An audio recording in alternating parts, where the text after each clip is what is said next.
am, of course, a great admirer of the impeccable credibility, professionalism, and business savviness of BusinessDay. If you really mean business in Nigeria, start your day with BusinessDay.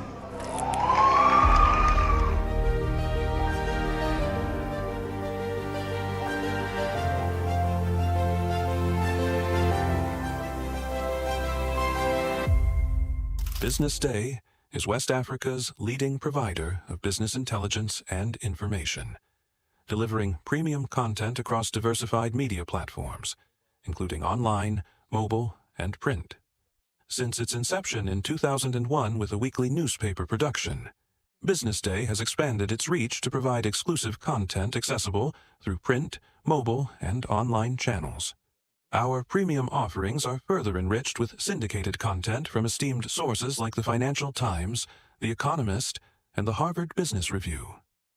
At BusinessDay, our mission is clear: to be the foremost provider of business and financial content, empowering readers to make informed decisions in Nigeria and Africa.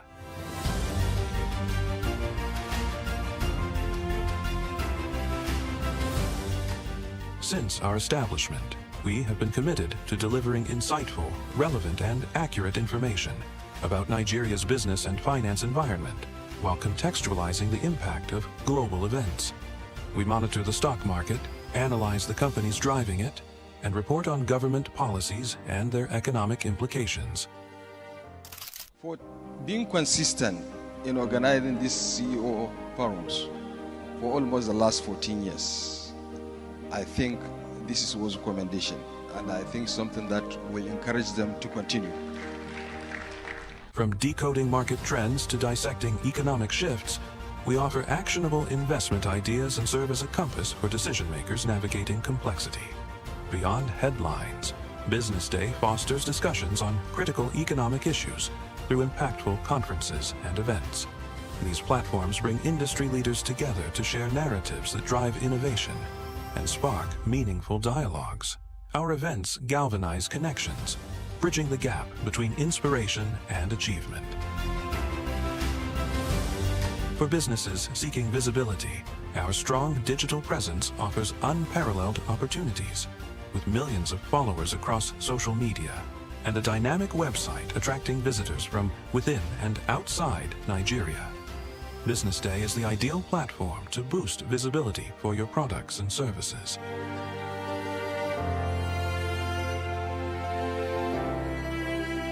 If you're looking for in-depth analysis and expert opinions on Nigeria and Africa's business landscape, BusinessDay is your guide.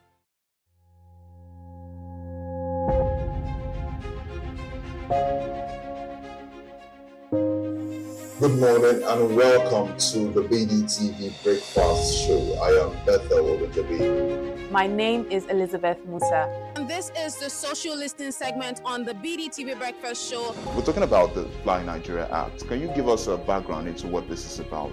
We are here today on the streets of Lagos, Nigeria, to gather opinion about a pressing issue. I go look at the cost of petrol.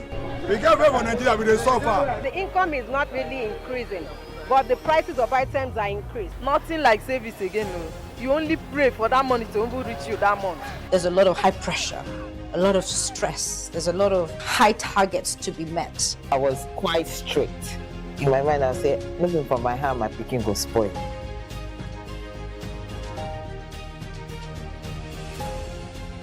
To allow all banks and all the players in the space 15% inflation target achievable in 2025.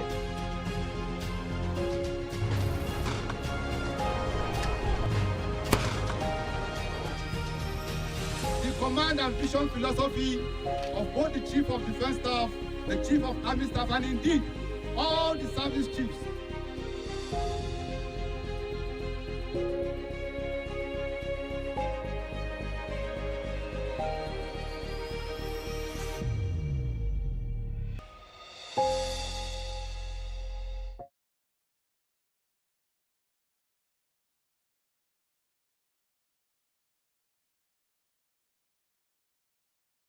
Attention business leaders. Want to make informed decisions? Join the ranks of the best with Premium Business Day. Access in-depth analysis and expert opinions to stay ahead. Subscribe now at premium.businessday.ng and unlock premium content. Plus, you get 50% off your first subscription. Don't miss out. Make smarter choices and seize new opportunities. Sign up now and elevate your business game. Visit premium.businessday.ng today. Someone like me, they say jackpa and jackpada. I say let people jackpa because guess what? They will jackpada. When I left here over 30-something years ago, I left here very sad and I thought I was running away. Because I was just a young doctor, I didn't see any hope. Well, after doing everything I did, I've practiced medicine over 25, 26 years in private practice. I've gotten involved in all kinds of businesses in the United States. Guess where I am?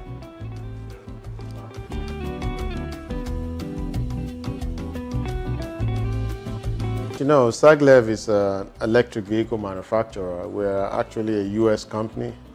Our principals actually manufacture vehicles in the US, but the Saglev Electromobility Nigeria Limited is our Nigerian subsidiary, just like we have a subsidiary in Ghana, Cote d'Ivoire, and then soon in South Africa. All of these countries will have their own assembly plants. That's the plan, where we assemble in every of this market. Already, we've been testing vehicles in Nigeria and Ghana. We've been collecting data from rideshare drivers, fleet drivers. We've been literally paying drivers to submit their data to us. How much do you make? How much gas do you buy? We are tracking their vehicles, seeing the distance. So the research and data collection part has been going on probably a year and a half, same thing in Ghana. At this point, developing an assembly plant in Nigeria. There is also an assembly plant in development for Accra, Ghana. It's going to be in Tema. The other activity, to fully answer your question, is we are already training and recruiting electric vehicle technicians. So that is going on. As a matter of fact, we just hired 16 or 18 of them. They are getting ready to start their online training, then they will go to classroom, and then they will go to practical training. So that's where we are in summary. Challenges, interestingly, because Nigeria is a country that has, so to speak, experienced a lot of trauma relating to electricity. You find out that the average Nigerian person all through the first question is power, right? But that has not been our experience, and we can talk more about that. So power could be a challenge, but power is very much a perceived problem. The other challenges we've had is that this is just a new product. 90% of what our company does is to actually educate people, because so many people don't even understand that they are perfect electric vehicle customers. So that is there. This is a novel product. So some of the other challenges are just, again, the charging network. Even though we are an automotive manufacturer, we have to reluctantly get involved in developing charging. It's just like being Peugeot or any automotive manufacturer, and all of a sudden you find yourself developing gas stations.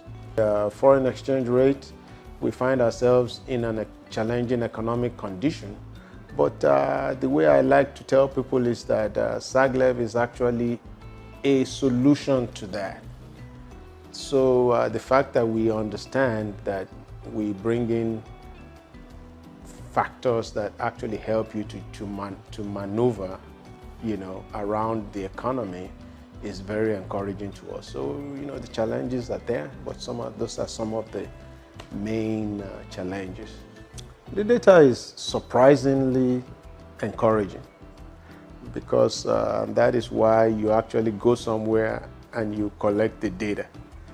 You can't just sit back and say, oh, this is what I think the data is. But the data is very surprisingly interesting. I want to tell you, when we first started talking about coming to West Africa, while gasoline was 180, 140 at some point a liter here, Naira, gasoline was 850 Naira a liter in Ghana, same in Cote d'Ivoire. So for you to sell an electric vehicle in Nigeria, it was not economically really viable. You can't make the economic case easily. But that has changed. A gallon is what, 617 now? So the story is different. And all of a sudden, and that actually led us to understanding that we have to fast track our plans. A rideshare driver that uses the smallest available vehicle on the road is spending 9,000 Naira a day on petrol. If you are saying a Toyota Corolla, Toyota Camry, Honda Accord, now you are looking at anywhere 17, 18, 19, 20,000 Naira. Now, if your car is even older, then you're spending more because an older vehicle, an older motor burns more gasoline. Now, that is compared to an electric vehicle, which that smallest vehicle, some of the examples I will show you here today, it costs for 300 kilometers of distance, it costs less than 3,000 Naira to charge it. That is such a big. What we've also found from the data is just the cost of ownership of an electric vehicle. It's not what people think it is, because the average electric vehicle will cost you 50 to 60% less in maintenance cost if you just take the first 4 years of the vehicle, talk less of down the line. An internal combustion engine vehicle will keep costing you more. An electric vehicle has much less moving parts. There's no transmission, there's no kickstarter, there's no crankshaft, there's no oil, there's no moving parts. It's just a battery and a transmission. Surprisingly interesting. We've always thought that this would be possible. I've driven electric vehicles in the US since 2013. I drove one of the first Teslas ever manufactured. And I've always wondered, why is it that in Africa, in Nigeria, we don't drive more EVs? But a lot of it is education. So that's why I say we have to educate people. What we think is impossible is actually possible.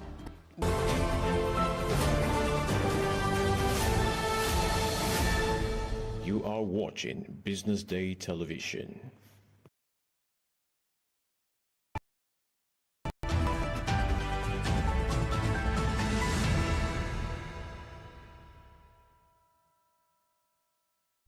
Good morning and welcome to the BDTV Breakfast Show. My name is Elizabeth Musa and it's a pleasure to have you start your morning with us. Let's see what's making headlines today. Federal government debt to Gencos and Discos hits 4 trillion Naira, says Adelabu. Naira stabilizes at 1,500 Naira in black market despite declining services. Lagos lawmakers reject Obasa, insist Miranda remains speaker. Death of Hakam and wife suspicious enough for investigation, police says. Guardiola vows Man City will return to Premier League dominance. We begin the news in Nigeria, where the federal government has announced that it currently owes both the electricity generation companies and distribution companies over 4 trillion Naira. The Minister for Power, Adebayo Adelabu, revealed this while speaking at the public presentation of the National Integrated Electricity Policy and Nigeria Integrated Resource Plan in Abuja on Thursday, the 27th of February. According to Adelabu, the government is indebted to Gencos to the tune of over 2 trillion Naira, while there is an outstanding unpaid subsidy for 2024 of 1.97 trillion Naira. It revealed the government owes the Discos 450 billion Naira for electricity subsidy accrued in 2024.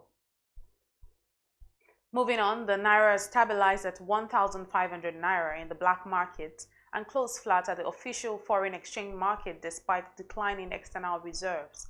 It gained a 6.3% year-to-date as the dollar was quoted at 1,500 Naira on Thursday, 27th of February, compared to 1,595 Naira quoted at the beginning of the month in the black market.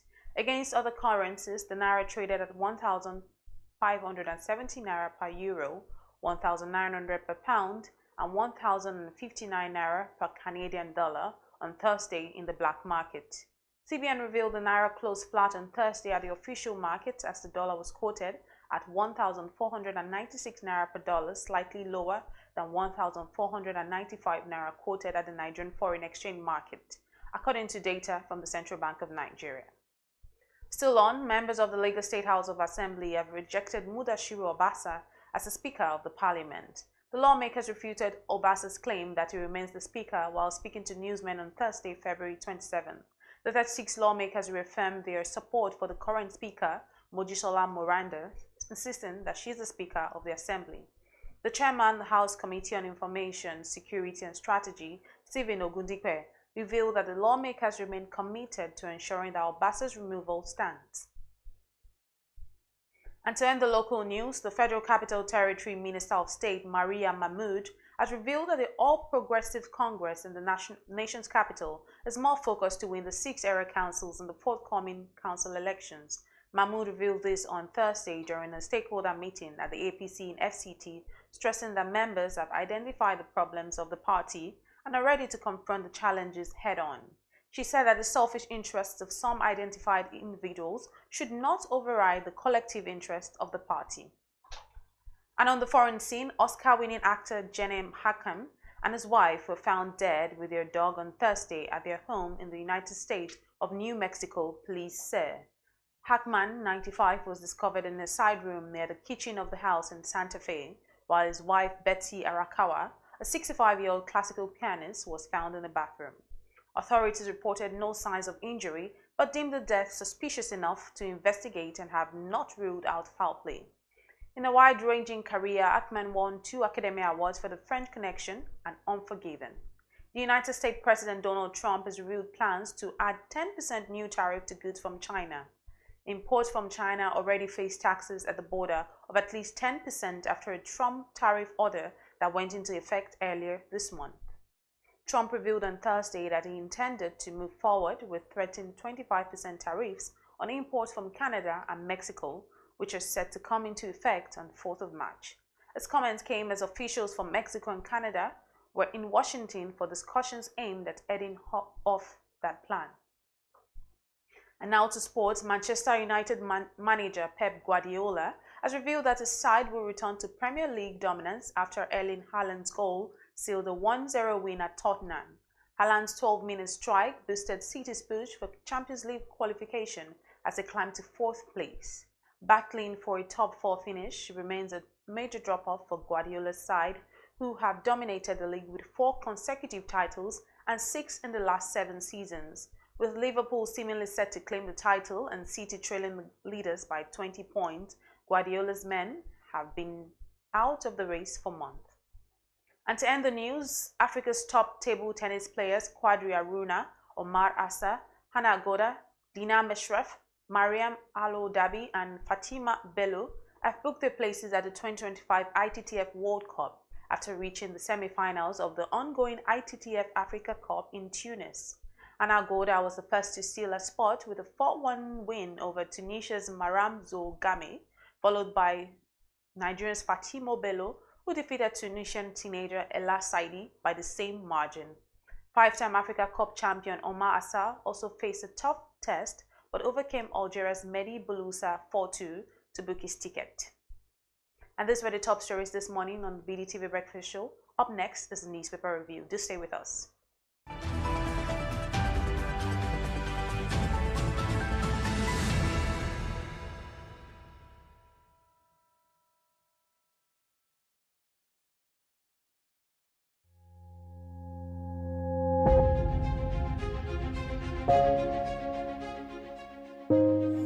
Good morning and welcome to the BDTV Breakfast Show. I am Bethel Ogunjobi. My name is Elizabeth Musa. And this is the social listening segment on the BDTV Breakfast Show. We're talking about the Fly Nigeria Act. Can you give us a background into what this is about? We are here today on the streets of Lagos, Nigeria, to gather opinion about a pressing issue. I go look at the cost of petrol. We get away from Nigeria with the suffer. The income is not really increasing, but the prices of items are increased. Nothing like savings again. No. You only pray for that money to reach you that month. There's a lot of high pressure, a lot of stress. There's a lot of high targets to be met. I was quite strict. In my mind, I said, looking for my hand, my picking go spoil.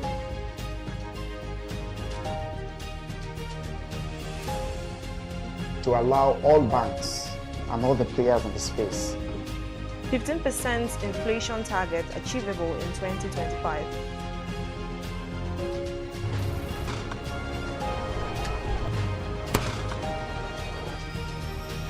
The command and vision philosophy of both the Chief of Defense Staff, the Chief of Army Staff, and indeed all the service chiefs.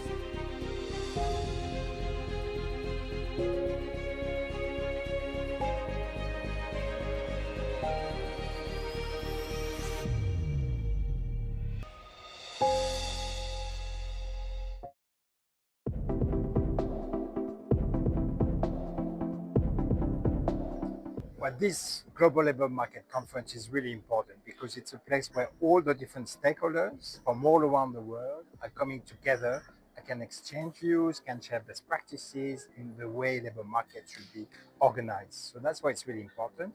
And we have about 5,000 participants from 100 different countries. So a major conference.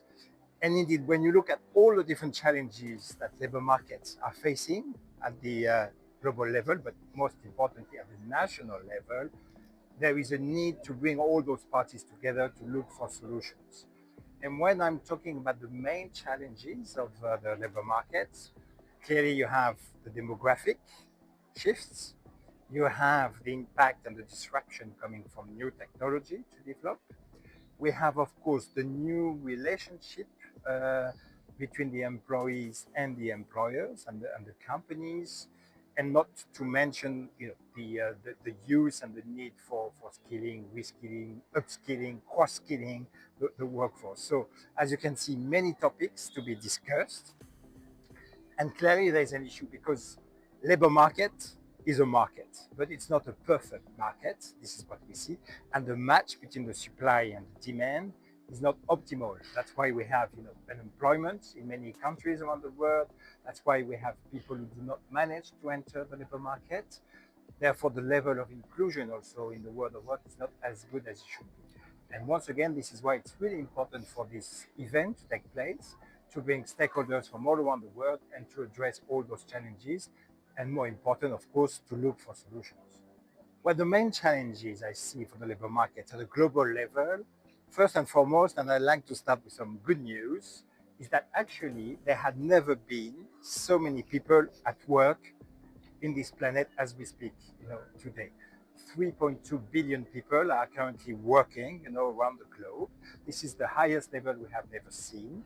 The level of unemployment is also rather low. So again, this is the good news. That's, the world of work might not be optimal. There might be some issues, but as I said, many people are now working, which is really good.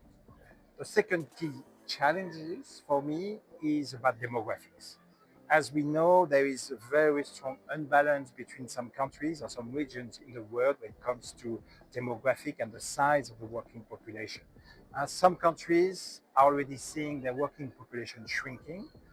Russia, Japan, Germany, the US, but thanks to immigration, they managed to cope for that. But for those countries, indeed, the working population is decreasing.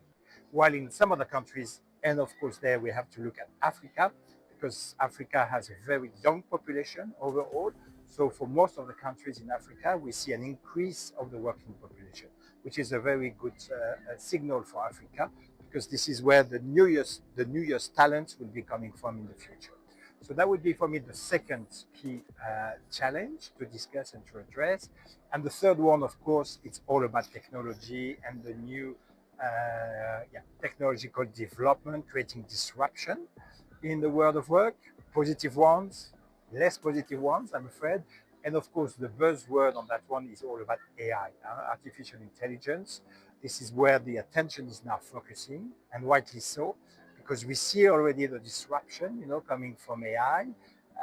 Again, in a positive way, new jobs are being created, but we see also some jobs that will be destroyed probably in the future as part of the adaptation to this new technology.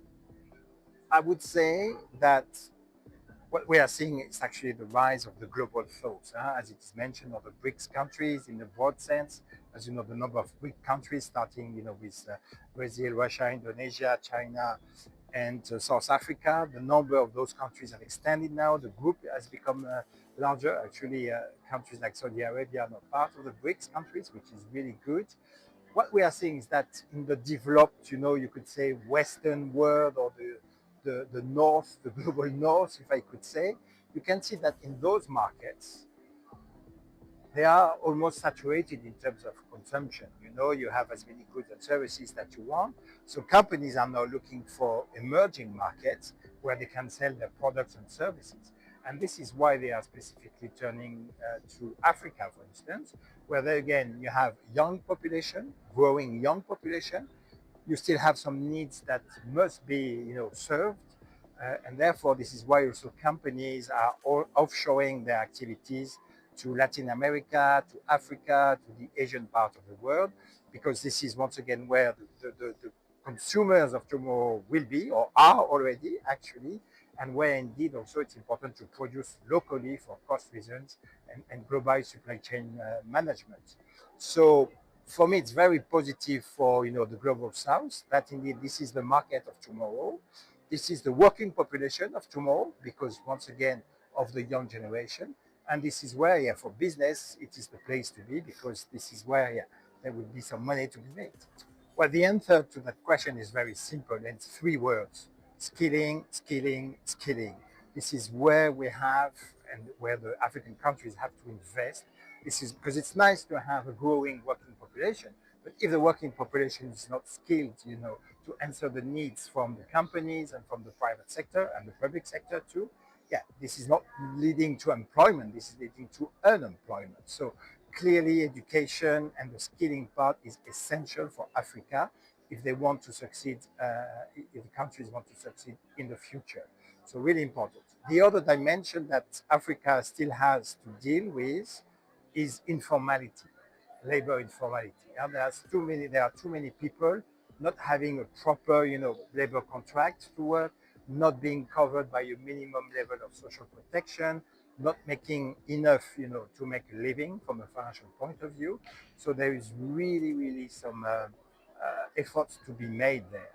And this is part of, regulating the labor markets in the different countries. Some countries are already well ahead for that.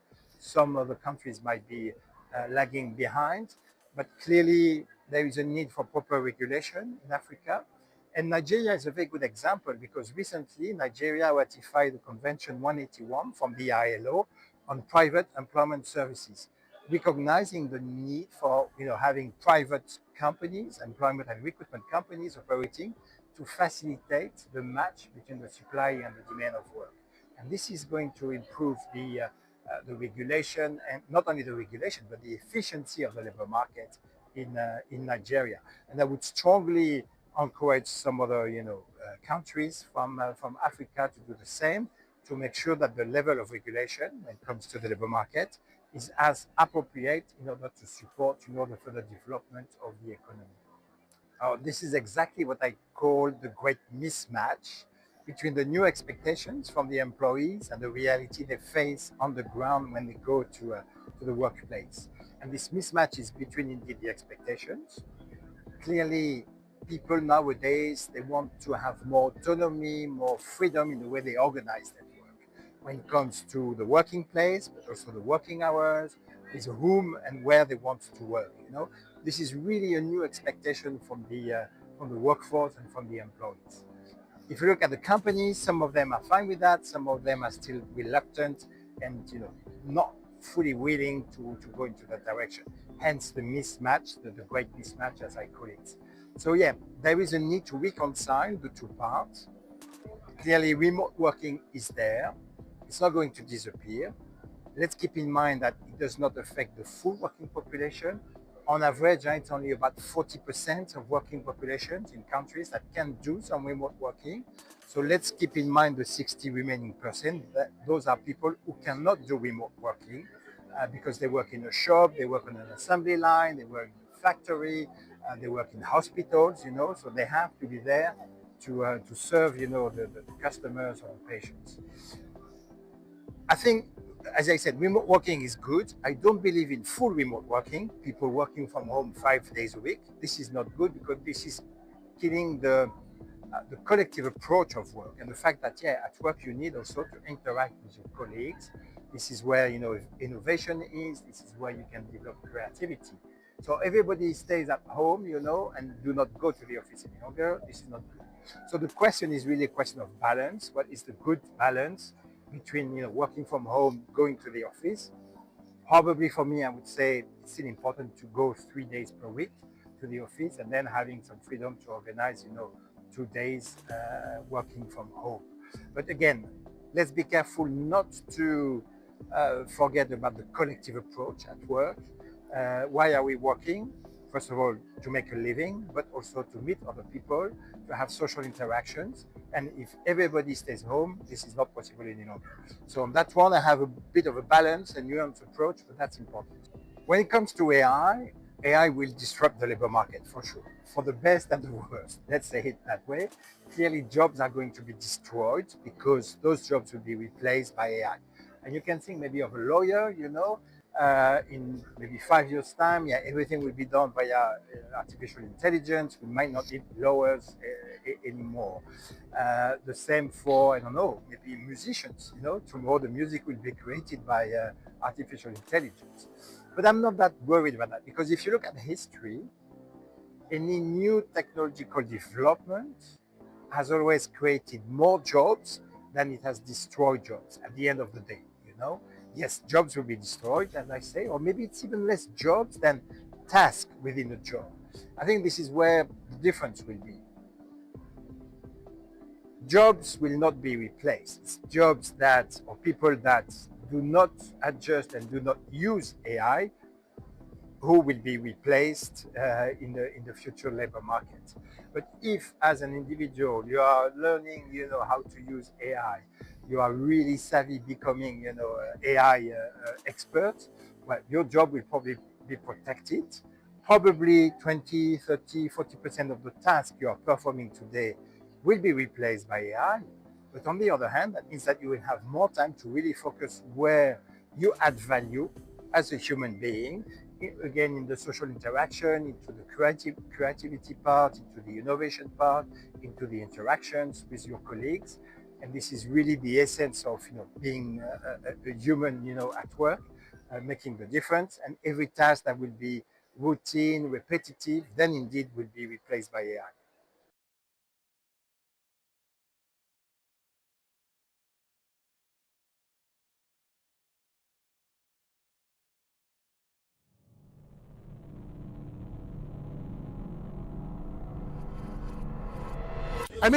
So actually started officially 2021. That's 4 years, but this is the third edition in 4 years.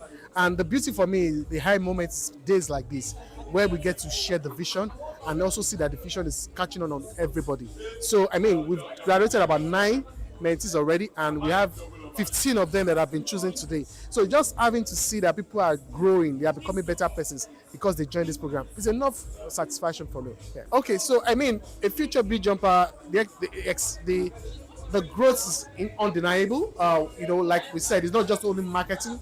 We are teaching people what it means to be mentored, in life, not only marketing. And that's, for me, is something that anyone that desires that, you can actually apply. And in applying, just follow Beat Jumpers on Instagram, on Facebook, on all the social media platforms. You will get to see the details of this. And we are going to be on TV too, so they get to see some of this. Okay, so for everybody that didn't make the list but applied, they are now in the community, and we engage them very well. So in as much as you didn't apply, we can actually still help you. If you are good enough and we know we can vouch for you, we can help you get a job, placement in different marketing firms because we have that network.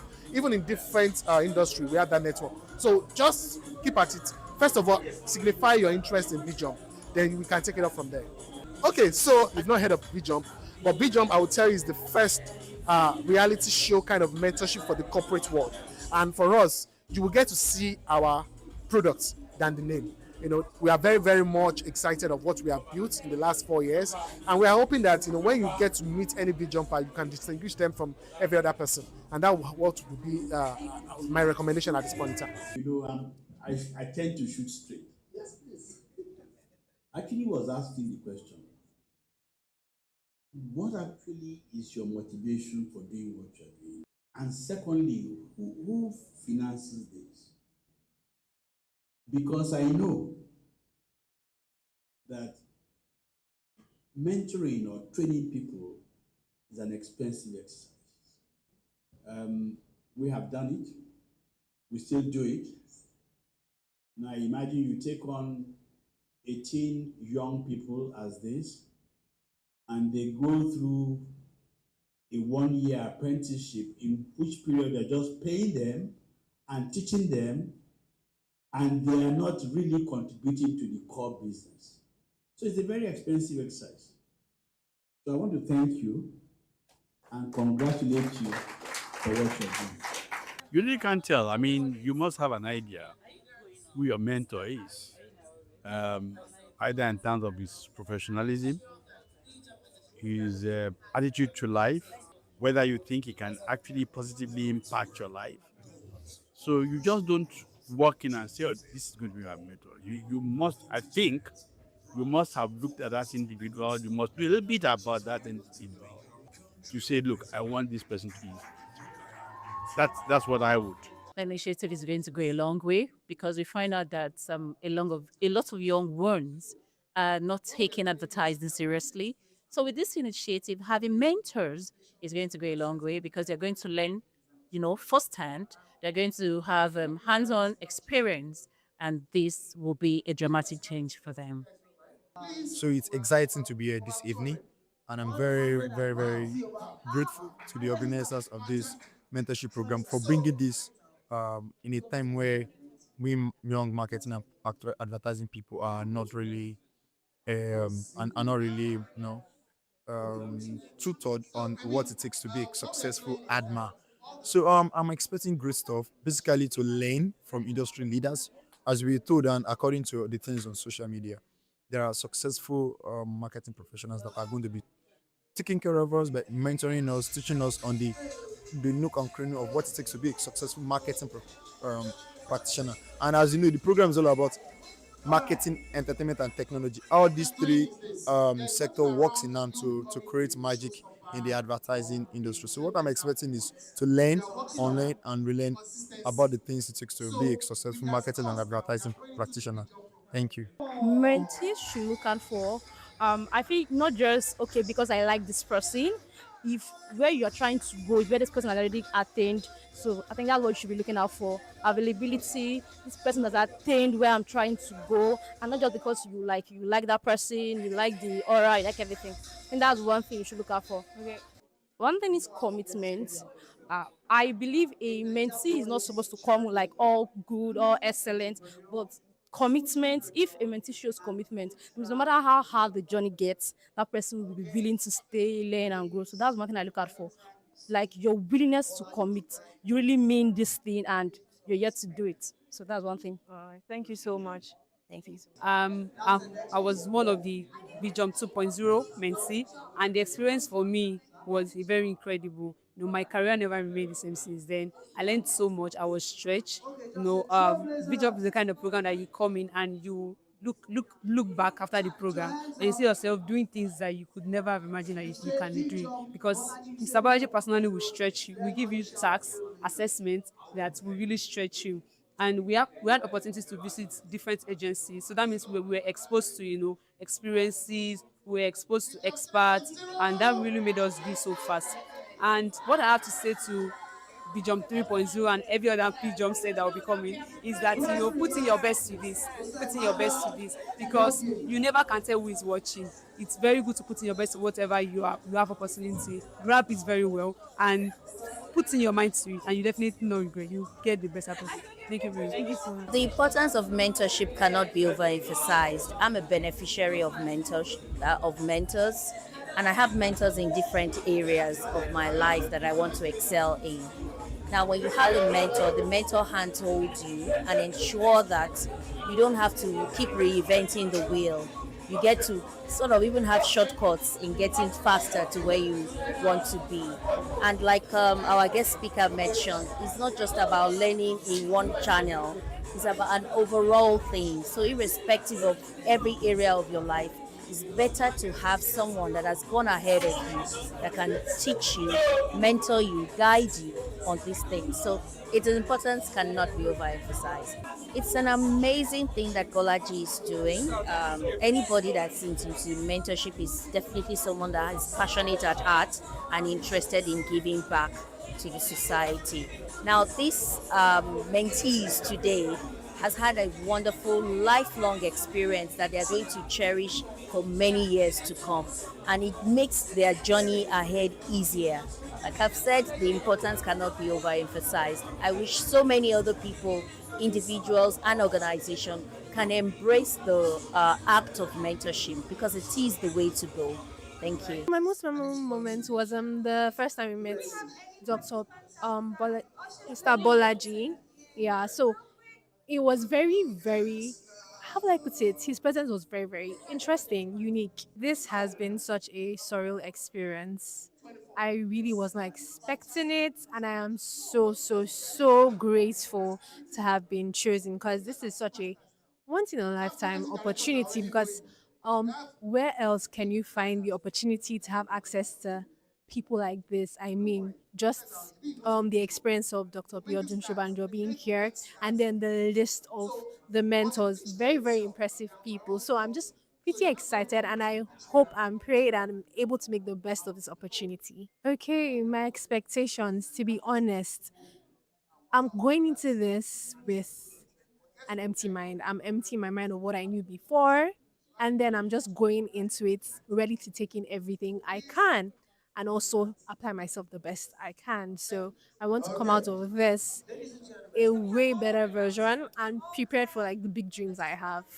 Prepared to be able to apply myself in the industry and fly so high. So yeah. I think it's a very, very welcome initiative. I think it's high time someone, stepped up to this challenge.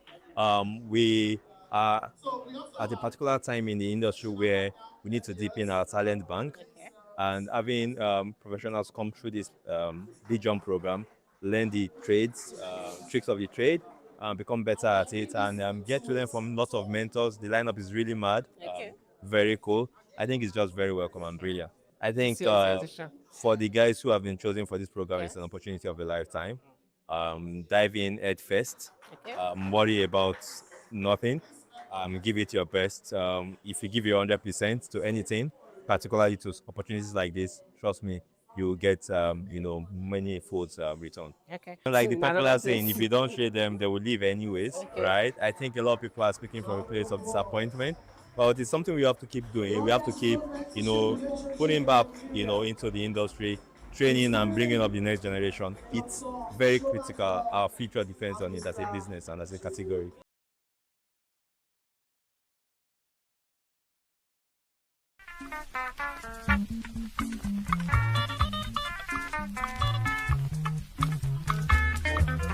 This is a National Cane Weaver Association. Normally, we call it Cane Village. My own name is Dennis Omadide from Delta State, the chairman of National Cane Weaver Association in Lagos. My name is Adebayo Olamide Sandra. I run sanora.ng on Instagram, which is a rattan business.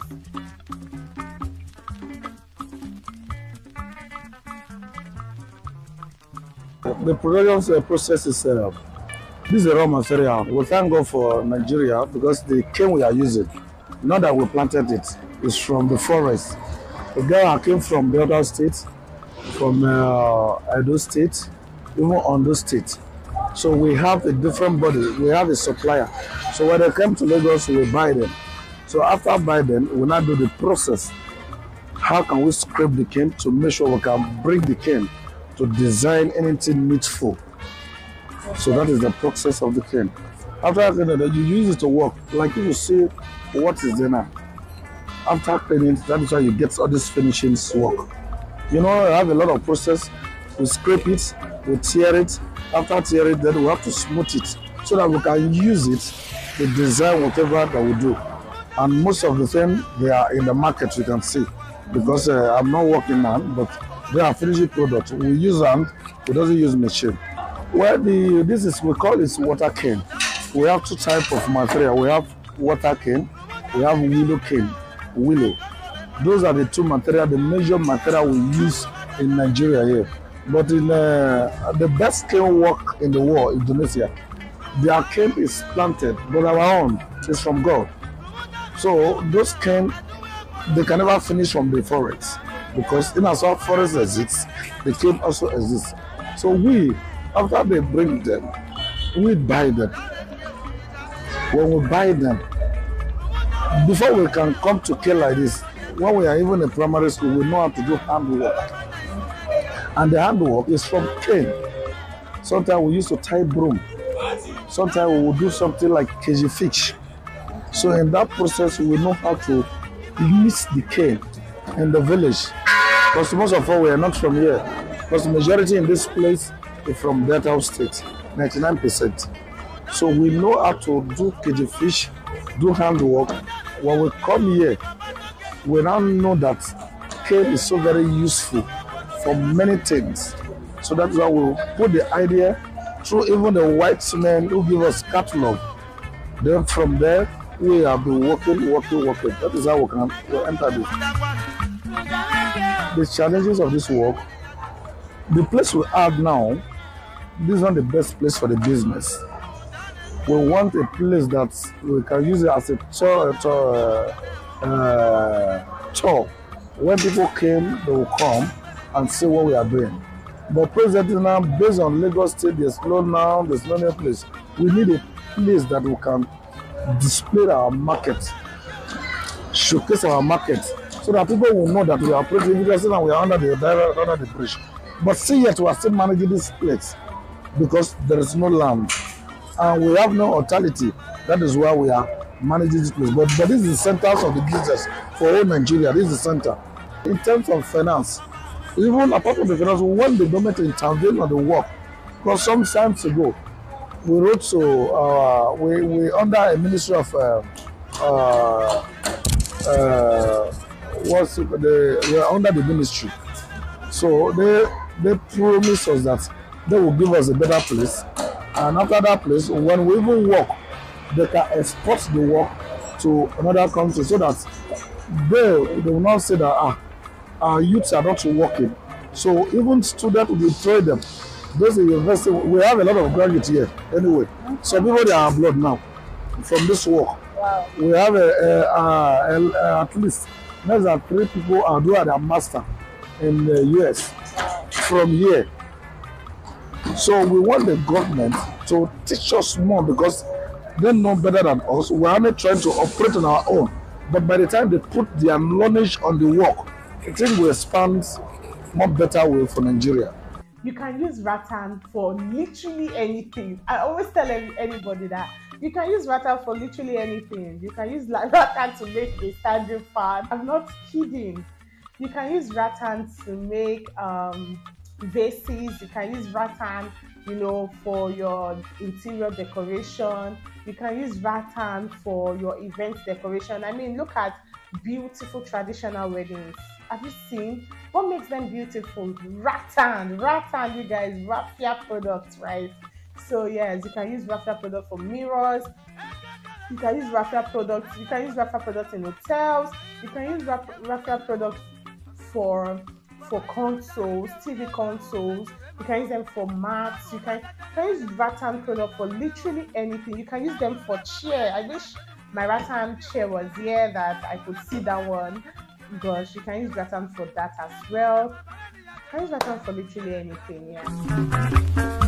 Customer is not coming, but based on the online, we are selling.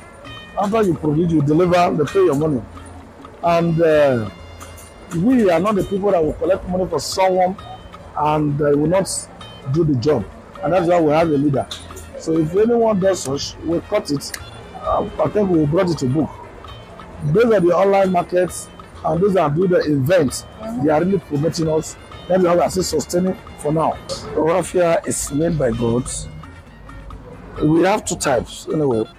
We have rattan, we have cane, we have another one, but all the name is under rattan. One is rubber, Okay. one is cane, one is glass. It's like a leaves. So those are the three major things we really use here. But the best one is cane. You know, it's from God. Even the other one that is leaves, it's not as last as cane, but it's beauty. It's fine. You can see this one now. This is rubber. Okay. This Can I? yes, they brought this one from like this one. This one you see now. This is rubber, but we call it rattan. Okay. They export this to come, and it's very expensive. It's not like cane, but it does not last as cane. Skin. When you see it, I think you like it. But It's fine. Yes. But even though we can use cane to do it, then the only thing we will now spray to this milk color. We can use cane. We can now spray to this color. And why this cane? When we started this work, when those white people are coming, we didn't know that they are taking the measurement of our cane. They take it from here, and we don't know. They begin to start to produce this long ago, and it is we that doing it now. When they came to Nigeria before, we learn work from them, but we tell that you cannot come to our country, they will learn work from you, and that's why we take over the business.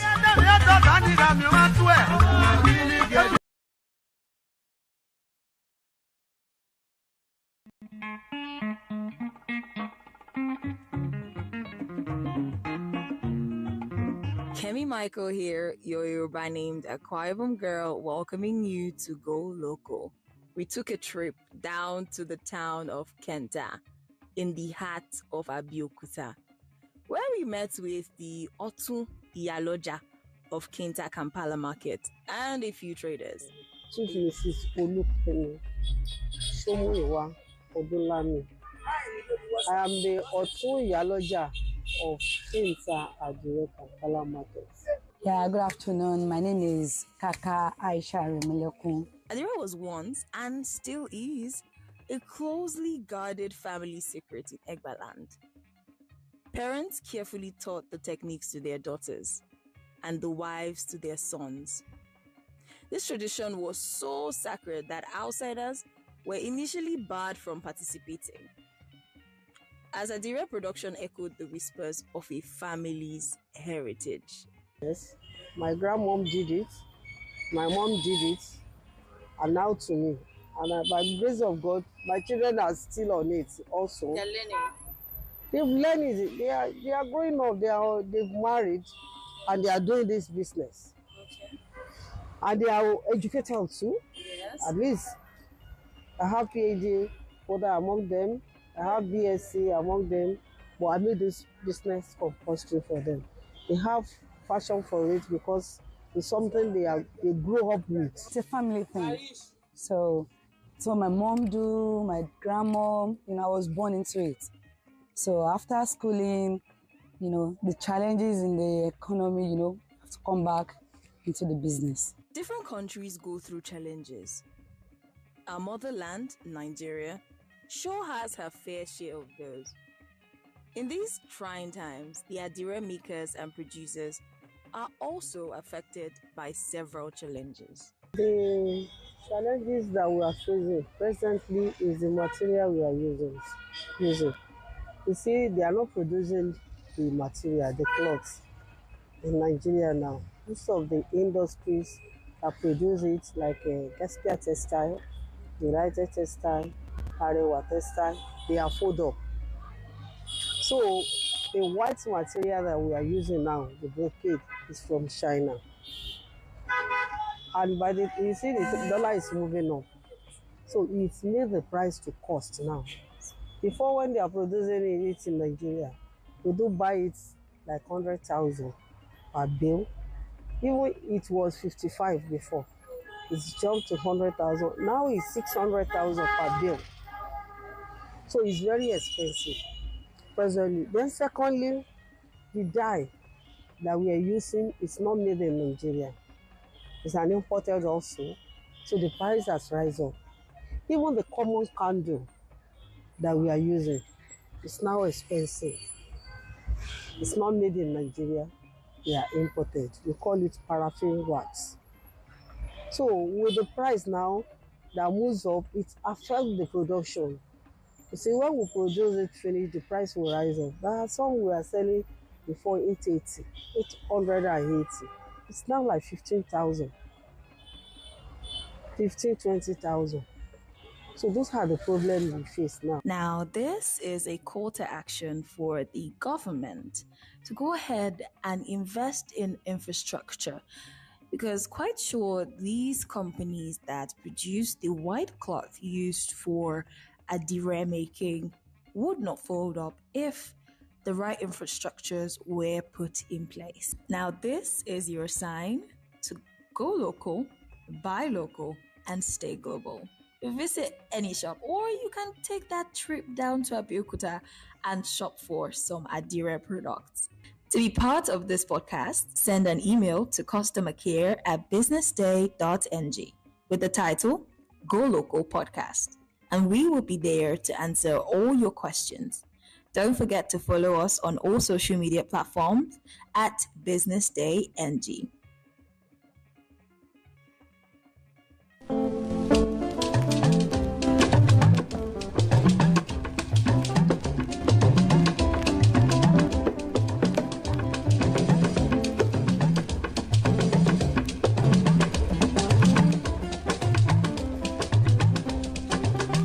This is the Craftsmanship Chronicle series on Go Local, and on this episode, our focus is on wood, trees in our hood. Kemi Michael here, your Yoruba named Akwa Ibom girl, welcoming you to Go Local. Now, Go Local is a podcast where we delve deeply and explore our nation's local uniqueness. Go local, buy local, and together we stay global. As we get into it, do also grab a cup of your favorite drink and a snack you would love to munch on. Oh, and make sure to make it a Nigerian snack and get ready for an amazing ride. Since humans first realized they could make use of the materials they found in the vicinity, wood has been used and altered by us. People eventually learned about the special qualities of wood as they utilized it to satisfy a wide range of human requirements in peace and conflict, farming, and industry. Throughout history, trees and their wood have been essential to human existence.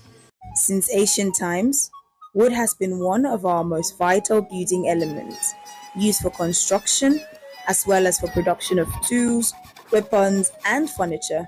Wood has historically played a key role in a lot of areas, and we Nigerians are part of that history.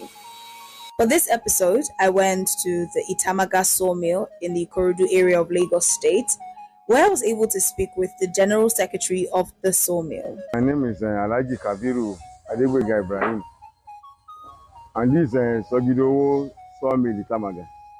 So I'm the secretary to the association, General Secretary to the association, Sogidowo Plant Marketers Association of Nigeria.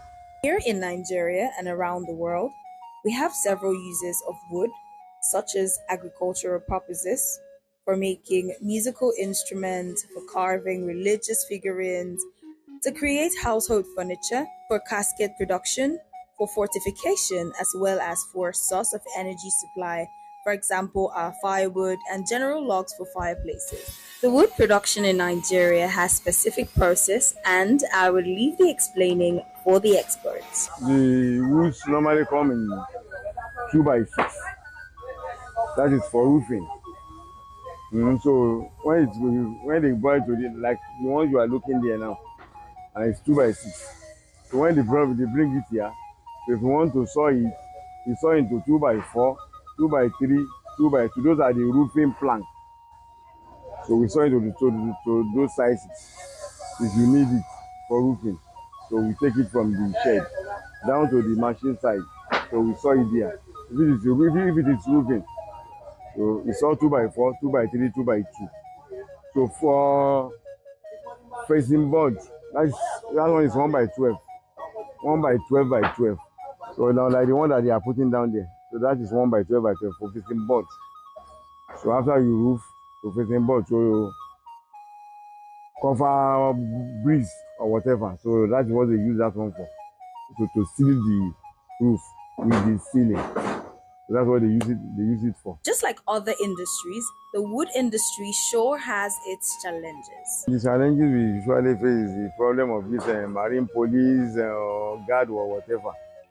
You know, they are extorting us too much. You know Nigeria, that's Nigeria system, corruption.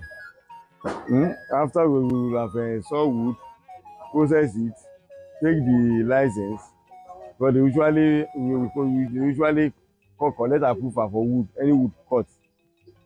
After that, if you pass through the water, if this marine police or whatever see you, they will still collect money as if you never collect any paper. So that's the Nigerian problem. So we face many challenges, yeah? At the same time, after they are coming from the river, the canoe bash, those the trucks that are coming into the sawmill, those are the policemen on the road trying to collect something, collect money. Those are the challenges we have. Vegetation of Nigeria can be broadly classified into two types, that is, forest and savanna. Now, according to Statista in 2021, Nigeria exported forest products amounting to nearly 109.7 million US dollars. Most of these products were roundwood and sawnwood, amounting to roughly 52.4 million and 8.1 million US dollars, respectively. Other main exported forest products included paper and paperboard. The wood always come from Bayelsa State, Ondo State, Edo State, and from Oyo as well. But the one coming from Oyo, that's 1 by 12 by 12, and at times 2 by 12.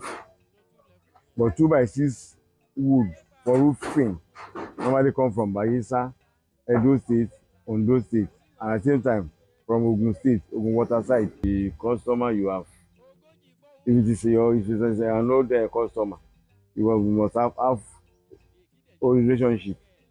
He can call you on phone and place order. So you call transport for him.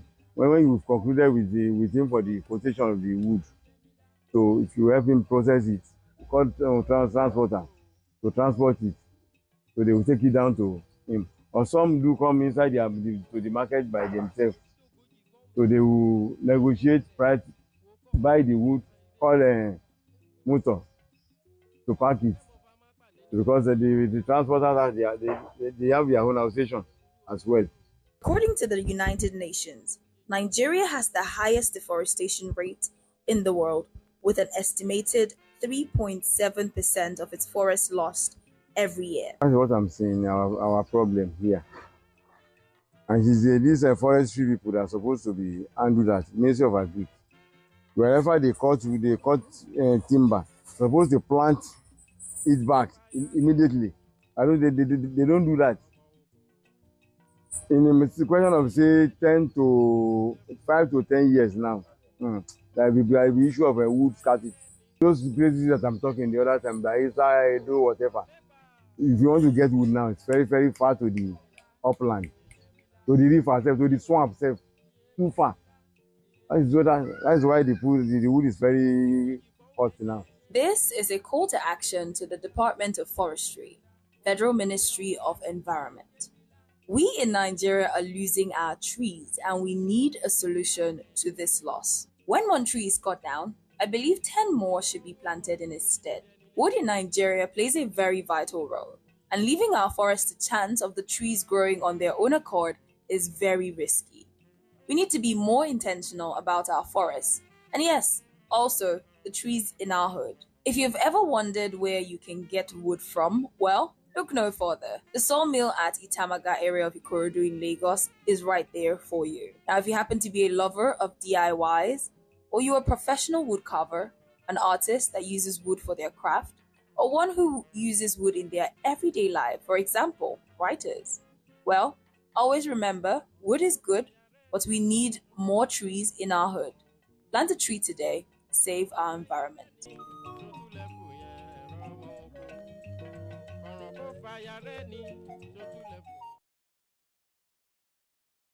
Top 5 countries where Nigerians can study abroad without English test.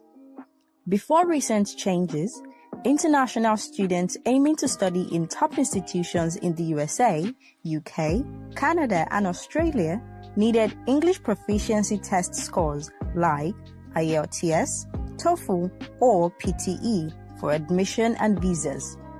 Here are 5 countries where Nigerians can study abroad without English tests. Number 1, Germany. Germany's education system offers affordable tuition fees. Nigerians interested in studying there often ask if they need an IELTS test. The good news is, many German universities now accept students without IELTS. They require a proof of English proficiency through specific documents for admission and visa applications. Number 2, Norway.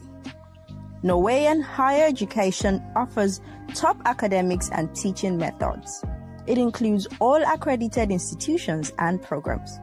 English is widely spoken in universities, and Nigerian students can study in Norway without IELTS with the Senior School Certificate from 1988.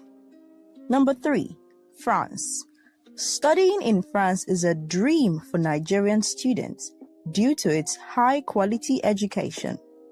France is a top global destination for studying abroad, but language tests like IELTS or TOEFL can be a challenge for many international students.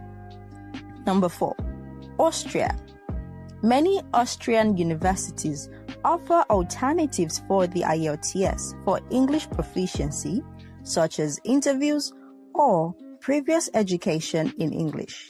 Nigerians with a strong WAEC or NECO English results can benefit from these options for studying in Austria. Number 5, Singapore. Singapore's diverse population creates a culturally rich environment. It's welcoming for those from different backgrounds to study or work. Singapore offers quality education, career opportunities, modern infrastructure, and affordable education costs, making it a top choice for international students. Nigerian students can study in Singapore without needing an IELTS score for university admission. To read on these and more, visit www.businessday.ng. Follow us on all social media platforms at BusinessDayNG. Business Day, news you can trust.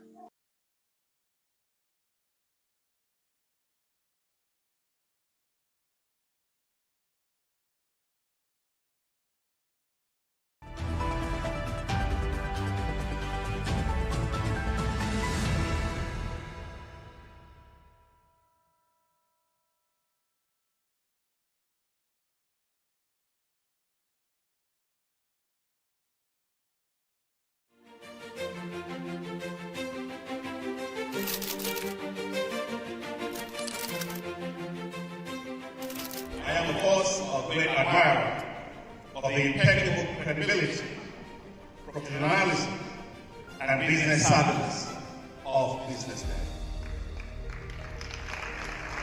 If you really mean business in Nigeria, start your day with BusinessDay.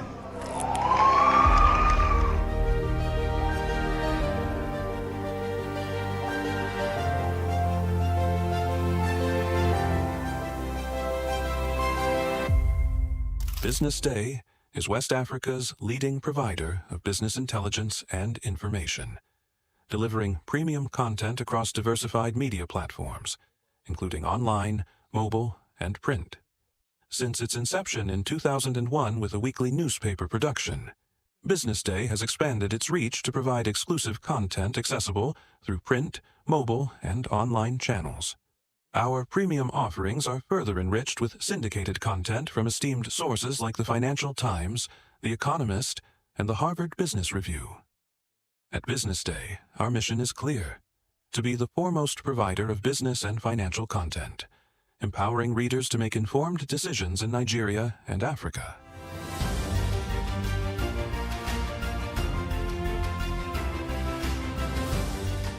Since our establishment, we have been committed to delivering insightful, relevant, and accurate information about Nigeria's business and finance environment, while contextualizing the impact of global events.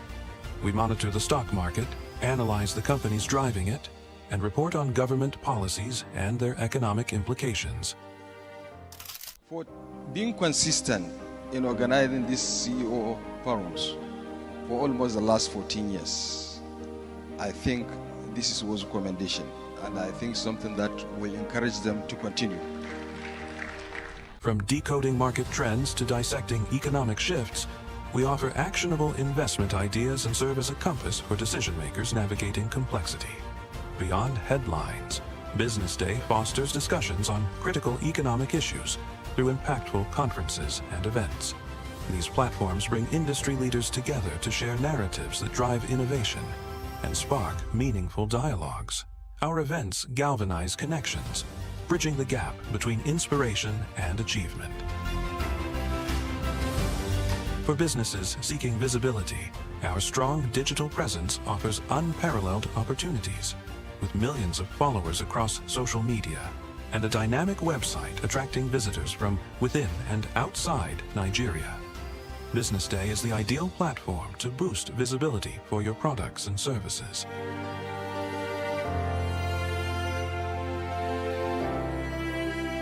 If you're looking for in-depth analysis and expert opinions on Nigeria and Africa's business landscape, BusinessDay is your guide.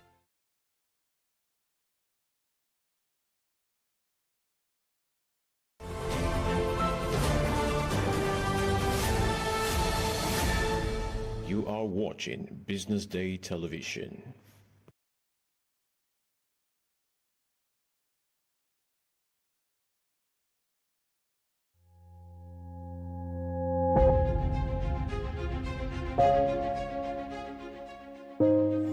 Good morning and welcome to the BDTV Breakfast Show. I am Bethel Ogunjobi. My name is Elizabeth Musa. And this is the social listening segment on the BDTV Breakfast Show. We're talking about the Fly Nigeria Act. Can you give us a background into what this is about?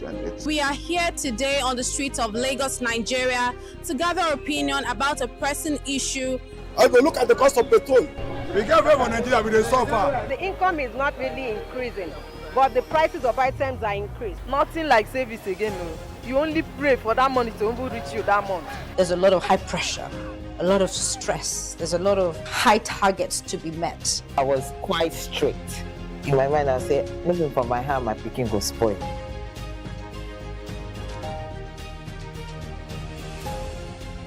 To allow all banks and all the players in the space 15% inflation target achievable in 2025.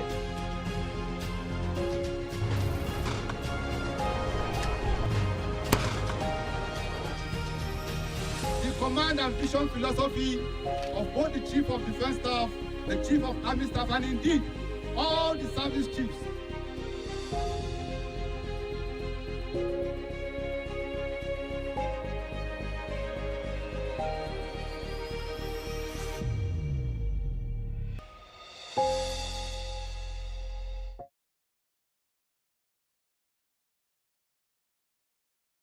Attention business leaders. Want to make informed decisions? Join the ranks of the best with Premium BusinessDay. Access in-depth analysis and expert opinions to stay ahead. Subscribe now at premium.businessday.ng and unlock premium content. Plus, you get 50% off your first subscription. Don't miss out. Make smarter choices and seize new opportunities. Sign up now and elevate your business game. Visit premium.businessday.ng today.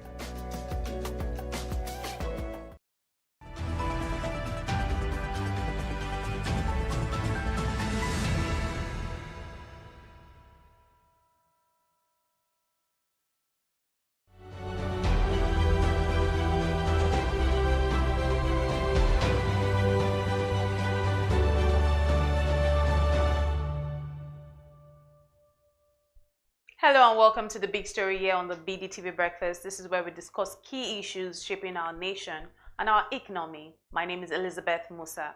Today we are reviewing the controversial autobiography of former military president Ibrahim Babangida titled A Journey in Service.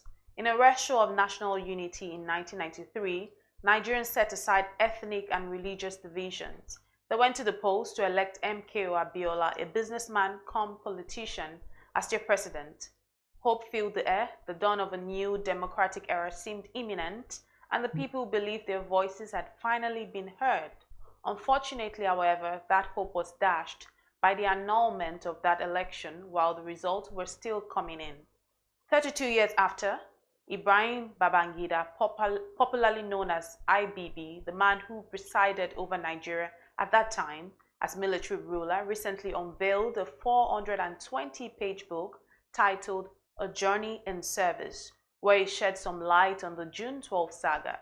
Since then, reactions have continued to trail his revelations.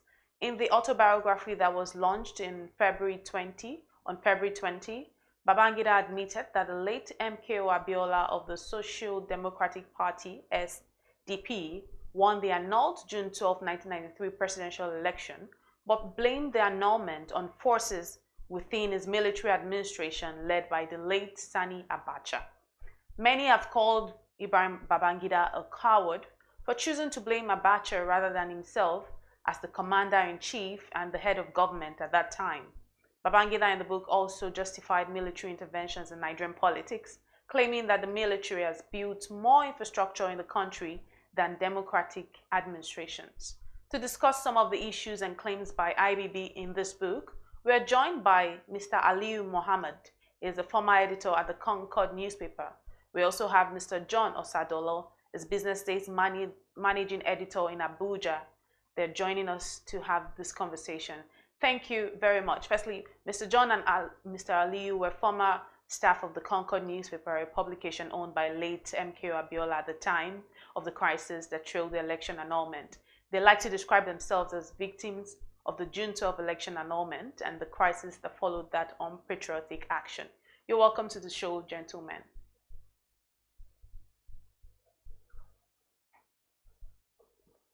Well, let me start by asking you this. Let me start by asking you this question, Mr. John. When you read that IBB has officially admitted that MKO Abiola won the annulled June 12, 1993 presidential election 32 years after, what exactly was your reaction? Well, it was very simple that a man who does not have integrity has decided to swallow his word and said the man Abiola won the election. If you remember, like 2 years ago or 3 years ago, Buhari had said that Abiola won the election and put his name on the list of past presidents, meaning that IBB has no claim to anything there.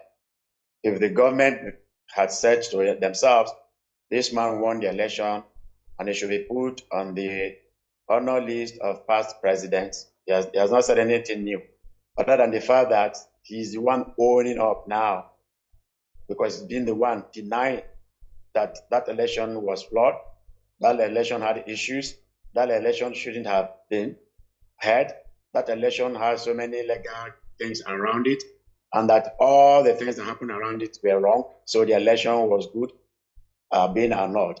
So, well, just a confirmation of what the government has done before him. And I don't see anything, no big deal for me. Right. Many people will call this a really shocking revelation. But, let me bring the next question to you, Mr. Aliu. Many Nigerians, including the family of late former head of state, Sani Abacha, have said that by shifting the blame to Abacha, Babangida has not genuinely regretted the election annulment. What's your view on this? I am shocked by the words of General Ibrahim Babangida that it was Abacha that stopped him from acknowledging the fact that Abiola won June 12th presidential election. Just like you said, it was a day that Nigerians put aside ethnicity and other considerations to vote for one man. And that was Bashiru Moshood Kashimawo Olawale Abiola. Just as the results of the election were trickling in, Henry Nwosu, the then NEC chairman, came out to stop that election. And they said the reason they gave at that time was that the election was inconclusive. That was the words they used. The election was inconclusive. And there was a rage all over the country. People protested the cancellation or the annulment of that election. All over Nigeria, people demonstrated, and a lot of Nigerians were arrested, detained. Some of them were killed for a man who has said several times that the June 12th election was annulled because it was inconclusive, to now come out to say that it was somebody within his administration that prevented him from acknowledging the fact that Abiola won that election, shows that IBB lacks integrity. He lacks on. He styled himself a Maradona, and he's still living in the past, thinking that he can continue to be playing that role of being a Maradona, a dribbler, even at his age of 83 years. That statement is unfortunate, and I want to request that those who are seriously affected by the annulment of the June 12th, 1993 election, which was acknowledged worldwide as the best election ever held in Nigeria, should come out and tackle this man, because it shows lack of integrity. It shows that the man who came out many times, each time we celebrated June 12th election, Babangida will come out to say that the election was annulled because it was inconclusive. I'm using their words now. They said that election was inconclusive. Now he has come out to say Abiola won. At least we thank God that he has spoken the truth for once, that Abiola won. And you can see the reaction of the family of the late General Abacha to the statement that came from IBB. And it shows that even at age 83, IBB is still living in the past. He doesn't choose his words before they are said. He lacks integrity. He lacks honor. And I think he's probably getting ready to meet his creator. And he sat down one day and reflected on his past. And he was pushed to say what he said. It is unfortunate that this is coming at a time when so many Nigerians, including people like late Chief Alfred Ruwani, Bagauda Kalto, Kudirat Abiola, MKO Abiola himself, Lupen Chairman Kokori was hauled into jail for years. People were killed on the streets of Lagos. I personally escaped being shot on Agege Motor Road. Thank God we are alive to witness the bold face of IBB. I wouldn't call him a courageous person to have come out to say that the Abiola won the election. He's just a coward. who is trying to create a good image for himself in his later years. Thank you, Mr. Ali, for your submissions on that story. Like you rightly said, you mentioned that that was the one day that, you know, Nigerians put aside ethnic bias and did what needed to be done. And unfortunately, the election, according to them, they came out and said it was annulled because it was inconclusive. Yes. But let me ask you this question, Mr. John. Some people believe that the June 12 election annulment remains one of the biggest crimes against the Nigerian society. I mean, given the lives that were lost, the properties destroyed, public resources that went down the drain, especially given the fact that the two political parties at that time, SPD and NRC, were funded by the government. On this basis, they've called for the prosecution of IBB. Do you see this happening someday in this country? I see it happening not too far from now. You know why? Why? People are angry. People are beginning to recollect their losses or recount their losses, either privately or in groups. Now, let me give you a very small group within the group. The Concord staff group. I guess we're about 500 staff then, 23 months of no salary. A chunk of the staff died. At least we can count up to 30 who died either directly because of the crisis or indirectly because of the crisis. Where you owe a family 23 months salary, where somebody's career was cut short, but for those of us who were still very young then, or who were young here, let's use the word young then, were able to pick up jobs as reporters some other places. Some others didn't. They have to start fending for themselves. And it was difficult. The trauma, marriages that were destroyed because the man couldn't play his role as the father or as the head of the home. Children dropped out of school. There's so many things that happen that people will not readily forget. Then let's come to the larger side of it. There were over 10 companies under the Abiola holdings. Concord, ROCN, the airline, Abiola Bookshop, Abiola Farm, ITT, a huge number of them like that, up to 10. All of them today don't exist anymore. Their staff suffered. They were old, they got tired, they didn't go to work anymore. There was no formal declaration of redundancy and payoff. There was nothing like that. Then in the larger society, like my senior colleague has said earlier, a lot of people died. I was trekking, I don't know how much you know about Lagos. I was trekking from Agege to airport every day.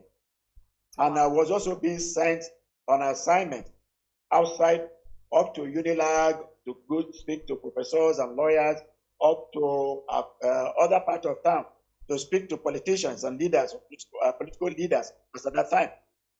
But Desoya and all of them, we were going all around talking to them, speaking to them, Akiola Guda, all of them, those big lawyers. Do you know how we are going to those places? We walked, we trekked. There was no vehicle. Wow. The only people on the street were area boys and a sprinkling of soldiers and Air Force personnel. There was no police. Police were not even, they were not bold enough to be on the street. We took all of that risk. Those who were very close personal staff of Abiola, like Moshood, the personal photographer, he died in less than 1 year after the man died. So many people died. Are we going to fold our arms and say, let it just go like that because it has owned up? Like my senior colleague said after thought, it's about time to go, so let me free myself. He's not free yet. That is one side of it. The other side is this. If we don't bring him to book, if Nigerians don't bring him to book, if we just talk and let him go, somebody else with a more criminal mind like him will do worse than this time to come. And he will say, IBB did it and nothing happened. I mean, how IBB I know, for over 4 years, I was a reporter at the airport. He spoke to us. I understood him both in his body language and the words of his mouth. He told us once that we are not only in charge, we are in control. If you are in charge and in control, and you are to take a decision that seeks to you as a military officer, a general have to take a decision. And you cannot take decision that is in the overall interest of the country that you swore to defend. And he's here behaving like he's a superstar, and some persons are clapping for him that he wrote a very good book and that he has confessed, and that is enough. That is not enough. Of course, what happens to the law of restitution? If you say you have confessed, okay, fine, fantastic, great. So we want to forgive you. What happens to the law or the rules of restitution? How does he want to pay for the sin, for the evil, for the calamities he brought upon individuals and families? How does he want to do that? Do we just let him go? And in accepting that June 12th was was actually true, that Abiola won, he did not accept the fact that he was the chief architect of that event. He did not. Meaning, he's not remorse about it. Sorry, it was some riffraffs around me. It was some troublemakers around me. It was some people who don't want Nigeria to progress around me. The ones he referred to as fifth columnists that did all of this nonsense, and is happy about it. So we should just say to him, fine, you are not the one. Go home and sleep. When a coach of a football team and his football team are not doing well, who takes the blame? It's the coach. It's the coach. Yeah, he's the coach of the team. He's fired. Another person replaces him. Did IBB have the good conscience to allow Nigerians to replace him with the election of Abiola? No. He wanted to remain. He's a soldier, trained one, paid with our money, educated with our money, Nigerian.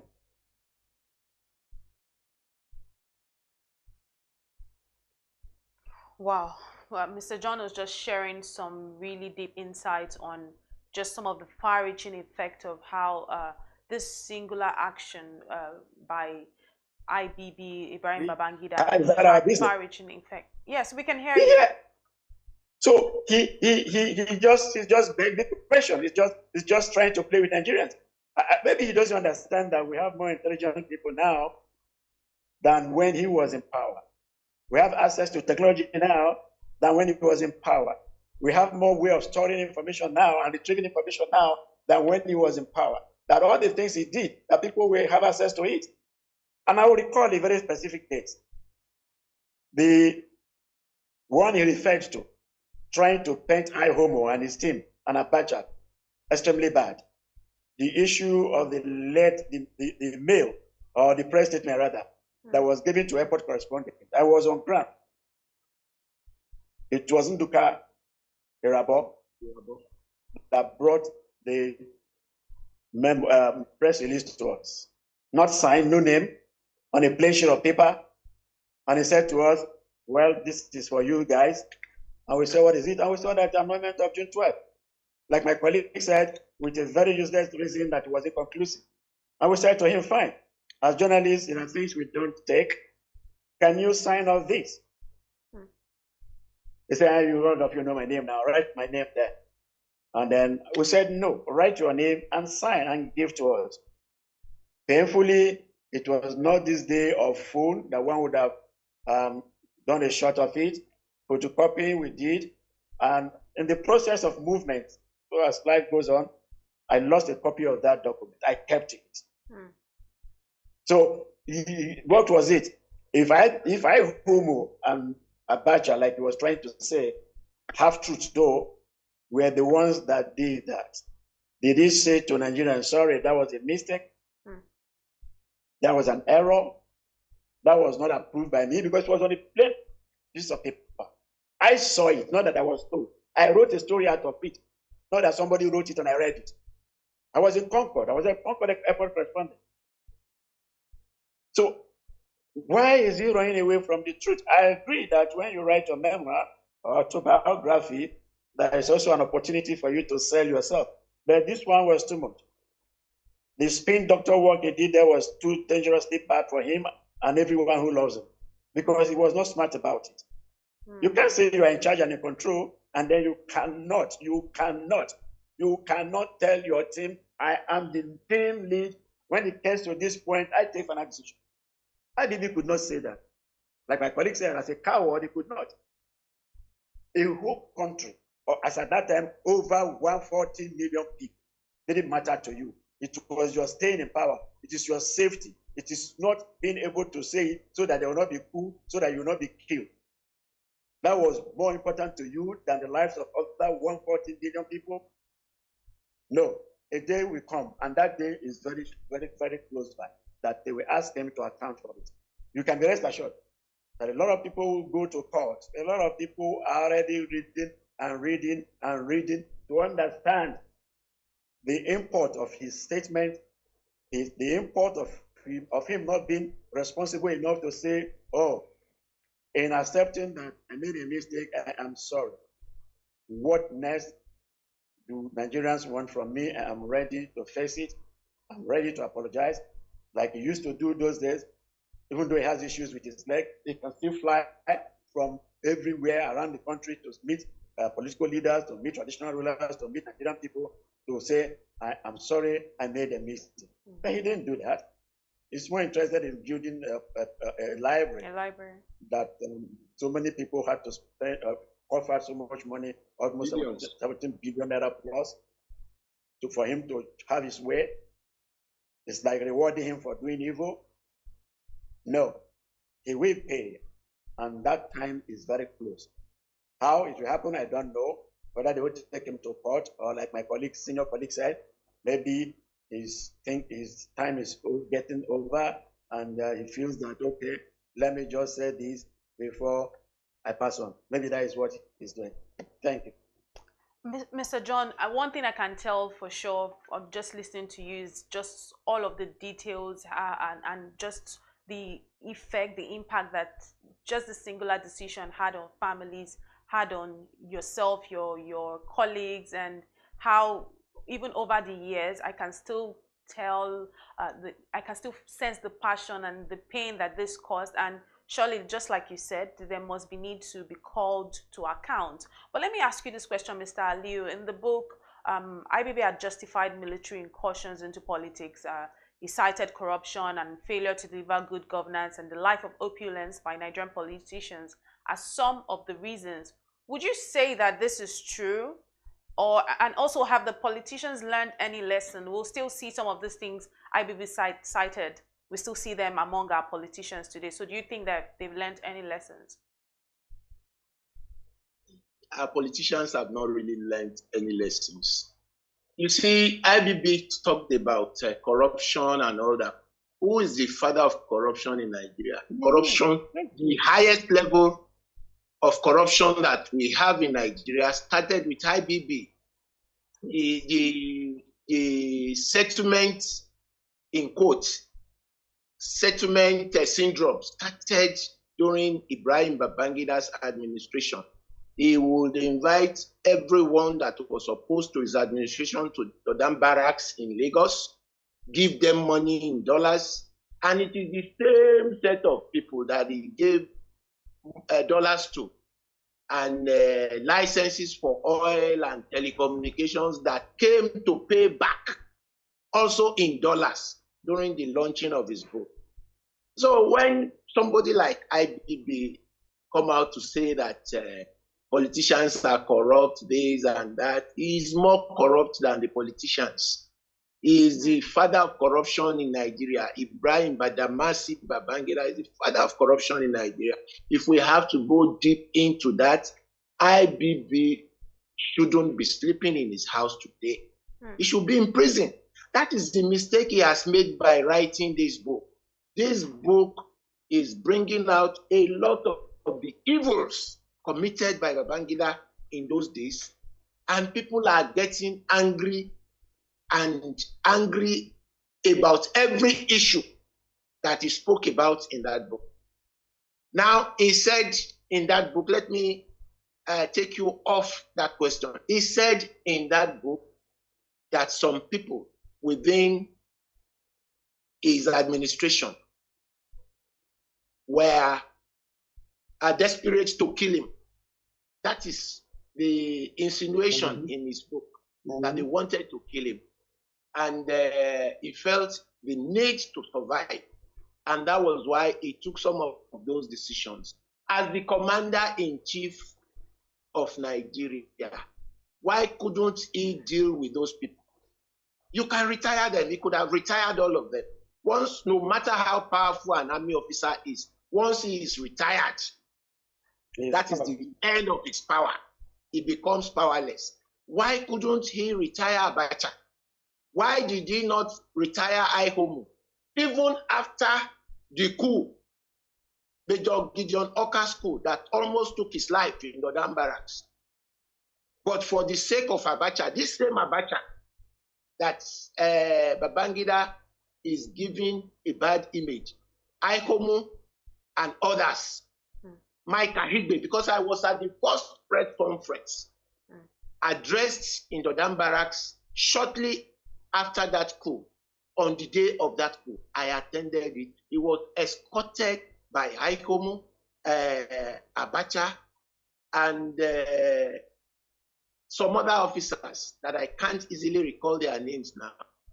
And that was where he announced that he lost his ADC, UK Bello, during that coup. You see, if you know IBB very well, you won't give him any other name than a liar. Like I said, this book is supposed to help him shore up his damaged image and reputation. But unfortunately, it is exposing a lot of the evils that IBB did during his tenure. He was talking about corruption. Corruption, who is the most corrupt head of state or president in Nigeria? I guess it is IBB. He gave oil licenses to the woman. I don't want to mention that poor woman's name now. She's a billionaire today. Oil licenses to people, including the woman that was sewing clothes for his wife. That lady is a billionaire in Nigeria today. I was surprised that she didn't attend that book launch, because everyone you saw at that book launch benefited in $1 billion, in terms of $1 billion from the administration of Babangida. So how can this kind of man come out to talk about corruption? IBB himself is the name corruption. He is more corrupt than any other leader that we've ever had in this country. And I want to commend Buhari, the former head of state, who came out then to publicly acknowledge that Abiola won that election and made him a past president of this country. He honored him. And that honor came from the person that we least expected, Muhammadu Buhari. He was a tyrant too. Maybe he has regretted now, but then it shows that all the things IBB said, they were not well thought out at that book launch. Even the book itself is a bundle of lies. I will not put a kobo of my money on that book, because I have the full book online, saved somewhere on my computer. I promised that I won't buy it, but I was able to download everything. I have read everything. The content of that book is nothing but lies, tissue of lies, trying to correct his dented image, trying to make himself a holier than thou person or leader in Nigeria. You see, like all cowards, IBB is afraid of death. And he is thinking of how, what will happen after his death. And that is why he rushed to write a book which has dented his image more than repairing it. That is the truth of the matter.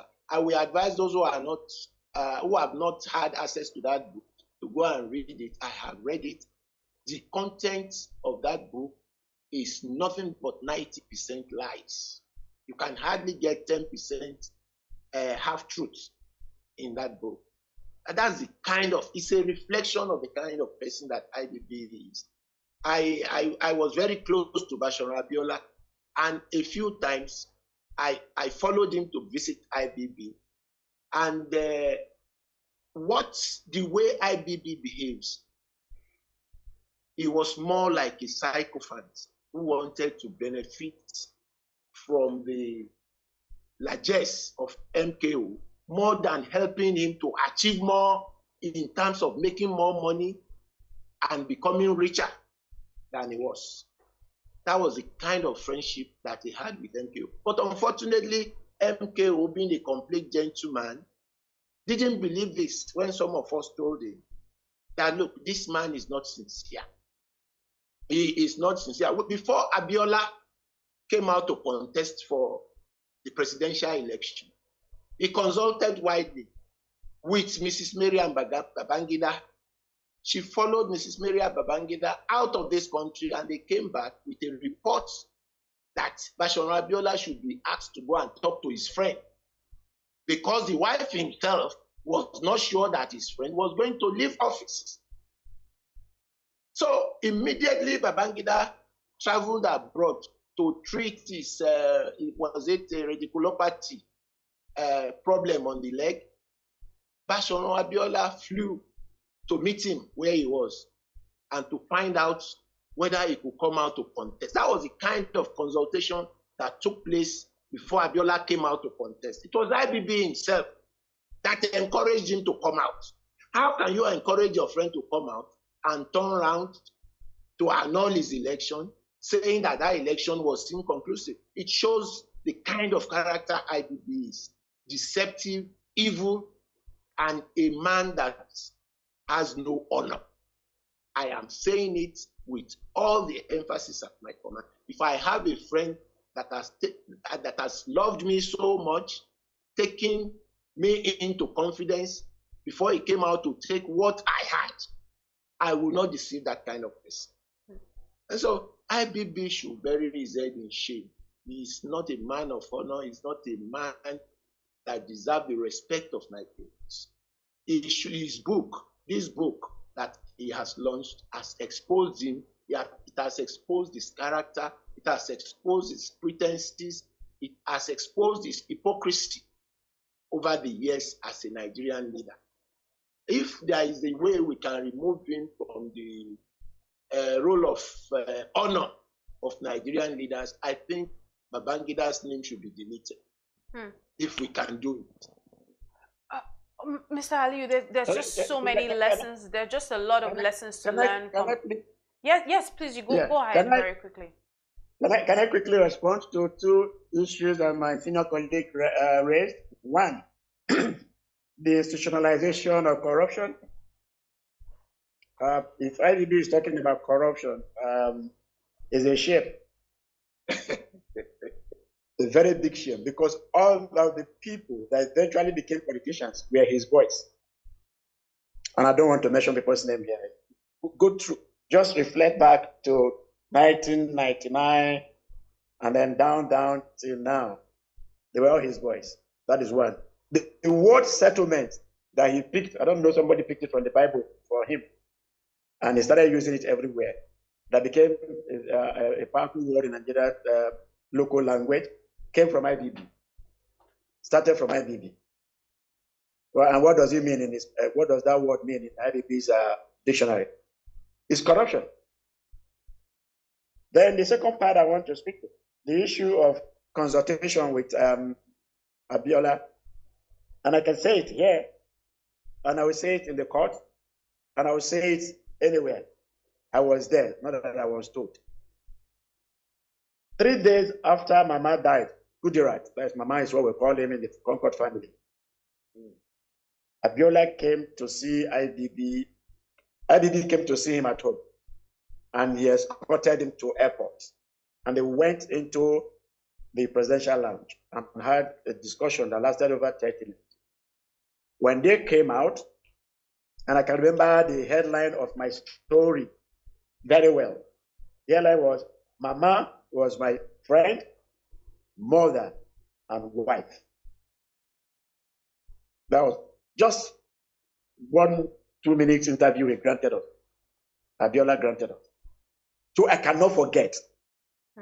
I can still remember the headline. So if I remember the headline, it means I remember the nitty-gritties of what happened that day. And it was 3 days after, or a week after, that Abiola declared. And some people were saying, I should allow this man to rest now. What is this and all of that? They criticized him initially and they supported him to the end. So when somebody is wicked, extremely wicked, and he pretends to be a friend, there's something wrong somewhere. Maybe the man thinks a lot of people who were involved were all dead. We're still very young. We're still okay. Our brains are still sharp. We can remember all the things. I wrote that story. The headline was, Mama was my friend, mother, and wife. And it was second lead, national conference. So he can't say Abiola did not consult with him. I may not have the details of that discussion, but the feelers we had was that it was his political ambition that they concluded. And it was on the basis of that in less than 4 or 5 days after that the man declared his intention. Mr. John, speaking on the institutionalization of corruption, just like you've mentioned, one of the issues that shocked Nigerians, especially during the book launch, was the array of personalities that graced the event. All of the who is who's in Nigeria, from government officials to politicians, former presidents, of course, aside from past President Muhammadu Buhari, to business moguls. Billionaires even donated about 17 billion naira towards the proposed presidential library for IBB. How did this show of solidarity with IBB by this elite hit you? And I would ask this question to Mr. Aliyu. Thank you. Like I said earlier, meanwhile, let me correct something.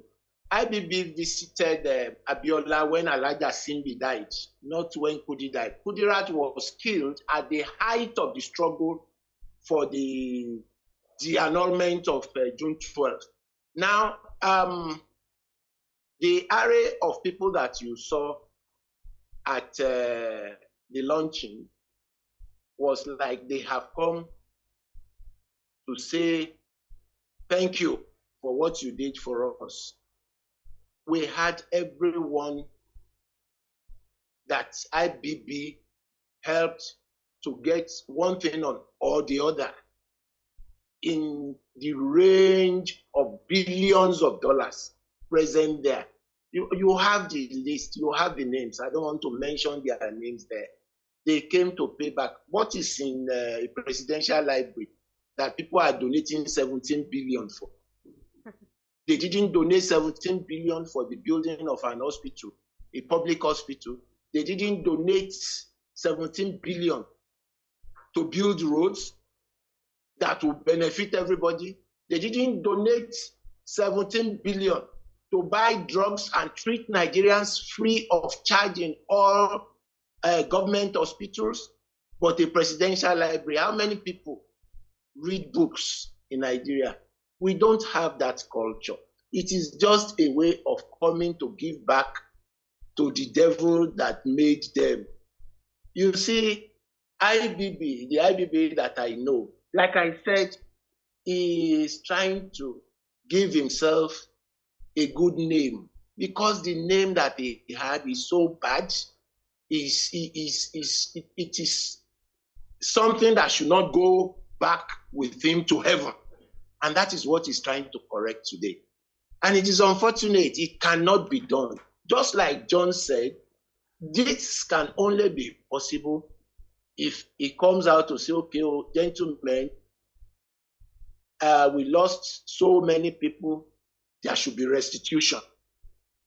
And he goes all the way out to ensure that those who suffered from the crisis that followed the annulment of June 12th election, an election that has been rated the best and the freest in Nigeria, until he comes out with a program of restitution, he will not know peace.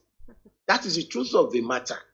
He thinks if you come out in a book and lie that you were this, you were that, God will forgive you. No, you should seek forgiveness from God and come out and compensate a lot of, like John said, a lot of staff of Concord died.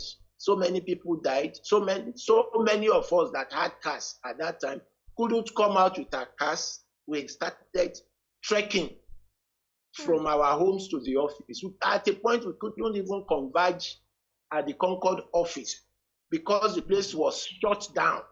We had to relocate to Oshodi, the Oshodi office of African Concord, secretly because they mustn't know that we were there. We were being haunted. Some of us couldn't stay in our houses again. We had to be sleeping in places where we didn't live. I don't want to reveal those places now. Samo Masheye almost got killed. African Concord, Bayo Ononuga himself was haunted and he had to go underground. We were producing Concord under the bridge of Ikeja, unknowingly to them that we could stay there at all to produce. We will exchange documents, give to people that will typeset, then they will have to look left and right before they leave where they were. That was the kind of situation we had then. And it was tough. We were not paid salaries. We were just working. A lot of the staff of Concord had to go out begging for money. Later, Guardian 2 was shut down. At a point, Punch newspaper was also shut down. That was the repressive nature of the administration led by Ibrahim Babangida and handed over to Abacha. Abacha himself was lawless and heartless. He killed everyone that he could kill. He killed Kudirat Tabiola. He almost killed Franco Kori, Ovieko Kori. He was dumped inside jail. The Guardian publisher, Alex Ibru, was shot and he narrowly escaped death, but was wounded in the eye and his 2 fingers. The guy suffered from the effect of his gunshot till he died. We are talking about sanctity of life now. These people had no respect for that. All they did was to kill because they wanted to be in power. And somebody is looking at the possibility of getting Nigerians to forget all these evil acts. It is not easy to forget such things. It is not possible. So Babangida, I want to advise him that he should look for a way of atoning for his sins. Otherwise, he may not achieve the objective for which he launched that book, or for which he wrote and launched that book, because the book has exposed him more as an evil person. He used to call himself an evil genius. Now it is obvious that he's an evil genius with the writing of that book. Like I said, the book has exposed the evil activities, his Maradonic style of governance, and his devilish betrayal of his friends. Thank you very much, Mr. Ali, because we are running out of time. I just need to ask this final question. What lesson does this hold for younger Nigerians, the younger generations of Nigerians, myself, and the ones coming after us? And what's the way forward amidst all of these controversies? I mean, you've already given us a little bit of some of the things you think are the way forward, but particularly, what lessons can the younger generation learn from this? Well, the lessons are that we must not or never allow a military government to come. No matter how bad the democratic government is, you can't compare it to the best civilian administration. We suffered in the hands of the military. It was God, the grace of God, by the grace of God that we are alive today. A lot of children were shot on Agege Motor Road in Ikeja. Dead bodies were picked by the parents of those who were shot. We don't want to have a repeat of that. So we must do everything that we can to ensure that the democracy that we have today is sustained. The worst civilian administration can never be compared to the best military administration. especially the type of administration that Babangida, Abacha, and Buhari was fair.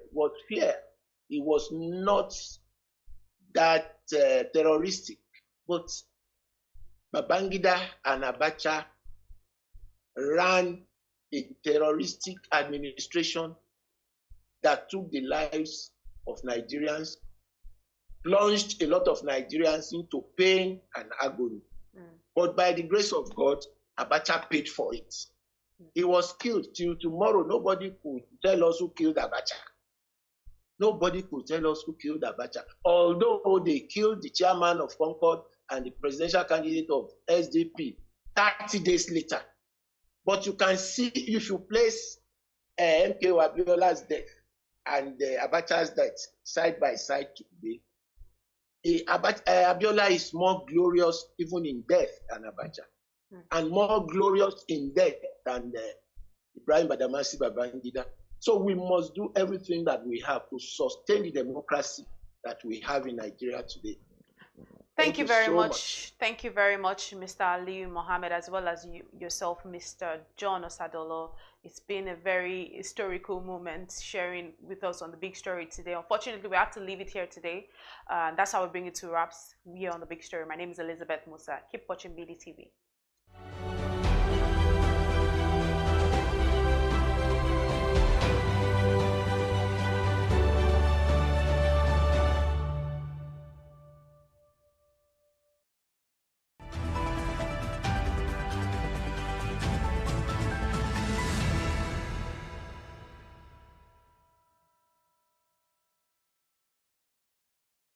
Attention business leaders. Want to make informed decisions? Join the ranks of the best with Premium Business Day. Access in-depth analysis and expert opinions to stay ahead. Subscribe now at premium.businessday.ng and unlock premium content. Plus, you get 50% off your first subscription. Don't miss out. Make smarter choices and seize new opportunities. Sign up now and elevate your business game. Visit premium.businessday.ng today.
Hello, this is Bode Oshosami on Global Business Insights on BDTV, where we bring ideas and discussions on the business headlines.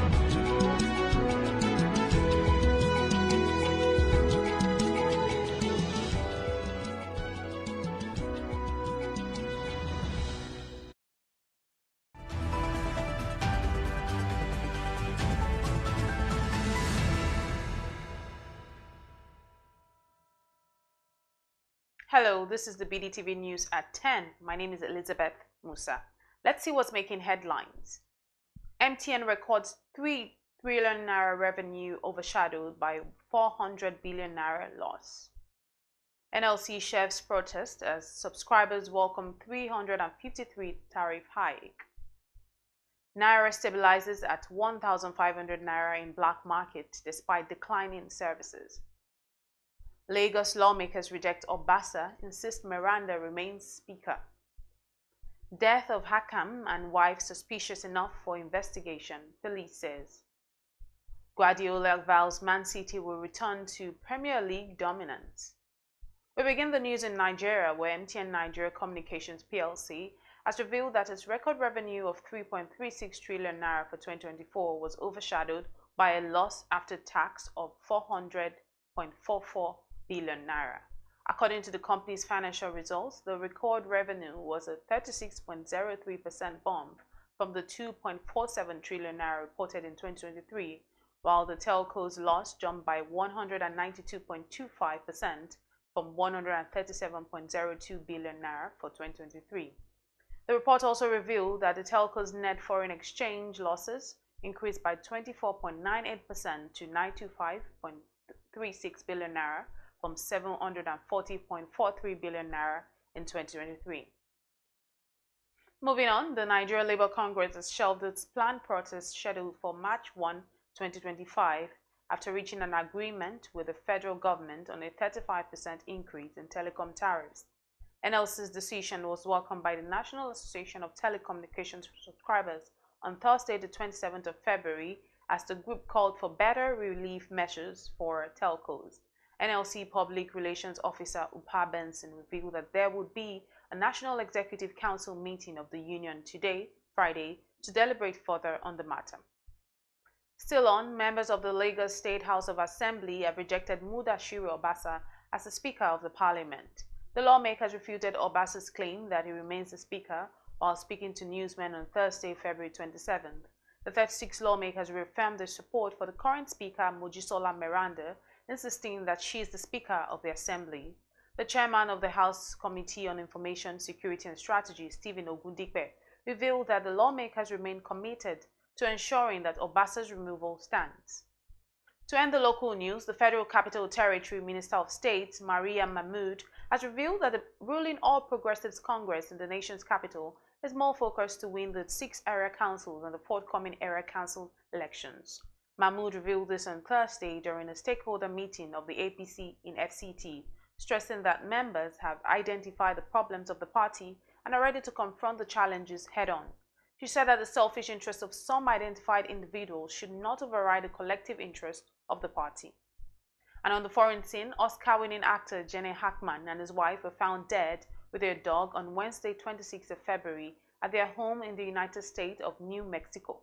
According to the police, Hackman, 95, was discovered in a side room near the kitchen of the house in Santa Fe, while his wife, Betsy Arakawa, a 65-year-old classical pianist, was found in the bathroom. Authorities reported no signs of injury, but deemed the death suspicious enough to investigate and have not ruled out foul play. In a wide-ranging career, Hackman won 2 Academy Awards for The French Connection and Unforgiven. Also, Donald Trump has revealed plans to add 10% new tariff to goods from China. Imports from China already face taxes at border of at least 10% after a Trump tariff order that went into effect earlier this month. Trump revealed on Thursday that he intended to move forward with threatened 25% tariffs on imports from Canada and Mexico, which are set to come into effect on the 4th of March. His comments came as officials from Mexico and Canada were in Washington for discussions aimed at heading off that plan. And now to sports. Manchester United, Manchester City manager Pep Guardiola has revealed that his side will return to Premier League domination soon. And that's the news this morning at 10 a.m. Stay with us for more.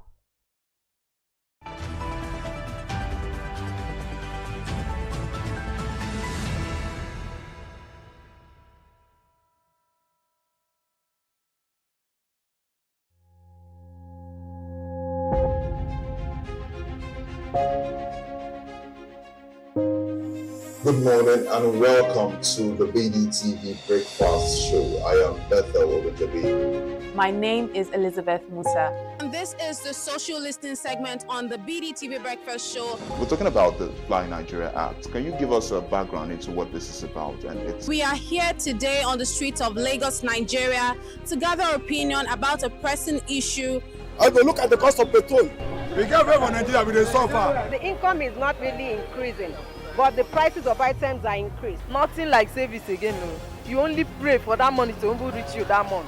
There's a lot of high pressure, a lot of stress. There's a lot of high targets to be met. I was quite strict. In my mind, I said, looking for my hand, my picking go spoil.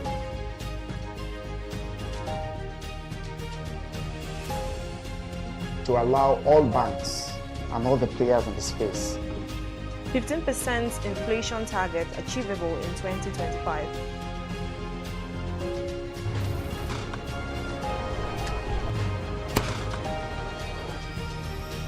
The command and vision philosophy of both the Chief of Defense Staff, the Chief of Army Staff, and indeed all the service chiefs.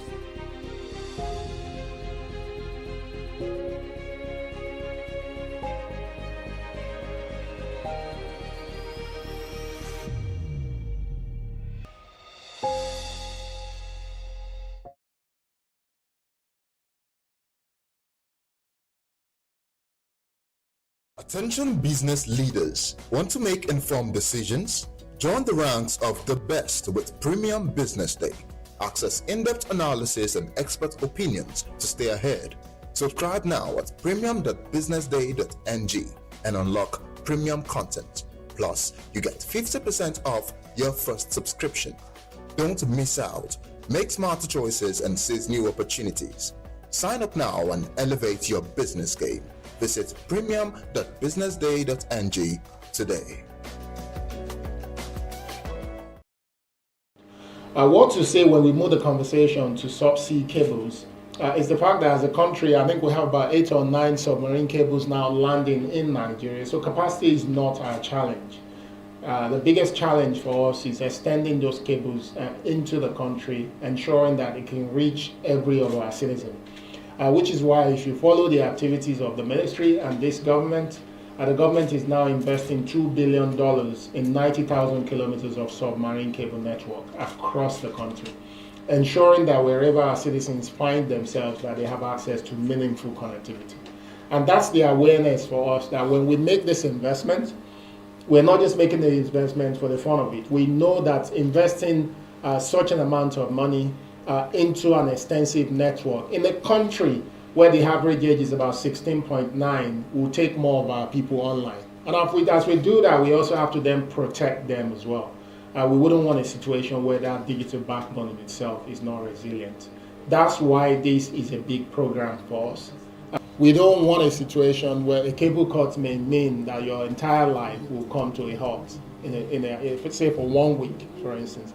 Nigeria was extremely lucky when it happened in West Africa. I think we were able to turn things around in 24 hours, where we moved capacity back significantly to I think about 80 or so %.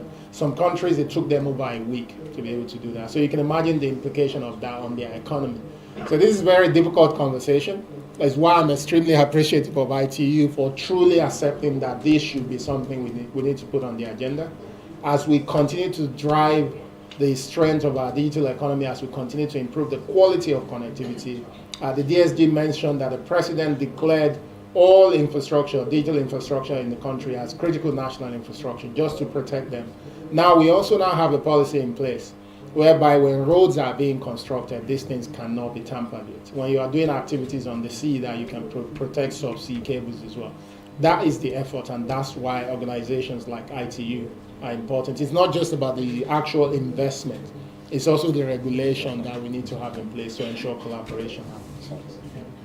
The first summit, so that's why I think it's very important for us to have it in Nigeria, Abuja. Actually, I think when we started those discussions already, we had that name, Abuja Summit, and it was not imaginable that it won't be happening here. I think this is the first time when actually governance and an industry in a very meaningful way are coming together to discuss specifically submarine cable resilience. That means there is a lot of discussions before about submarine cable technology, about commercial aspects. This is the first time when we all come together to discuss specifically resilience, and not only discuss, but to really have a tangible way forward with the actions, and which will be embedded in the declaration as a work plan.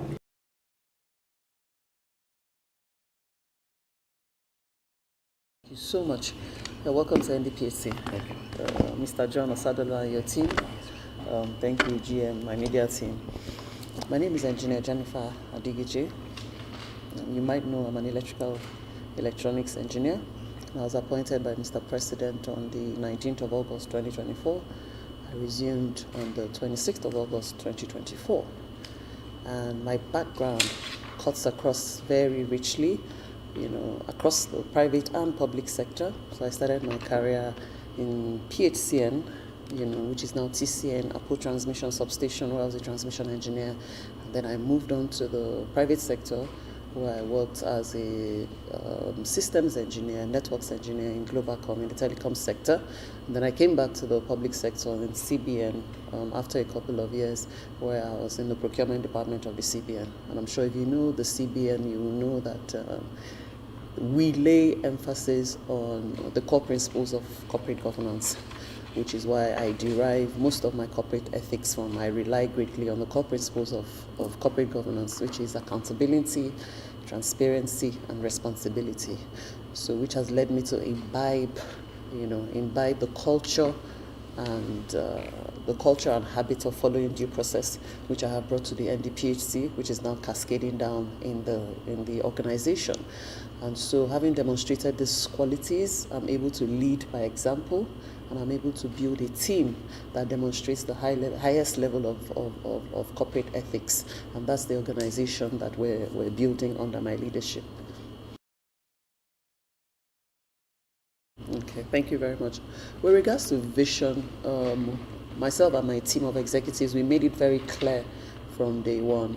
We made it clear in the sense that we communicated the vision very clearly to the staff of the organization. And that's simply because, we don't just want the staff to be partakers of the success. We want them to actively participate in the success story of the organization. So the vision is built around optimization, which is anchored on 3 pillars. Pillar 1 would be optimizing the performance of our assets so that we can enhance our revenue. And then pillar 2 would be optimizing our processes so that we can enhance our efficiency across the organization. And then pillar 3 would be leveraging human capital and technology to sustain transformation over time. So those are the 3 core strategic goals of the team, which we have communicated across all the departments in the organizations and then in the organization, and we have come up with strategies to ensure that the corporate vision is achieved individually and collectively across the organization. Communications is very key in attaining any vision, and because we communicated the vision alongside the goals and the objectives, and of course it aligns with also the aspirations of the staff of the organization, and they're already beginning to see actionable steps that we're taking to ensure that we attain the vision and the acceleration and the growth that we're able to achieve by the mechanisms that we have put in place. So so far the feedback from the staff has been very positive, and that has also impacted the level of progress that we have made in attaining our goals. Okay, thank you very much. In leading the organization to success, like I said, we deployed very effective strategies that would ensure that we attain a goal. And I'm sure you know that the strategy is a plan, a successful plan that would ensure that you turn your goals and your objectives to reality. So the strategies that we have put in place, actionable strategies in place, is ensuring that we convert our goals and our objectives to reality. And so the strategies, like I mentioned, are across the departments and also across the organization, which would ensure that we attain our vision, our short-term vision and our long-term vision. You must also know that the NDPHC is a generation company, and as a GenCo, we are primarily judged by our generation outputs. So we have effective strategy in place to ensure that we ramp up our generation. Prior to my leadership, let me also mention very humbly that prior to my leadership, our average daily dispatch was below 500 megawatts. But as we speak, our average daily dispatch is usually above 800 megawatts, which means that we have improved very significantly our generation outputs to meet the market demands. And so this is possible, like I said, because we have a winning strategy. And one of the strategies would be in the generation directorate is that we now have a robust recovery plan for our power plants. We also very proactively have a procurement planning plan to ensure that we do preventive maintenance across our power plants. And that way we have been able to build sustainability and efficiency across our power plants. The power plants are generally measured by the availability factor. Across each of the power plants, we have improved our availability factor very significantly, and that is because we have an effective recovery plan and restoration plan in place. So we have 10 generation plants, 7 are commercially operational and 3 are still work in progress. So our commercially operational plants are the Calabar Power Plant, which is a 575 megawatts power plant. Then we also have the Aloji Power Plant, which is undergoing upgrades from open cycle to combined cycle, which is 475 megawatts, 450 megawatts installed capacity. Then we also have the Hover Power Plant as well, which is in Edo State, which is a 450 megawatt capacity plant as well. We have the Sapele Power Plant, another 450 megawatt plant. We have the Omotosho Power Plant, which is another 450 megawatt plant. And then we have the Olorunshogo Power Plant in Ogun State, which is also 675 megawatts. Now these are the commercially operational power plants, while the Egbema and Omoku power plants are still work in progress at different stages of completion. And then we have the Barain Power Plant, which is our smallest power plant because it has 2 generating units, which is 275 megawatts. Okay, let me also mention, just to take you back historically, the concept of the NIPP. The NIPP was actually developed in 2 phases. So the NIPP phase 1, which is relying on the fossil fuels for generation, which is why we established 10 power plants, which are gas-fired power plants. So that's the NIPP phase 1. Now the NIPP phase 2 was actually in line with the energy transition plan. Now the NIPP phase 1, the proceeds from the sale of the power plants in the NIPP phase 1 are supposed to be used to start the NIPP phase 2, which is relying on renewable energy in the sense that, the hydro power plants or solar power plants or wind power plants. So yes, from inception, we had always factored in that transition from NIPP phase 1 to NIPP phase 2. So definitely there are plans in place to ensure that we start the NIPP phase 2 soon. We're looking to collaborate with investors to ensure that we're able to start the NIPP phase 2 even before we can conclude the privatization of NIPP phase 1. So yes, we are currently aligned with Mr. President's energy transition plan in ensuring that we can quickly begin to make investments to ensure that, we can create plants with renewable energy sources, which will be cheaper and more efficient for us as a company and as a nation. The power sector it has been evolving and it will continue to evolve. But I would say that with the passing of the Electricity Act 2023, it's a game changer for the sector. Because it's an advancement on the Electricity and Power Sector Reform Act of 2005, and it has developed very significantly, to a large extent, because what it aims to achieve is a decentralization of the power sector, and that will now liberate each of the subsectors, the generation, the transmission, and the distribution subsectors. So essentially opening up the NESI, the electricity market for us. And it is actually to our advantage because now the industry is transitioning to bilateral transactions, so we can trade trade bilaterally, with off-takers, we can collaborate, with TCN, and that is opening market opportunities for us. And so the Electricity Act is a game changer for the sector, and I believe that we will begin to make significant improvements, because the sector will now be more enticing and attractive for investors to begin to draw capital to enhance our distributed access to electricity as a nation. And we know that no nation can thrive when the businesses and the people are not thriving. And the businesses and the people cannot thrive when there is no access to quality, affordable electricity. It's doable.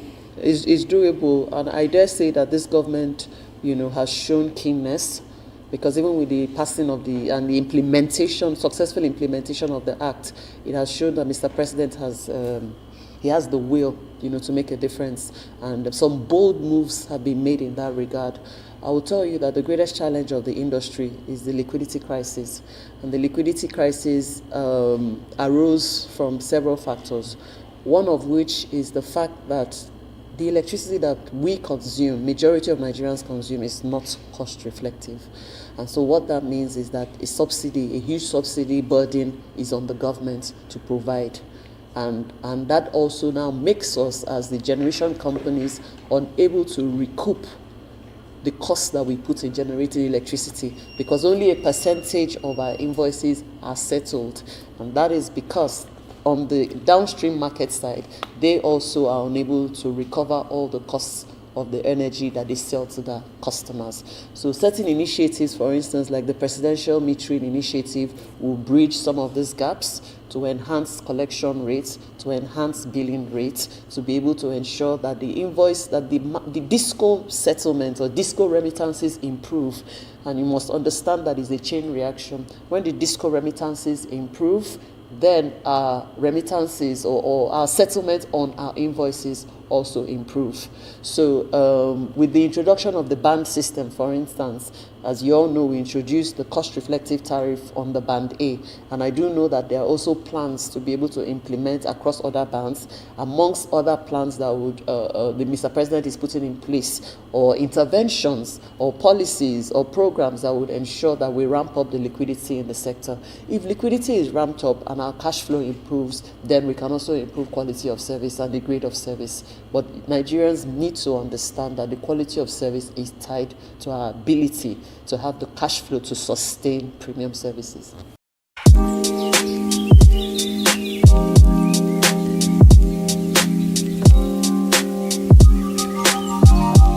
This is Lagos, and this is Lagos State House of Assembly. We are approached by our leaders that we should remain calm and take things easy until they approach. But we are shocked to see what is happening today, and we are still expecting them to come and tell us we went wrong or what really went wrong. We won't take laws into our hand. We are not happy, and we are already demystified.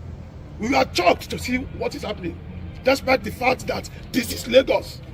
This is the center of excellence. We've been law-abiding. We've not gone out of our way.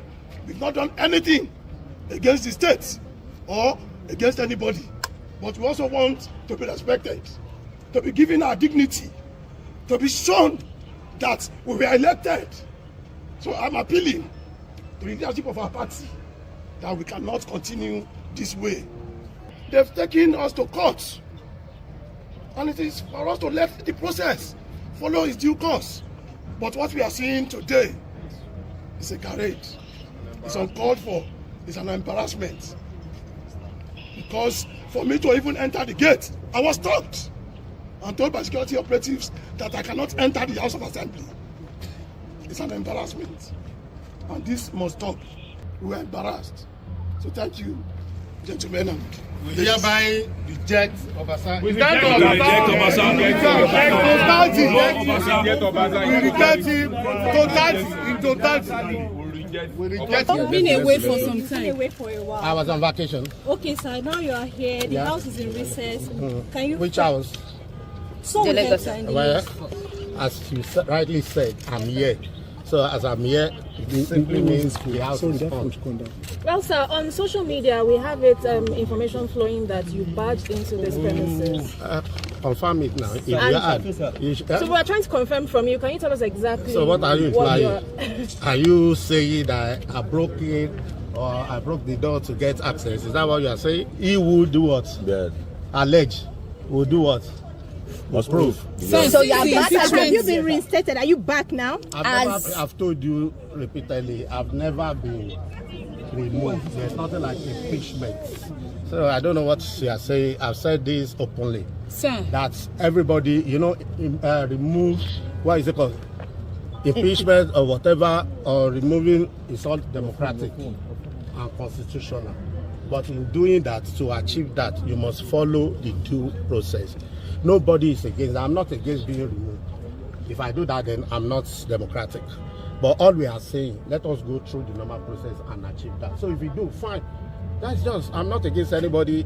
I don't have anything against anybody. All my colleagues, they've always been my brother. They have always been loyal. They've been dedicated. A strong commitment to serve the people of Lagos. I will continue to do that together. For me, I have no reservation, nothing against anybody, and no intention of victimization. So okay, so you took the house to the court. What is the case about? What is the case about? About the current removal. No, I don't have anything like that. Okay, sir, are you not disturbed that currently members of the party, they are now being pitched against one another over this crisis? No, our party is one. We are all brothers and sisters. No, we just had it's a family party. Everybody is entitled to his or her. Thank you. So what's next? Top 5 countries where Nigerians can study abroad without English test. Before recent changes, international students aiming to study in top institutions in the USA, UK, Canada, and Australia needed English proficiency test scores like IELTS, TOEFL, or PTE for admission and visas. Here are 5 countries where Nigerians can study abroad without English tests. Number 1, Germany. Germany's education system offers affordable tuition fees. Nigerians interested in studying there often ask if they need an IELTS test. The good news is, many German universities now accept students without IELTS. They require a proof of English proficiency through specific documents for admission and visa applications.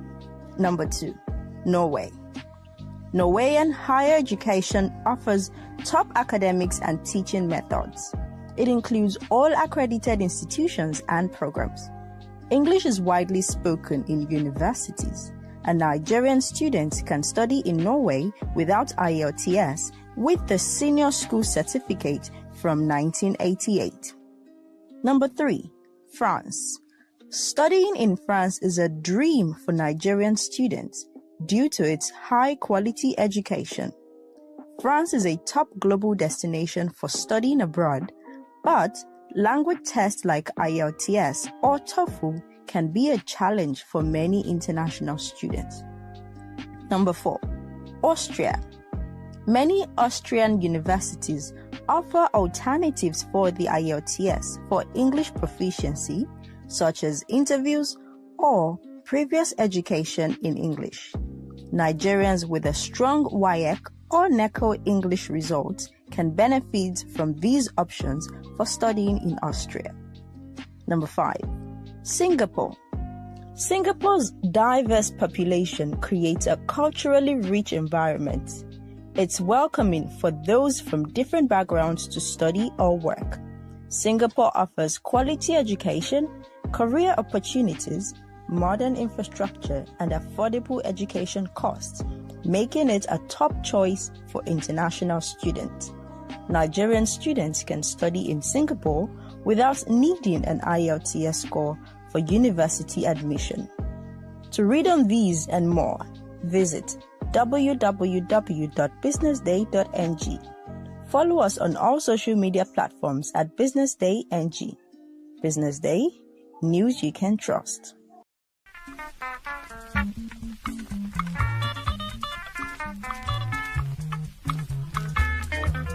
This is a National Cane Weaver Association. Normally, we call it Cane Village. My own name is Dennis Omadide from Delta State, the chairman of National Cane Weaver Association in Lagos. My name is Adebayo Olamide Sandra. I run sanora.ng on Instagram, which is a rattan business.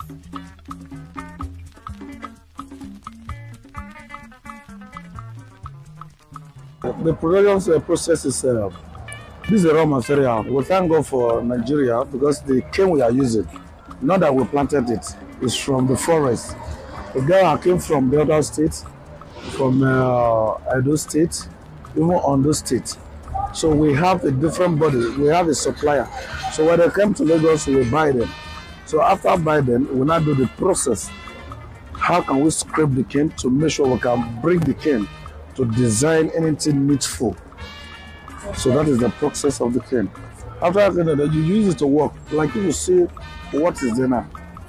After cleaning, that is why you get all this finishing work. You know, I have a lot of process. We scrape it, we tear it. After tear it, then we have to smooth it so that we can use it to design whatever that we do. And most of the things, they are in the market, you can see. Because I'm not working hand, but they are finishing products. We use hand, we doesn't use machine. Well, we call it water cane. We have two types of material. We have water cane, we have willow cane. Willow. Those are the two material, the major material we use in Nigeria here. But in the best cane work in the world, Indonesia, their cane is planted, but our own is from God. So those cane, they can never finish from the forest because in as far forest exists, the cane also exists. So we, after they bring them, we buy them. When we buy them, before we can come to cane like this, when we are even in primary school, we know how to do handwork. And the handwork is from cane. Sometimes we used to tie broom. Sometimes we will do something like KG fish. So in that process, we know how to mix the cane in the village. Because most of us, we are not from here. Because the majority in this place is from Delta State, 99%. So we know how to do KG fish, do handwork. When we come here, we now know that cane is so very useful for many things. So that's why we put the idea through even the white men who give us catalog. Then from there, we have been working. That is how we enter this. The challenges of this work, the place we have now, this is not the best place for the business. We want a place that we can use it as a tour. When people came, they will come and see what we are doing. But presently now, based on Lagos State, there's no any place. We need a place that we can display our market, showcase our market, so that people will know that we are operating because now we are under the bridge.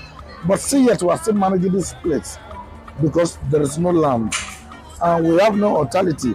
That is why we are managing this place. But this is the center of the business for all Nigeria. This is the center. In terms of finance, even apart from the finance, we want the government to intervene on the work. Because some times ago, we wrote to we under a ministry of we are under the ministry. So they promised us that they will give us a better place, and after that place, when we even work, they can export the work to another country so that they will not say that our youths are not to work.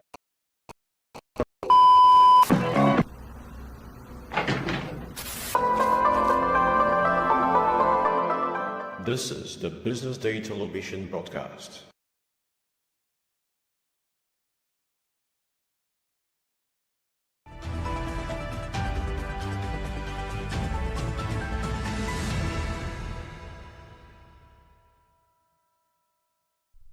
Hello and welcome to the social listening segment here on the BDTV Breakfast Show. This is where we analyze top trends making the rounds on social media.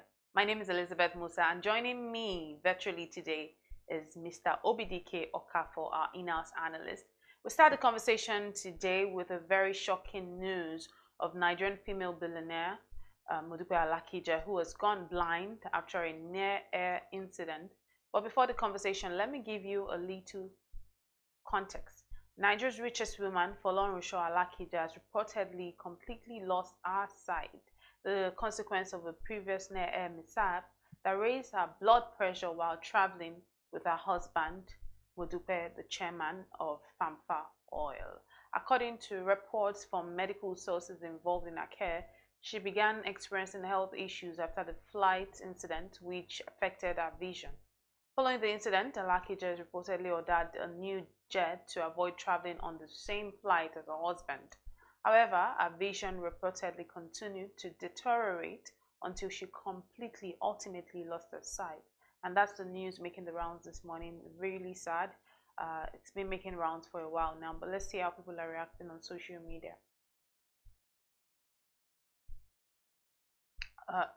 But I know we have Mr. So that's a comment from Izuchukwu. Izuchukwu says, let her quickly go to India for eye surgery, or are there no pastors in Nigeria that can solve the situation? A billionaire can't be sick, not to talk of be blind. I don't know if this is a sarcastic response, but Tolu says, last year she lost her marriage, this year she lost her sight. Money doesn't determine happiness, guys. Just spirit you're lucky. Okay, let's see if we have more reactions. Wisdom says, this is sad. When money fails, only God can help. May God grant her help. And I say amen to that. Afia says, her ex-husband used to eat her on the eyes. He even beat her in a private jet. She has had up to 10 surgeries in her past marriage. 10 eye surgeries in her past marriage. Her 4 sons were aware of the abuse but ignored and refused to stand up for their mom. Shame on them. I don't know how true this is. I don't know where that person got the information from, but that's the news making the rounds on social media. And of course, you trust social media netizens to always chime in one way or the other. So far, it's already made public. But one thing is for sure, I do really wish Madam Folorunsho Akija, I wish her good health. I wish her safety, and I pray that she does get better. But let me hear what Obidike Okafor has to say concerning the story. Okay, can you hear me? Yes, we can.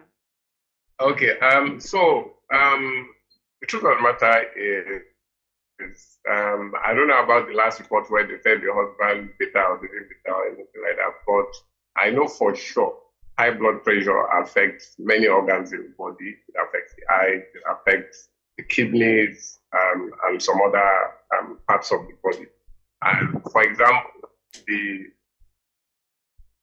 when somebody has high blood pressure, it affects the retina. It affects the nerves, the tiny nerves in the retina, and the person can either have blurry vision or going blind.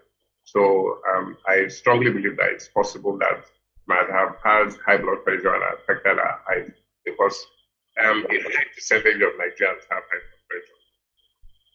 I can't remember the actual reports, but I think if you check, then a lot of Nigerians have high blood pressure. So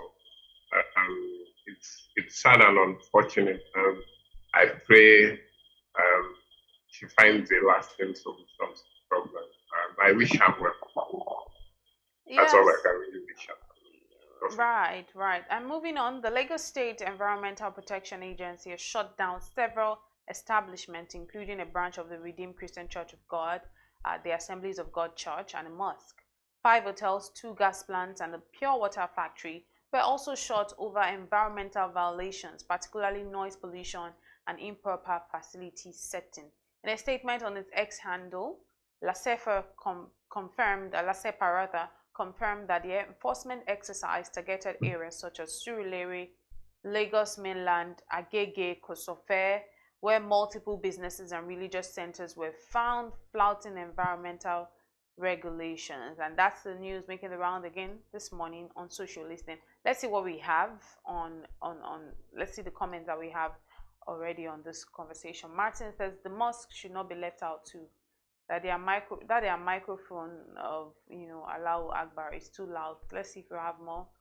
Texas Beamer Club says this is something that needs to be revisited. For the financial and technology transfer support required to make the clean energy transition less of a burden to lower income countries. All this in the same week when oil giant BP says it has abandoned a radical attempt to reinvent itself as a green energy company. But the term just can be less compelling, especially if one has benefited from status quo order for decades. Perhaps Cyril Ramaphosa should be using another phrase increasingly favored by analysts who are now calling for a pragmatic transition, a transition that factors the need to navigate the complexities that have made the journey to save our planet much less straightforward, but still one we cannot abandon. Hello, welcome to Global Business Insights, where we look deeper at the main business stories. Today in this episode, we look at a rising call for a more pragmatic transition to cleaner fuels. But first, some of the main stories. Yesterday, major US indexes were mostly flat ahead of today's personal consumption expenditures price index data release. Economists expect the measure of price changes for consumers to rise 0.3% from December for an annualized gain of 2.5%. Core PCE also expected to increase by 0.3% month on month and 2.6% year over year.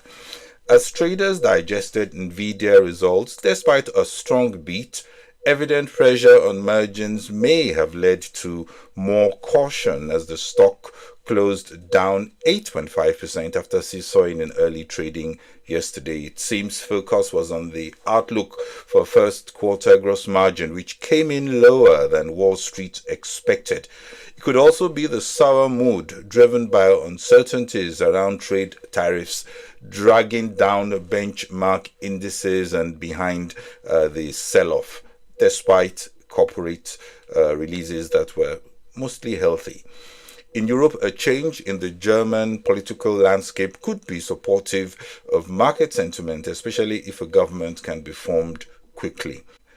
The US Bureau of Economic Analysis, BEA, said the United States gross domestic product expanded at an annual rate of 2.3% in the fourth quarter, matching the initial estimate, and came in line with the market expectation. The U.S. Census Bureau reported also that durable goods orders in the U.S. rose by 3.1% or $8.7 billion in January. This was after a 2.2% decrease reported in December, and better than the market expectation for an increase of 2%. Still in the U.S., the Department of Labor reported that citizens filing new applications for unemployment insurance increased to 242,000 for the week ending February 22nd. This print missed initial estimates, also was higher than the previous week's revised tally of 220,000. Moreover, continuing jobless claims went down by 5,000 to reach 1.862 million for the week ending February 15. In Nigeria, the latest money and credit statistics report by the central bank reported that net domestic credit declined to 99.41 trillion naira in January 2025, reflecting a significant contraction from 115.58 trillion recorded in November. That was last year. The data also underscored the fluctuations in domestic lending. But looking at the reasons, firstly, average lending rate from 26.62% in December 2023 to 30.28% in December 2024 is a significant jump, which is a disincentive to borrowing. Secondly, Treasury bills rate rose, and being risk-free, much funds that could have gone to lending was diverted there.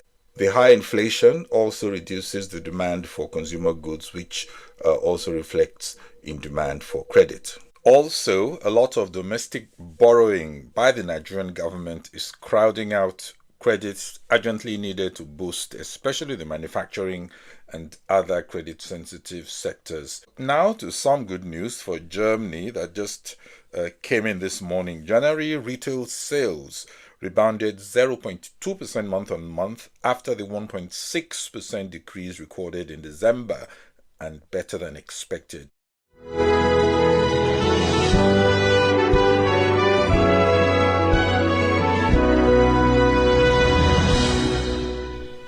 The path to cleaner energy has suddenly become more complicated, to put it lightly. But the planet is too important to just simply abandon what many now call an unstoppable transition, admittedly with still many unaddressed issues. Damilola Ogunbiyi is CEO and Special Representative of the United Nations Secretary General for Sustainable Energy for All and co-chair of UN Energy. She speaks to some of the issues at the World Economic Forum in January at Davos.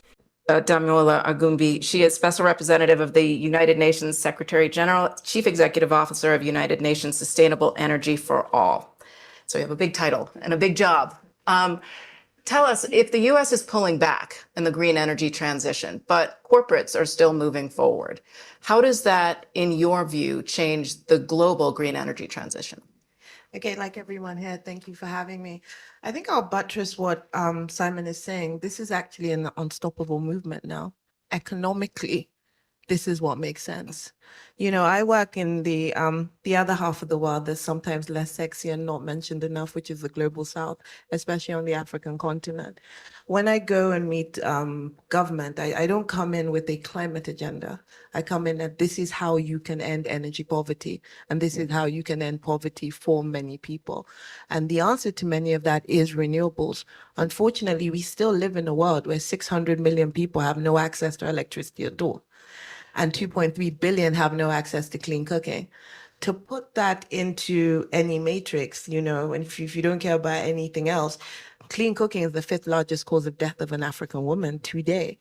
So you can't say that you shouldn't swap out to these better technologies. It's the difference between life and death for a lot of people.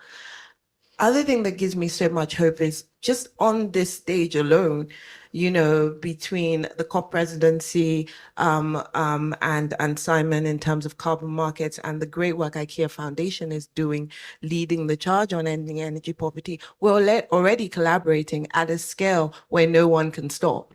You know, not one country, not one leader making a decision, because it's just the right thing to do globally. The other reason why I want to focus on the global south is that we cannot live in a world where we can have people in energy poverty and think that we can hit our climate agreement. We don't live in a world where half of the world can do something and the other half of the world cannot. And what we're seeing is quite scary. We're seeing that there's a lot of localized pollution. You have like a continent like Africa plagued with 23 to 25 million small petrol gensets. These aren't big coal plants that you can just shut down at once or those type of plants. These are things that you can't regulate. You don't know where they are, and you can't tell people that they can't have energy. So that's where we're really focusing on. And with that and clean cooking, you cannot get it done at scale without the carbon markets. There has been progress in that we now have global production of wind and solar energy growing from almost 0 to 15% of today's energy generation. But the part played by hydrocarbons have not been significantly dented too, as the total energy needs of the world has been expanding at a very fast pace, with the energy-intensive artificial intelligence, digital-driven revolution in the north and the south's faster economic growth and bridging of massive infrastructure and energy deficiencies, leading to demand for energy that can only be shooting up much faster than before. Today, achieving net zero emissions, a balance in which any residual emissions are offset by removals of emissions from the atmosphere, remains in a too far distant future and is so easily overshadowed by more immediate and pressing priorities and challenges. The call for justice and urgency is therefore complicated by other hot buttons like rising poverty, rising geopolitical trade tensions, energy insecurity, reducing today's pollution, ballooning debt, sticky inflation, reviving economic growth, and a simmering east-west and north-south rivalry. The way forward can be anything but the linear path many had charted for the clean energy transition. Let's consider some of the issues. The main one is the cost of the transition and who should be paying for it. This alone is enough to scuttle any progress. The rich economies agree they have benefited more from the dirty energy and should pay more to clean up the climate mess, which could cost about $7 trillion a year. Some analysts have said the US would have to cough up at least 10% of their GDP, a staggering figure that factors in the green premium. That's a situation where low carbon technologies come with a more expensive bill. Then the economic shifts implicit in the energy transition are also significant. Today, the International Energy Agency forecasts that global demand for minerals needed for clean energy technologies will quadruple by 2040. These are minerals such as lithium, cobalt, copper, nickel, and graphite, which are already seeing a spike in demand. China already has a well-defended dominant position in the processing of most of these minerals into metals essential for renewable energy infrastructure. China also accounts for over 60% of the world's rare earth mining production, compared to 9% for the United States. A cleaner value chain is almost synonymous with China domination, involving production and even potential dumping of batteries, solar panels, and electric vehicles components, supported by the massive state subsidies and deployment of massive amounts of capital towards energy infrastructure in the developing world. In short, the energy transition plays strongly to the advantage of Beijing in the China-US rivalry for geo-economic influence, and should it surprise us that a large part of US opinion are not sold on it. There are other issues. Another main one, for example, is the widening north-south divide. Less than 50% of low-income economies, especially in Africa, have access to steady electricity, most still using wood and cutting down trees for fuel. Energy security, energy affordability, and sustainability all imply different things in different countries. The result is an obvious clash of priorities and an ocean of distrust. The obvious and difficult truth is that any path to clean energy must pass the sniff test of the nose of the less developed South, because that is where a lot of growth of energy demand will come from. My short summary is that the present challenges, including the US pivot towards fossil fuels, which should not be surprising, and Africa's call for just transition should be an opportunity for reimagination and a new compass and new maps to navigate more sustainably the journey to protect the planet. Asia-Pacific markets were lower after US President Donald Trump confirmed that tariffs on imports from Mexico and Canada will be going ahead and taking effect next week, and announced plans to hit China with a new 10% tariff. But on the other hand, and helping market sentiment, we have lower oil prices and possible resolution of war in Ukraine. Trump also said he's working on a trade deal with the UK, hinting that Britain could escape tariffs. US Treasury Secretary Scott Bessent said late yesterday that he opened to the idea that other countries' tariffs could come down or go away, adding that the Ukraine minerals deal is done and will be signed later today. Well, that's it on this episode of Global Business Insights. Enjoy your weekend and thanks for watching. This is Bode Shosami. Bye-bye.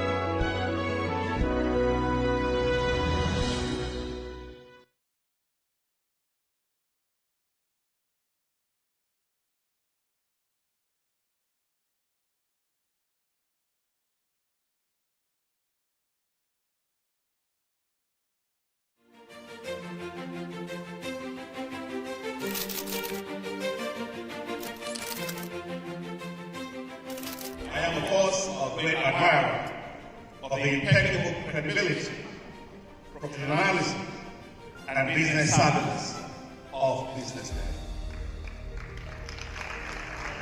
If you really mean business in Nigeria, start your day with Business Day.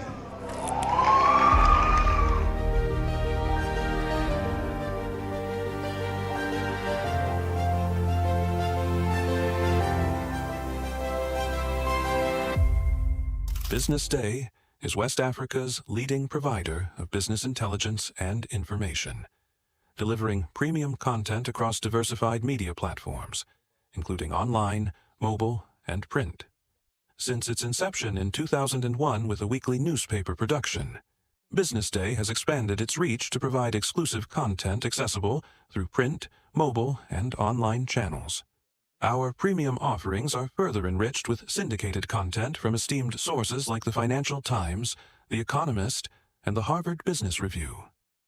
At Business Day, our mission is clear: to be the foremost provider of business and financial content, empowering readers to make informed decisions in Nigeria and Africa.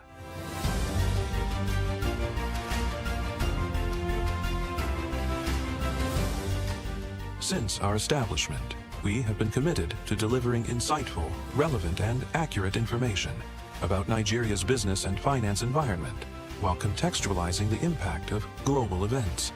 We monitor the stock market, analyze the companies driving it, and report on government policies and their economic implications.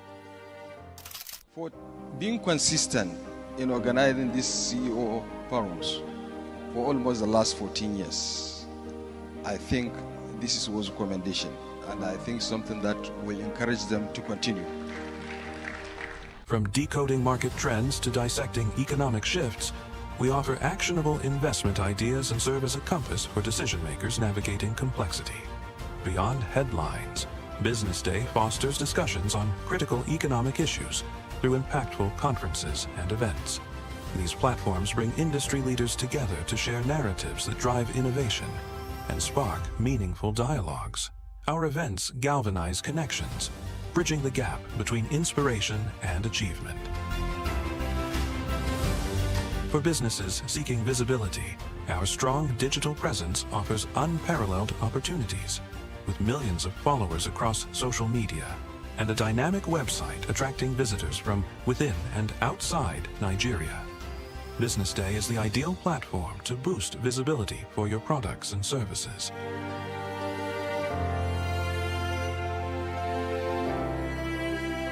If you're looking for in-depth analysis and expert opinions on Nigeria and Africa's business landscape, Business Day is your guide.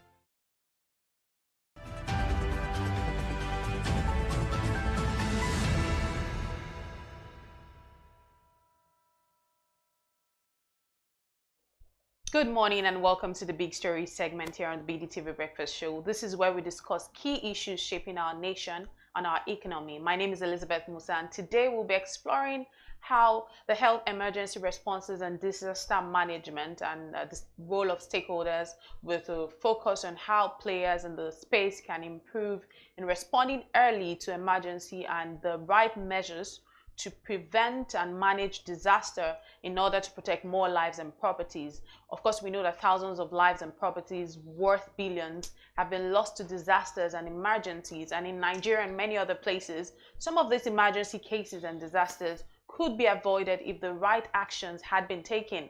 Many of the lives lost were also attributed to ignorance on the part of the victims, and of course the failure of appropriate bodies, including persons tasked with the responsibility to reach out to the victims early enough. Today, we turn our focus on how this situation can better be handled and managed to avoid the continuation of precious lives and properties in our society, the continuation of the death and damages to lives and properties. Now, to understand this better, we are joined by our guest analyst today. We're being joined by Dr. Emmanuel Olowokere. He is the Chief Operations Officer at Citron Health. We're also joined by Mr. Pascal Achunine, is the Director of the Health Emergency Initiative and is also an Ashoka Fellow. And it's interesting and very lovely for you to be joining us this morning. Good morning. Good morning. Good morning. Thank you for having me. It's a delight to have you on our show today. Let me start by asking you, and going straight to the conversation, perhaps I should start by asking you to take us through what emergency response and disaster entails precisely. And I'll just start by asking you, Mr. Pascal. So it's very important for everyone to plan. There's a popular saying that when you fail to plan, you plan to fail. And because we do not attach value to lives in Nigeria, human lives, you hear of massive number of deaths. I will try to make it more real for us and pragmatic, less of academic, so that everybody can relate to this and it can resonate. So we, in Health Emergency Initiative, I'm the executive director, as earlier introduced, of Health Emergency Initiative. And we started off, I will connect it with part of our journey. We started off paying the hospital bills of indigent patients in public hospitals, those who have non-chronic medical conditions. And based on data, some of them shared by UNICEF and WHO, we realize that 1 out of 5 children do not see their 5th birthday in Nigeria. And the programs we introduce with public hospitals and missionary hospitals focus on ensuring that non-chronic medical conditions are provided. We give immediate support. And we now found out, working with Federal Road Safety, we did an assessment and realized that road traffic accident is the biggest killer of young people in Nigeria. So we expanded our program to include payment of hospital bills the first 24 hours, the initial deposit required to get them to stay alive in Nigeria, starting with Lagos, but we are now in 13 states. But over time, we recognize what we just spoke about, that pre-hospital emergencies account for more than 30% deaths in Nigeria. So from 2019, in collaboration with FRSC, and then we introduced other agencies like Lasambos, we started first by training and equipping their personnel, even though they wear the uniform, even though they are statutory required to be at the scene of emergency. But most of them do not have the basic skill. So we started training them, over time we now expanded to those who we call bystanders. Of course, we are all very familiar with taking pictures and videos at the scene of emergency and put on social media, but do nothing.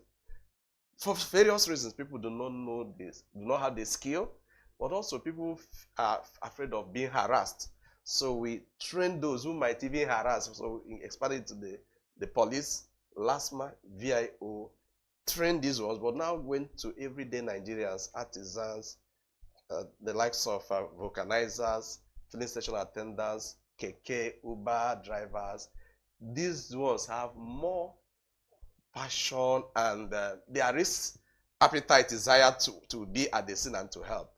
And then we went further to introduce it to secondary school level so that young people can embrace the culture of saving lives. So when you talk about emergency responsiveness, our engagement so far, interaction with the society, various segments of the society, shows that maybe if as a producer, if I ask, do you know the emergency numbers in Lagos or Nigeria? Funny enough, I mean, we know them, but we don't even know them offhand. Okay, so that knowledge that you can call 767 or 112, and then when it's up country, these two are for Lagos, 122, that can enhance the survival chances of a crash victim by more than 50%. So those are some of the key things we integrated into the training. So we'll call it an integrated strategy, where when an accident happens, when there's a gas explosion, when there's building collapse or even drowning, we have relationship. We signed a MOU with the key hospitals and the FRSC and ambulance service, but also expanded it that these people need training. So we provide support on one hand for payment of initial deposit, but also included that we train people to have this knowledge. And then when we talk about emergency, you mentioned, we are not only limiting it to crash, fire, accident. It could be that people have heart attack, cardiovascular related diseases account for massive number of deaths in Nigeria. People, of course, you've come across or heard of this, what we call the epidemic of people slumping and dying. All of this fit into the ecosystem of emergency response. And so we've taken various proactive steps to change that narrative across Nigeria. We have that footprint now in 13 states in Nigeria. Dr. Adeola, I know you probably want to make some additions to what Mr. Pascal has said, and if you have that, you can please go ahead. So thank you very much. It's very imperative that we're having this conversation. As Mr. Pascal has rightly said earlier on about the stakeholders' engagement. So across the different tiers of government, there's at the level of the federal where policies are made, and these policies are binding. Currently in Lagos State, there's an executive order whereby every resident or every person in Lagos must be signed to the HMO or must have like an affiliation with HMO, which is being spearheaded by Lagos State Health Management Agency. So with that coming into that executive order coming into play, me as a private service provider with a network of 120 ambulances across Nigeria, I don't have to bother with, okay, who gets to pay the bill if I dispatch my ambulance. So I can easily dispatch an ambulance knowing fully well that if I'm signed as an health service provider with Lagos State Health Management Systems, right, I can easily go. So we have the HMO side, the health management organizations that have like the private companies and those people onboarded on them, and which we have like an existing partnership at least with 4 to 5 of those HMOs. AXA, Mansard, Leadway, Avon, what they call it, Anchor, Novo, Redcare, right? So it's very easy for me to say, okay, AXA, Mansard can give me a call, Avon can give me a call. Oh, dispatch this ambulance. I've had like movement in the night whereby we had to move someone from an accident scene, just someone moving by the accident scene, and we had to move them straight to Loot in the night, and we're able to do that, but the whole cost literally was handled by, I think, one of the HMOs. So those are just the little loopholes, right? And also, what is the response of this bystanders, the roadside guys, whenever an accident or an emergency happen? Because the golden hour still applies. What do they do within that golden hour? Whatever you do within the golden hour practically saves lives, right? And thank God that Mr. Pascal's initiative has helped to train people. Although we do train corporate organizations, first aid under Ambulance Academy, whereby we do the old integrated training, CPR, mannequins, and all of that for them to ensure that these people have the right knowledge to save within that golden hour. Yes. Right, and you know, we talk about the golden hour and all of that. So in many instances, when you see disaster or emergency situations like this, what you see is people that are taking pictures of victims, or maybe just doing videos to get attention rather than helping them out of the situation. Not saying that these people don't care about these people, but I think the next thing that comes to people's mind is, oh, bring out your video and say, oh, see what is happening, or what will you attribute this to, and how can I mean, there needs to be surely a way to draw the line, or at least so for that, it's education majorly, and it's not about literacy. People are literate. We can't say that people that are at the scene of this event don't have right knowledge, but in terms of education, they don't know, right? So it comes on, the responsibility lies on people themselves to know what to do, and also for government to train people. So in instances whereby we have emergency, before I bring out my phone, next thing I'm first thinking out is this person conscious? Is this person unconscious? And next thing I want to do is, can I get a car? Or do I need to perform a cardiopulmonary resuscitation, a CPR, right there and there? And the truth is that whenever a CPR is performed, you increase the chance of living by maybe almost 50%, 60% in some cases, depending on the incident, right? The funniest cases is that even when people have fun or go to recreational centers and people slump, it's funny that people don't know what to do, right? So we have to intimate ourselves, educate ourselves. No matter how big you are, there are some life skills that should be made necessary and compulsory for even everybody, right from secondary school, to have these life skills. Not because of you are a medical doctor, or you're a nurse, you're a physiotherapist, or you are in any of those health-related courses, right? But a basic need for everybody is to be able to perform a CPR, know what to do whenever someone is having a seizure, know what to do when someone experiences a stroke, Just the basic thing. No, nobody's saying that you should know how to do an IM injection, administration, all of those things. But the basic thing that you need to do, which is not recording, is the last thing to do. Someone else can do the recording. Then another thing I think I want to mention is that most people don't know the law, right? And in the case of not knowing the law, everybody's trying to be careful that, okay, if I touch this person, fingerprint, blah blah, would they not rope me into the whole case that is an attempted murder or is more or less like an assassination? People can be funny, right? But I've seen instances whereby our law enforcement agencies just pack people without having the right conversation or the right way to handle things, and all of a sudden you blame yourself. Even I think last 2 years or last 3 years, we had a situation whereby someone took someone to the hospital, and it became a case of they didn't want the person to go because it took someone to the hospital. I just helped out. I should not be saddled with the responsibility of just helping a stranger out. So, thank you. Right. So, whose role exactly is it to carry out this awareness and public enlightenment? I'll ask you that, Mr. Pascal, because I like what your initiative is doing. But do you also think that the government also needs to play a huge role? So we recognize. I'm glad about the stakeholders' role as part of this discourse this morning. We are very mindful of the fact that we need the public sector, the private sector, and the social sector to collaborate. It's a collaborative journey. When we began several years ago, we realized that federal road safety has a critical role, that the lead agency when it comes to road safety.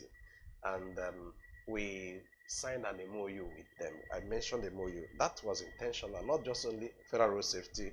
We had National Orthopedic in that program, in the MOU, FMC Butemeta, and the Ministry of Health, Lagos State, committed on behalf of Lagos State health facilities that the first 24 hours an accident happened, when a crash victim is taken to any of those facilities, they should be given, during we call it golden hour, they will be given a free stabilization and resuscitation at our expense. Sorry.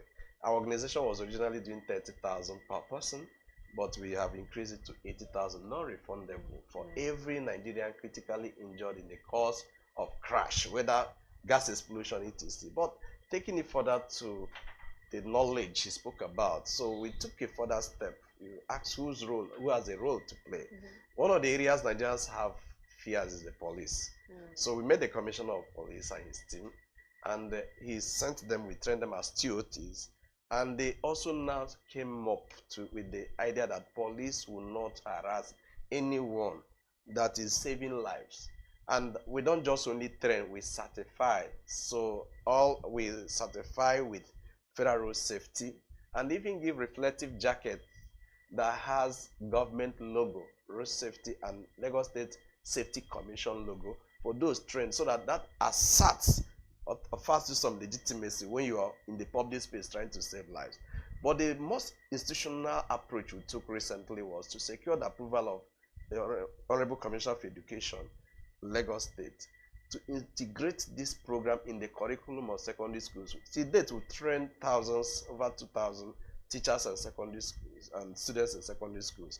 But the way you have physical and health education offers at the cost in the syllabus of schools. We'll secure that approval. We are on a journey now to have every district in Lagos State, both including federal institutions, offer this program as a course in secondary school. GS3, SS1, SS2. The goal is that we have a young people who have capacity to offer pre-hospital emergency support in Nigeria. As we did in Lagos, Kwara State also recently approved. We also will be in Rivers State. The Minister of Education is giving similar approval. So it will be a pan-Nigeria initiative ultimately. So people will no longer, because we have few doctors. Even if you have doctors everywhere, there are some things the golden hour does when it comes to applying CPR and first aid. It does not give you the leisure of more than 10 or 20 minutes.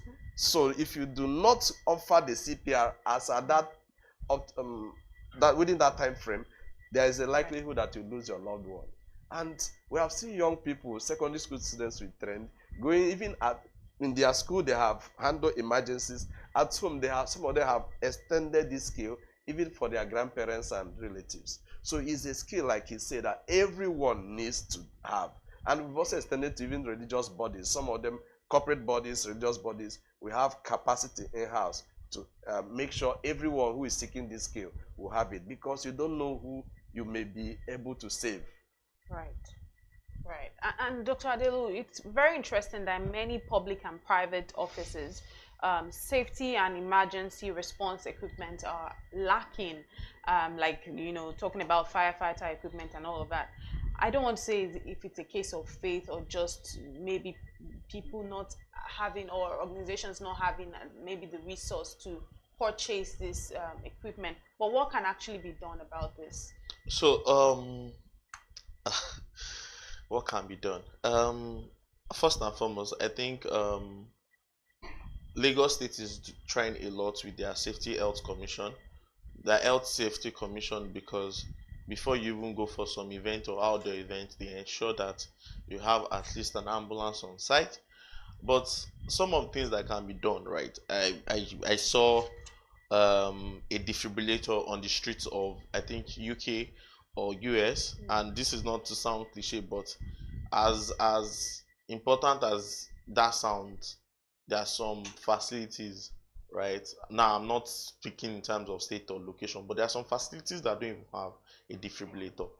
And a defibrillator now, if you are looking at maybe the market price, it should be around like 1 million, that range, estimation of 1 million, give or take, right? And this is not something that is easy to come by looking at our current economic realities, right? So it is one thing that government can do if they want to supply.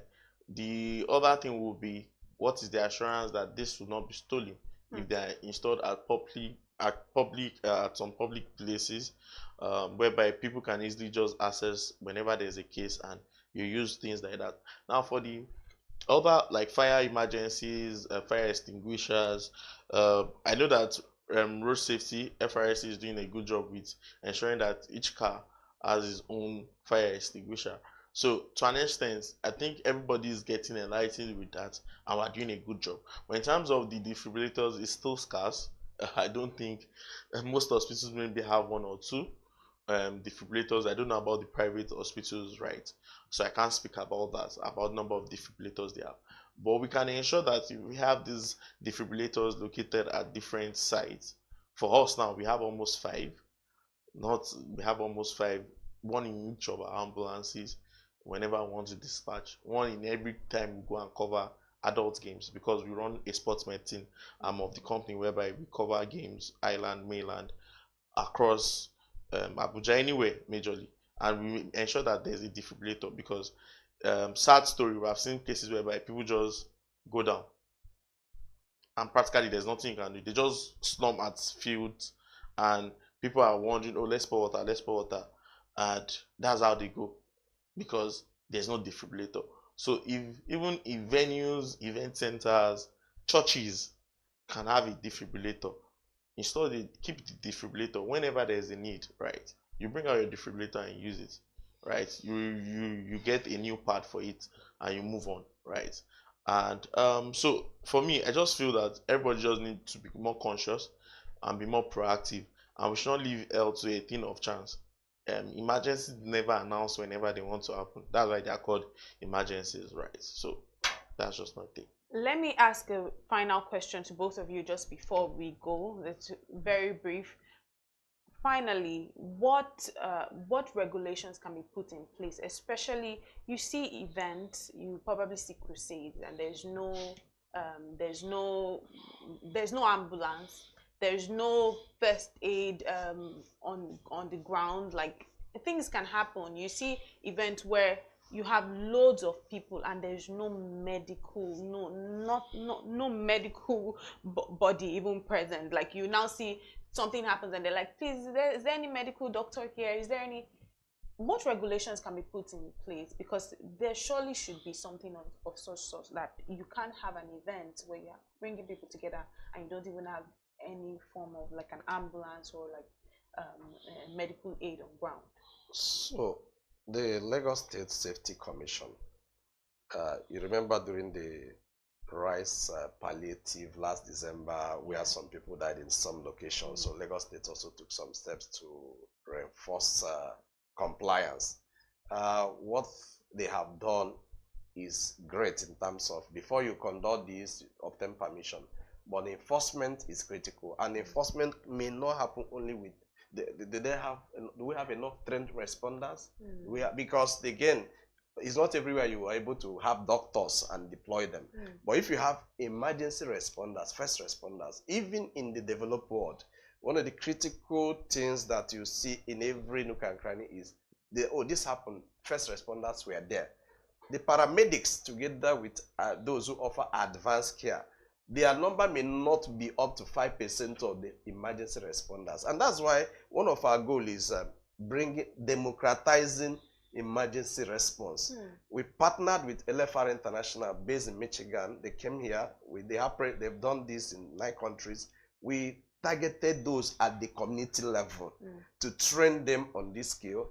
And we took a step again related to this is that with community health extension workers in the various Lagos health districts, we not only equip them with this skill, but also non-communicable diseases. So they now go to the people they call community gatekeepers, informants. So those people spread across nooks and cranny, having the capacity to offer some help, even if it's to call 767 so that the paramedics arrive on time. That's a huge one. So in terms of regulation, Lagos State Safety Commission for Lagos, and of course when we are talking about federal road safety, should collaborate more with stakeholders and entities that are involved in this. But I also want to put it to the corporate bodies. All these persons, these groups or segments we trained, 80% of them were sponsored by corporate organizations. Only few organizations can afford AED, the defibrillators. Recently is about 1.4 million. So you can even if you find it, people will steal it. But when you have multiple number of thousands of people who have basic knowledge, they will fill the gap that the absence of AED would not may provide. So they will fill in that gap where there's no AED. But there must be more handshake between the regulators, Safety Commission, and those who are in the field on ground to ensure that we can save more lives. We need to. The ultimate goal is the life of every Nigerian must count. And COVID has taught us that if we do not invest in the health sector, it will come back to haunt not just the government, but also the corporate space. So let's all pay attention to this. Pre-hospital emergency is critical. We need to democratize it.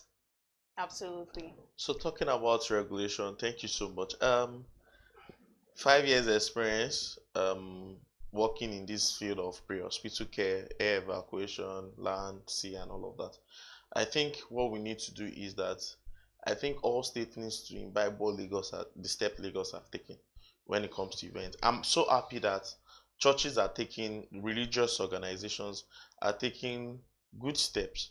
The experience, you see ambulances, for some other big crusade, you see a tent and maybe ambulances, at least 1 or 2, right? Even though that might, if you go into details of what is enough, that might not be enough. So because we do like a ratio of ambulance to a ratio of people attending, but at least they even have something on ground to respond. That's a good one. I remember we covered one of Kenny Black's festival at Onikon, and we had to deploy like almost 4 ambulances, 3 to 4 ambulances, and over the course of the show, which was a good one, because if you are going to have large number, over 500, over 1,000, right, you don't have their medical records. These people will not announce to you that, oh, I'm a sick clown, I just want to come and have fun and die at your event. So you need to be prepared that, okay, in cases whereby it goes other south. Now, he has mentioned and he has established a whole lot of things. I don't want to repeat what he's saying. But another aspect that I know that we didn't talk about during this whole period is mental health response. There's also a first aid for mental health response. Because with Nguvu Health, I remember that we had cases whereby when I was working with Google Health, we had cases whereby at 2 a.m., 1 a.m., we are getting responses that someone's committed suicide, someone is psychotic, and we had to do collaboration with Ambulance Nigeria, Citron Health to now do a case of let's establish this and let's see if we can rescue, because most people don't even know how to handle mental health emergencies. When people have mental health breakdown, I had one of my very good friends that had an episode whereby immediately I saw the chat on X, I knew that she was going through crisis, because when someone starts talking over time, you might not know if you are not trained to see it. So people kept engaging with the person, and in my head I was like, you people can't see that there's something wrong with these conversations. So immediately I saw it, I had to call and say, okay, is anybody close to the person, or does anybody know about the whereabouts? So there's another aspect of mental health response that is different from CPR, different from, oh, there's a cut, let's seal up a cut. Because there's just a timeline where there's self-harm and there's suicidal thoughts, right? And if you go by the Lunacy Act and all of those things, there's still the stigma, and most people want to come out to own up to it. So there's another aspect of where training for mental health, how to handle mental health cases, where people are psychotic and all of that has to come into the picture.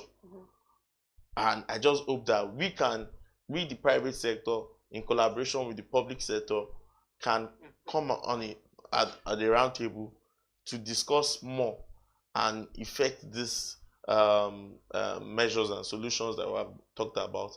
And in order to save, to have a more healthy and a safer populace. Yes. So.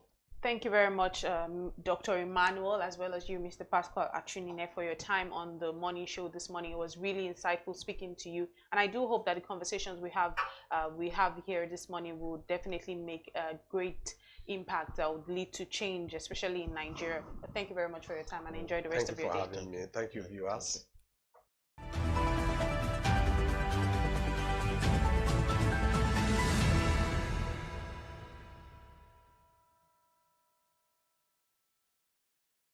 Hello and welcome to the Big Story segment. We're still talking health emergency responses and disaster management here on the Big Story. And I've got here in the studio with me Dr. Abigail Imperidem Hassan. She's a CPR and first aid instructor, and she'll be talking us through, the CPR processes and what to do when in a health and emergency situation. Welcome to the show, Dr. Abigail.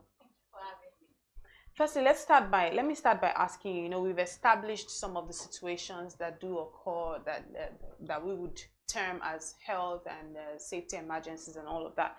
But you are a CPR and first aid instructor. Let me start by asking you, what exactly does CPR mean, and what can we categorize as first aid in an emergency situation, health emergency situation?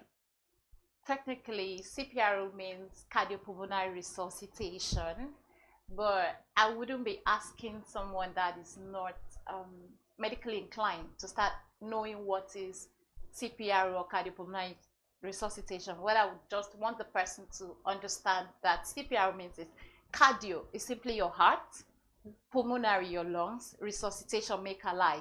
So this is a combination of you trying to restart the heart. And for you to say you are restarting something, it means the thing works normally, but it has stopped working. So you are now taking on the responsibility of restarting it. Now that means that no matter the first aid you are giving, if the heart has not stopped, CPR is not considered. We have several cases of emergencies, and CPR is not the first option until a case of sudden cardiac arrest, which simply means the heart has stopped working. That is when CPR is allowed. It means the person must not be breathing, the person must not have a pulse, and the person must not be conscious. If any of these three is available in a human, abort CPR. CPR is not allowed. So That's technically what CPR means. In other words, every emergency might require CPR, but not every emergency should get CPR. What do I mean? In a case of fire or choking or seizure, the person is still breathing. The person has a pulse. The person can be conscious. You assess the situation to be sure. Although all this emergency could lead to someone having cardiac arrest, the heart stopping. So you always have to be prepared. When you are attending to any emergency, you just have to be prepared that I might have to give CPR. So you have to be ready. So the basic and the first thing to do in every emergency is to call for help, because CPR is exhausting, honestly. I've had to perform few, and it's really exhausting. For the person conducting the CPR, or the person getting it? No, the person getting it is banking on you. The person has no idea what is happening. However, the you conducting it, you feel the exhaustion. But what does it mean? It means being able to give the person a fair chance to live, irrespective of the person's tribe, religion, race, anything. We are all humans, and safety is should be everyone's concern, actually, because not responding is actually a response. If you see an emergency and you don't respond, you've actually given a response in itself. So CPR is exhausting, and you might have to give CPR more than the regular 5 minutes, 10 minutes. You might be very lucky, in other words, where you have to give CPR till you get to the hospital. And it could span from 30 minutes, 40 minutes to hours. That's really exhausting. Yes. And if you're not a medical doctor, you're not allowed to declare anyone dead. So it means until you get a medical certification that says, oh, this person is dead, you keep doing your best. First aid is simply saying, it's like someone that is driving on a fast lane and the brake fails. And you step in to tell the person, I know you're going on a fast lane, but I won't let you crash that way. So that is just what being a first responder means. You're not guaranteeing that this person would come back alive, but you're just trying to say, I'm not going to give up on you. I'm going to give you a chance to being alive. And I'm going to do that sincerely. So yes, CPR can be exhausting. Wow, this has been very enlightening. So you did mention this fire response and all of that. Dr. Abigail, if you could just help us this morning to name the different health emergencies that could occur at any time and the actual correct responses that should be given in terms of first aid. Okay. So I know the timing is short, but one of the things we do at Health Emergency Initiative is we take through a process of trainings on the different kinds of emergencies. And this can span between 3 to 6 hours for you to get, but I'm going to try to keep it very brief. So, emergency and disaster management are actually in sync. What does it simply mean? Is how to manage contingencies when it happens. And like I said, giving CPR does not guarantee that the person would be alive, right? But it simply means I would give a fair chance. In the case of a fire accident, for instance, most persons would want to pour a lot of things on the person's body.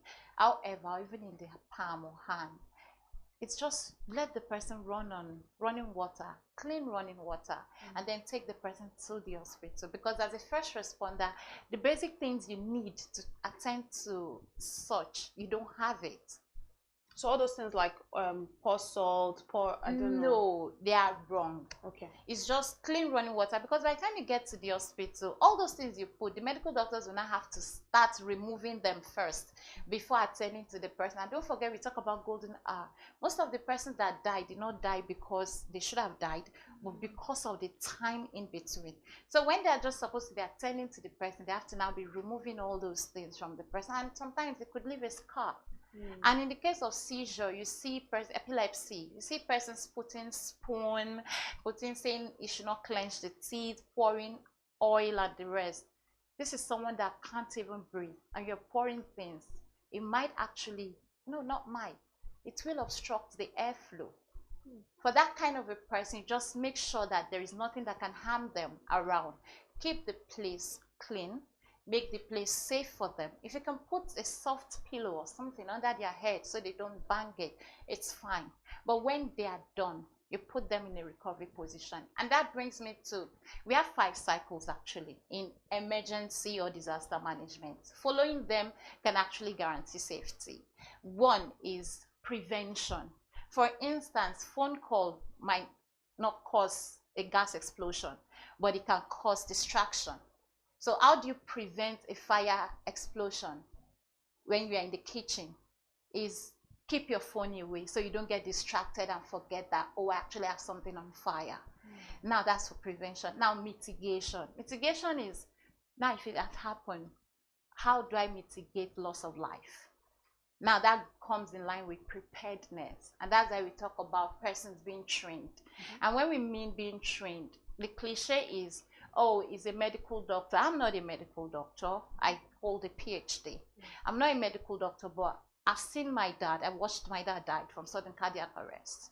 And I understand what it means for laymen to actually be there for persons. I've lost medical doctors as friends because the persons around could not know the basic thing to do.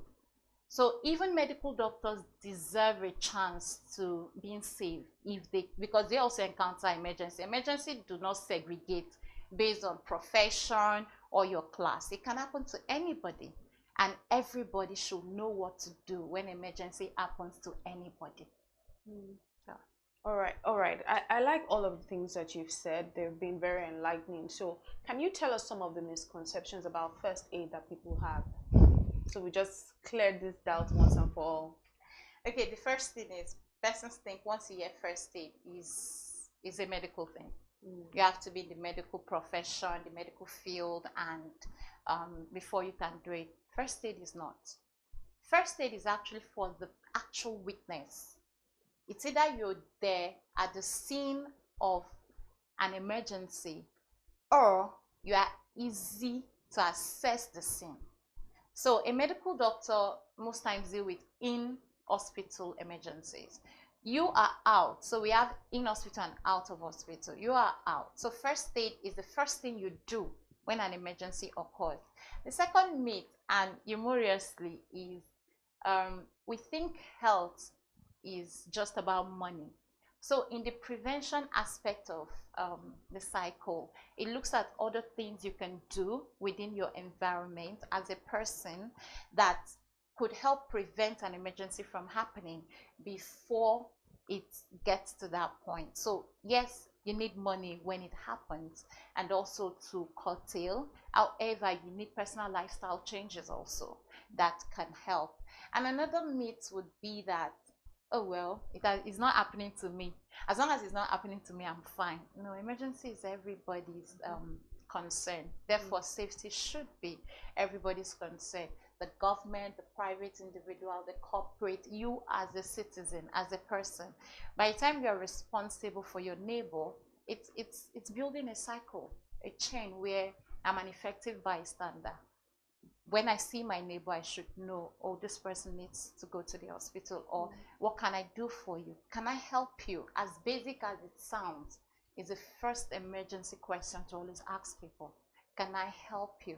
Because the honest truth is, yes, CPR is not in every situation because situations might not warrant it. But when it's needed, you will need someone to help you when you are exhausted. So if you're able to build and train others on how to conduct it, of course, it becomes lighter. And if we have AED, fine. AED is automated external defibrillator. And it's not common, actually. AED alone cannot restart a heart. Hands only can restart a heart. And that is why CPR training, the compression aspect of it, is actually very important. If you have AED alone, AED just analyzes the rhythm of the heart and tells you when to start compression, deliver shock.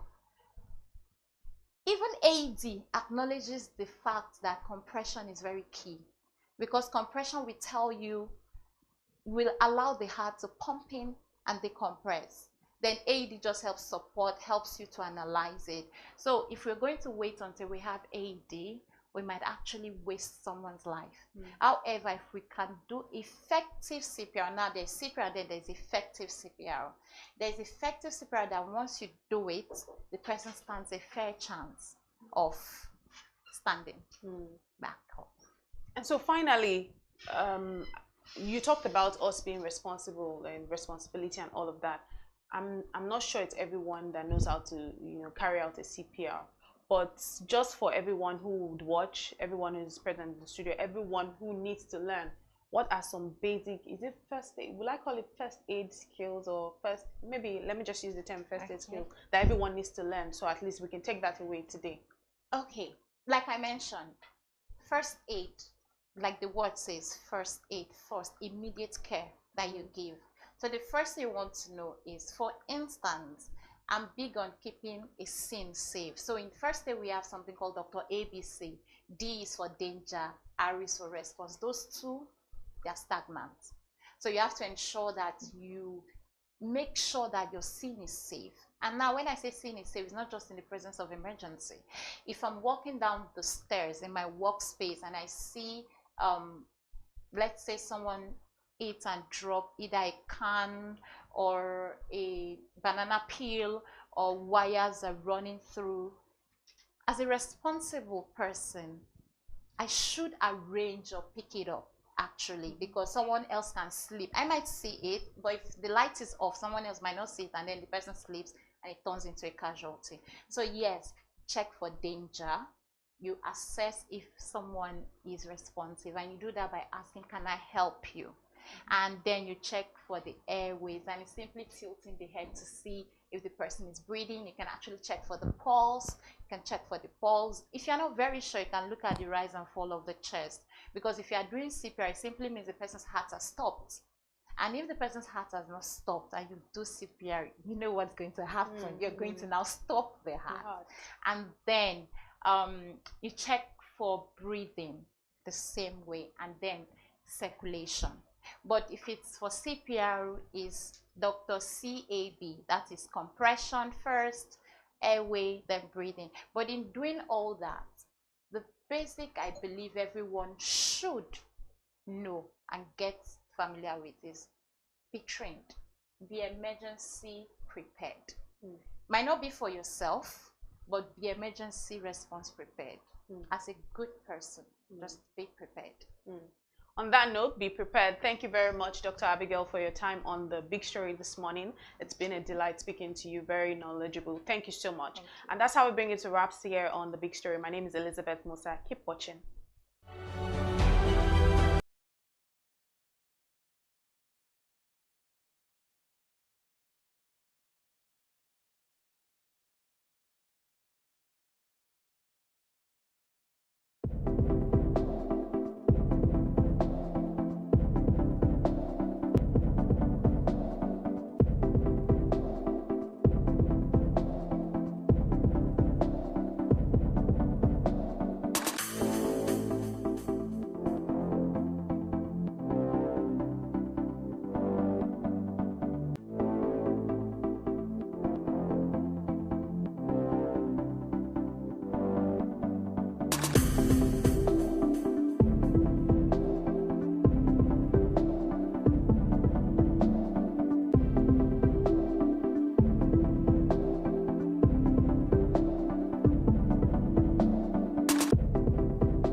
watching Business Day Television. Attention business leaders. Want to make informed decisions? Join the ranks of the best with Premium Business Day. Access in-depth analysis and expert opinions to stay ahead. Subscribe now at premium.businessday.ng and unlock premium content. Plus, you get 50% off your first subscription. Don't miss out. Make smarter choices and seize new opportunities. Sign up now and elevate your business game. Visit premium.businessday.ng today.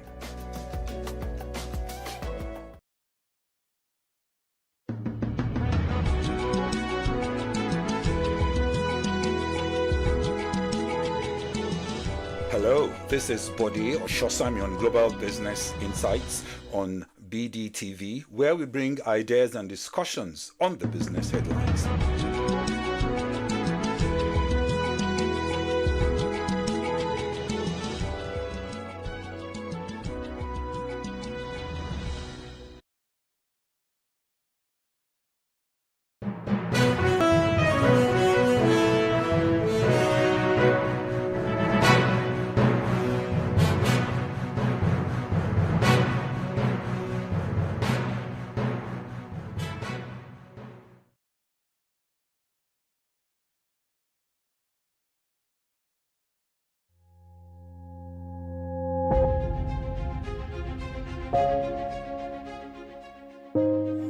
Good morning and welcome to the BDTV Breakfast Show. I am Bethel Olajabi. My name is Elizabeth Musa. And this is the social listening segment on the BDTV Breakfast Show. We're talking about the Fly Nigeria app.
I am, of course, a great admirer of the impeccable credibility, professionalism, and business savviness of BusinessDay.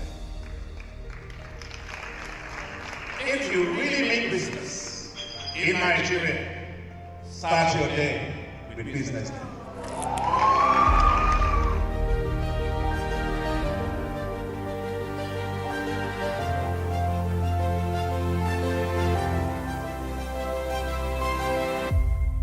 Business Day is West Africa's leading provider of business intelligence and information.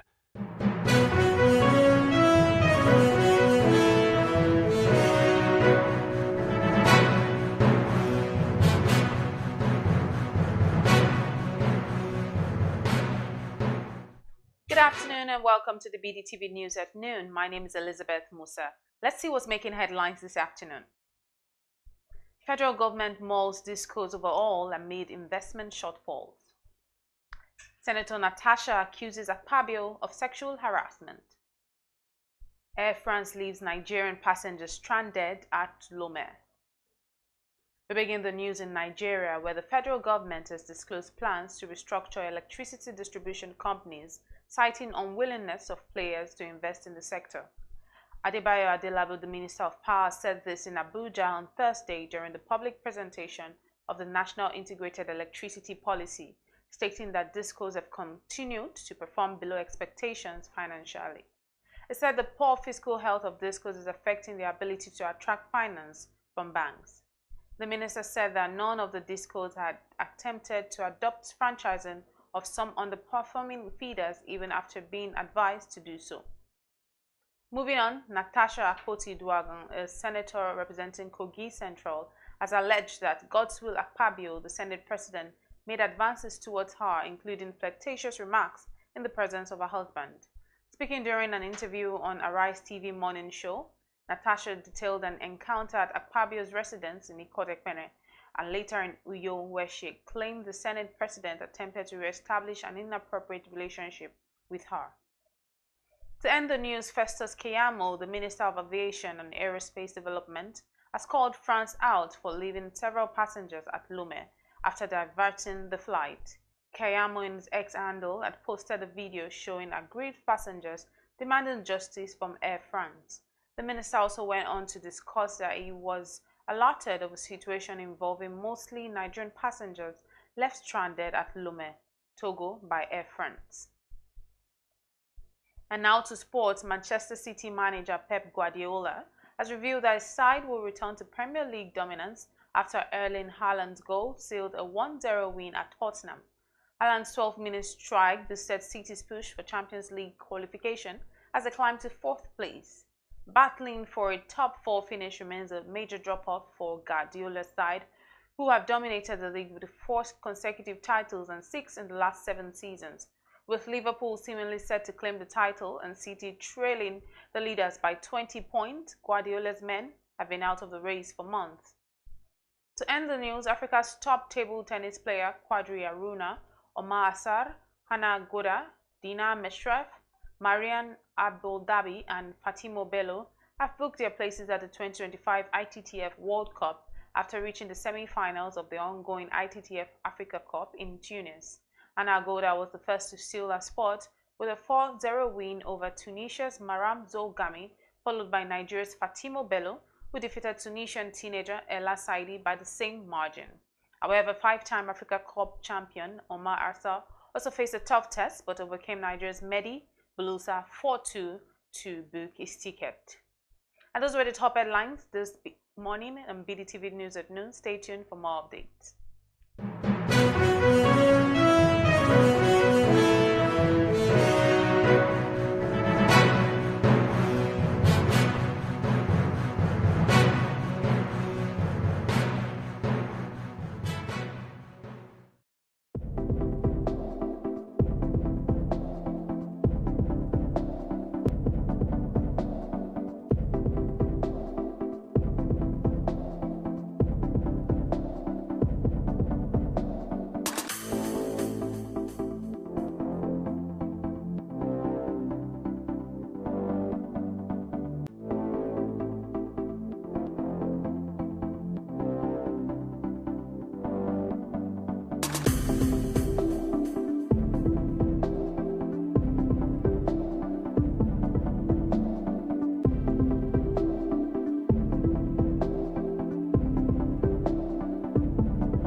Welcome everyone to another exciting edition of BD Extra, a segment of the Business Day TV that speaks on everything the business of entertainment.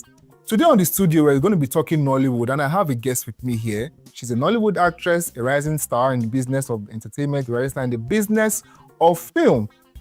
Welcome, Etta Jo Maria. Thank you. Thank you so much, Anthony. How are you doing today? Well, I'm so happy to You be look here. good. Thank you. I love how you look. Thank you. And I love your ensemble as well. Nice two-piece. Oh, okay, thank you. Black, you can never go wrong with black. You can never know go that, wrong right? with black. Yeah. So you look amazing. Yeah, thank you very much. So how has it been for you? How's the day going? How's everything like? Very well. The year actually is up to an amazing start. You know, my show 2025. 2025. We started the year with Chetam season 2 getting released on Showmax, and that's been very exciting because like all the other episodes that are coming out every day, it's like people are going hot on Twitter and you know, and the fans are very happy. We are happy because, you know, we really worked hard and people are getting to see, you know, the outcome of our hard work. So I would say for me, the year has been it has started amazing and it's just uphill from here. Yeah, so before we go to 2025, let us start from 2024. Let's even go beyond that because let's check out Etta before she got into the film industry. Briefly, let us know how you found Nollywood and how you've been able to, like, you know, progress in your career from then till now. I mean, I found Nollywood and Nollywood found me. I guess I'll say that. So I am Nigerian, before anybody asks. I'm from Cross River State, Ikom in Cross River State, Nigeria. But I schooled and lived in Ghana for over 7 years-ish.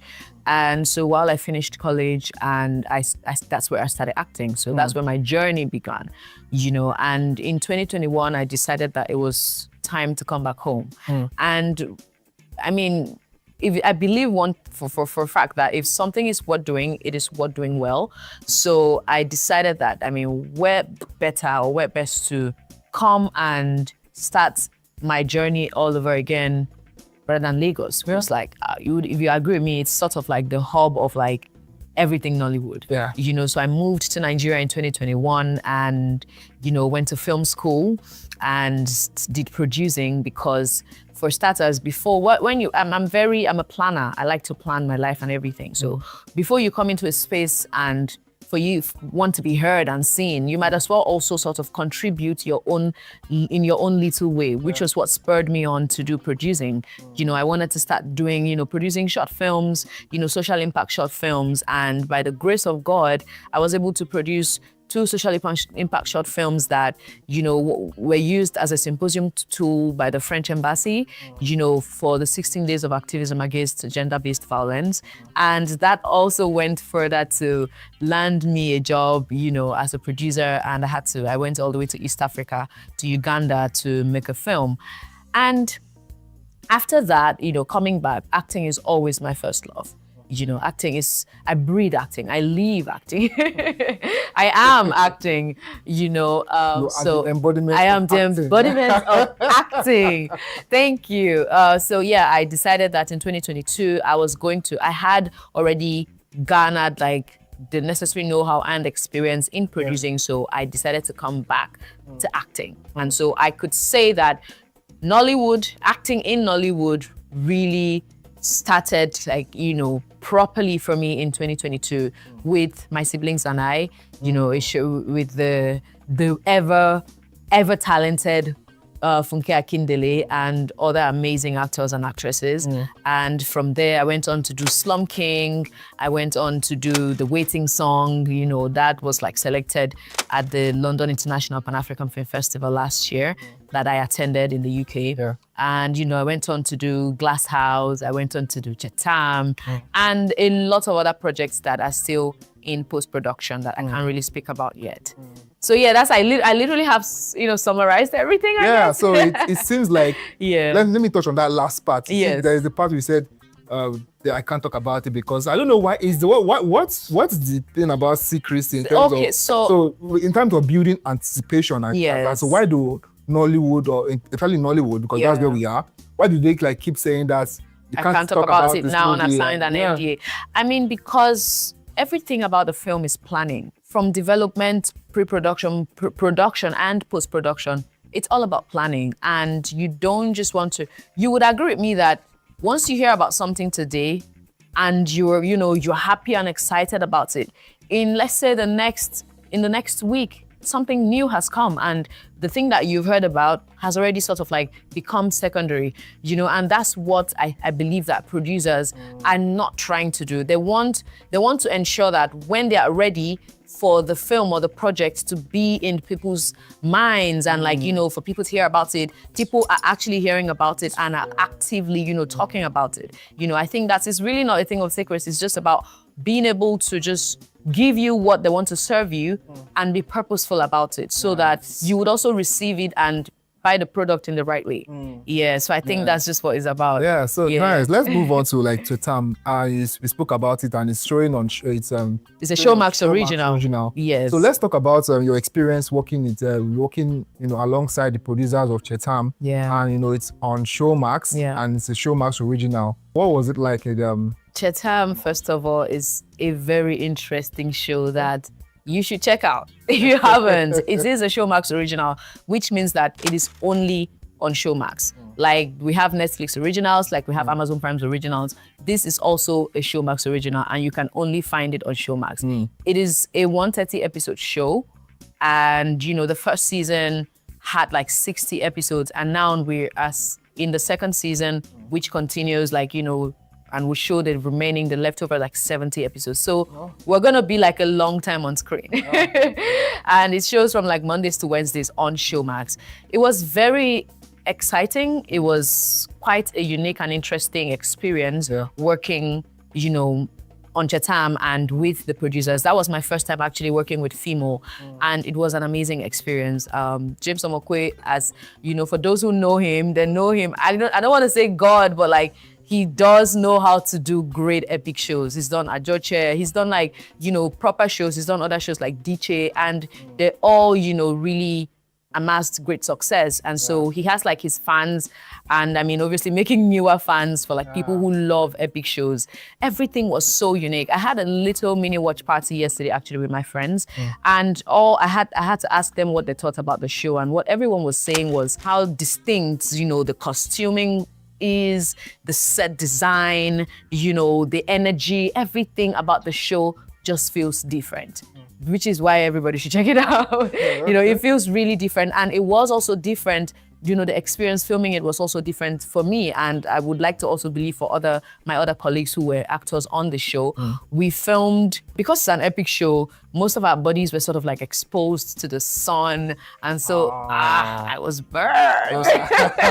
If you see me on that show, you see me now, you're like, what's going on? Are you okay?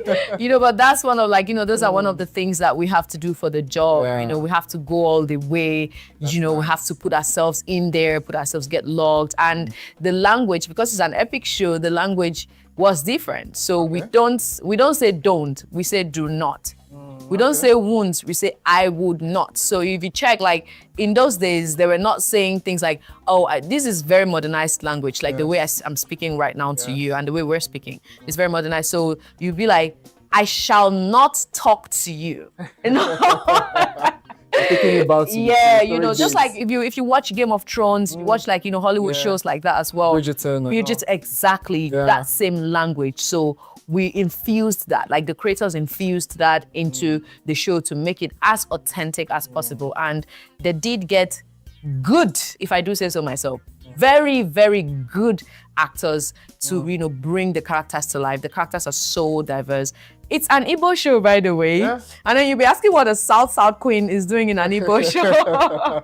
But my character was one of the very few characters. I think my family was actually the only family that wasn't Igbo in the show. So I'm a South princess, and my character is of the Ijaw tribe, and I love that. Even though while it's an Igbo show, they sort of expanded and went diverse to inculcate this other tribe, which some people would call minor, in a way. And I love that they sort of showed, and they were so particular about their dressing. I looked extremely different. My hairdo, my hairstyle, everything was so different. It was an amazing experience, honestly. Yeah. It was. So let's talk about like how Showmax Yeah. is trying to like leverage. You know, there was a thing about streaming platforms last year. Yeah. Amazon pulled out funding. Netflix as well also re-strategize in terms of content. Right. And let's talk about that. Now we have Chetam that is streaming on the platform. How do you think Showmax can basically take advantage of the situation and try and tell us that, okay, this is the platform to watch. These Nigerians come here and get that, so that you as an actress can get a bulk of a share. Yes, of like the buzz and everything. Exactly. So how does that? Honestly, I think they're already doing it. I think Showmax is already doing it because if you check, you'd realize that they're very particular about their advertisement, about their promotions, with how they promote their shows. Good things take time, if you agree with me. Netflix didn't just grow up and become Netflix, you know what I mean? So it took a process. We just got to know about Netflix when Netflix was already Netflix. You know, so it now seems like, oh, it's always been there. But I would like to believe that, you know, just like every other thing, just like even me as an actor, having my journey, you know, doing what you do as well, like every great thing takes like proper time to brew and come to proper fruition. Yeah. But I would like to say Showmax, I believe that Showmax is already on its way to becoming a beacon of like, you know, proper entertainment in Africa.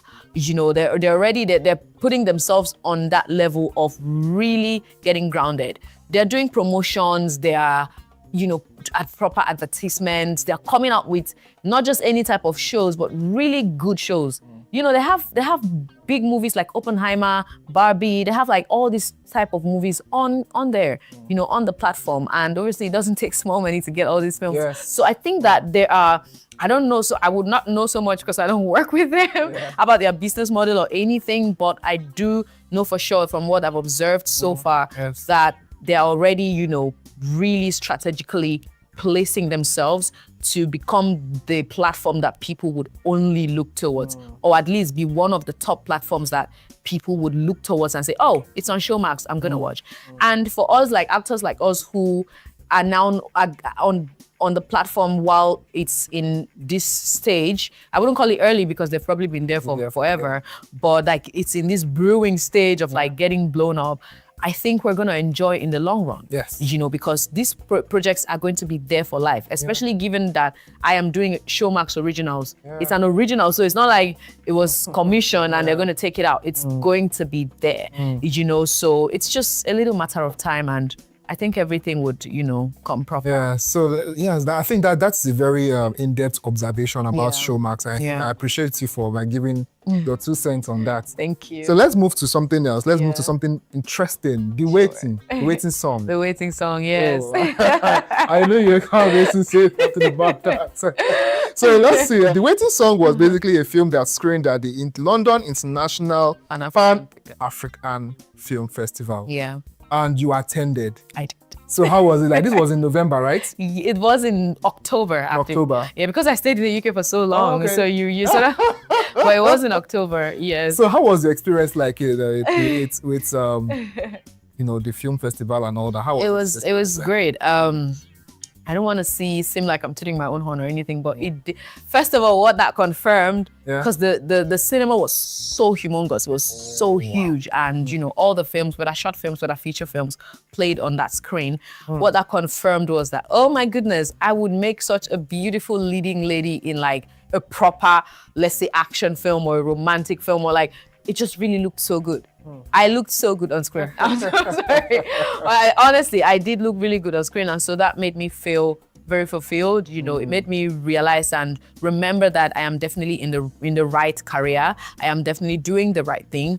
It felt good. It had like, you know, filmmakers and other actors and actresses from different parts of the world attend the festival, and it was a 1-week festival of like showing other films, and I watched a lot of films. And I even watched the film, there's this film that sort of stood out. It was a documentary, actually. The Lobola practice in South Africa, sort of like a marriage practice. And if you really take time to research about it, you realize that it's quite interesting. So there's so many interesting stories that people are telling. And, you know, traveling is important. It's good. It's finding myself in that space to be able to experience all of that. You know, I mean, Not to talk of the fact that my film was also selected. That's definitely something huge. It was nice. It was a really good experience. And the waiting song is. Did you ask me about the film? Yeah, let's start. Yeah. We want to hear that too. So it's such a you know when they say small body big engine. That's what I call that project, because it is a short film, but it was so carefully properly curated and made by the director and writer and producer, Russell Uru, very great filmmaker. It was so beautifully made that it has such a lasting effect on anybody that sees it. I think you're able to see like the trailer. Yeah, I saw the trailer. Yeah, it has such a lasting effect on anyone that sees it. It talks about if we're all given the opportunity to sort of like have our lives flash right in front of us and, just really be able to gauge the effect of our behaviors and how we act and all of that, how that would look, So it's about this young girl, who was played by me, Echioma, who had to really think about her life choices that she made, not because she wanted to, but because of the kind of like childhood that she had, So she's a sex worker, and she became that just from like the childhood that she had, and so she had to survive and all of that. But she was put in a situation where she had to rethink a lot of things and a lot of decisions, and because she was literally at the point of death, she almost died. And, in that moment, she rethought a lot of things, and it's like she met her creator, she met her chi. And, it's a very deep, it's artsy, it's beautiful, it's edgy, it's risque, and so everything like that put together for a short film.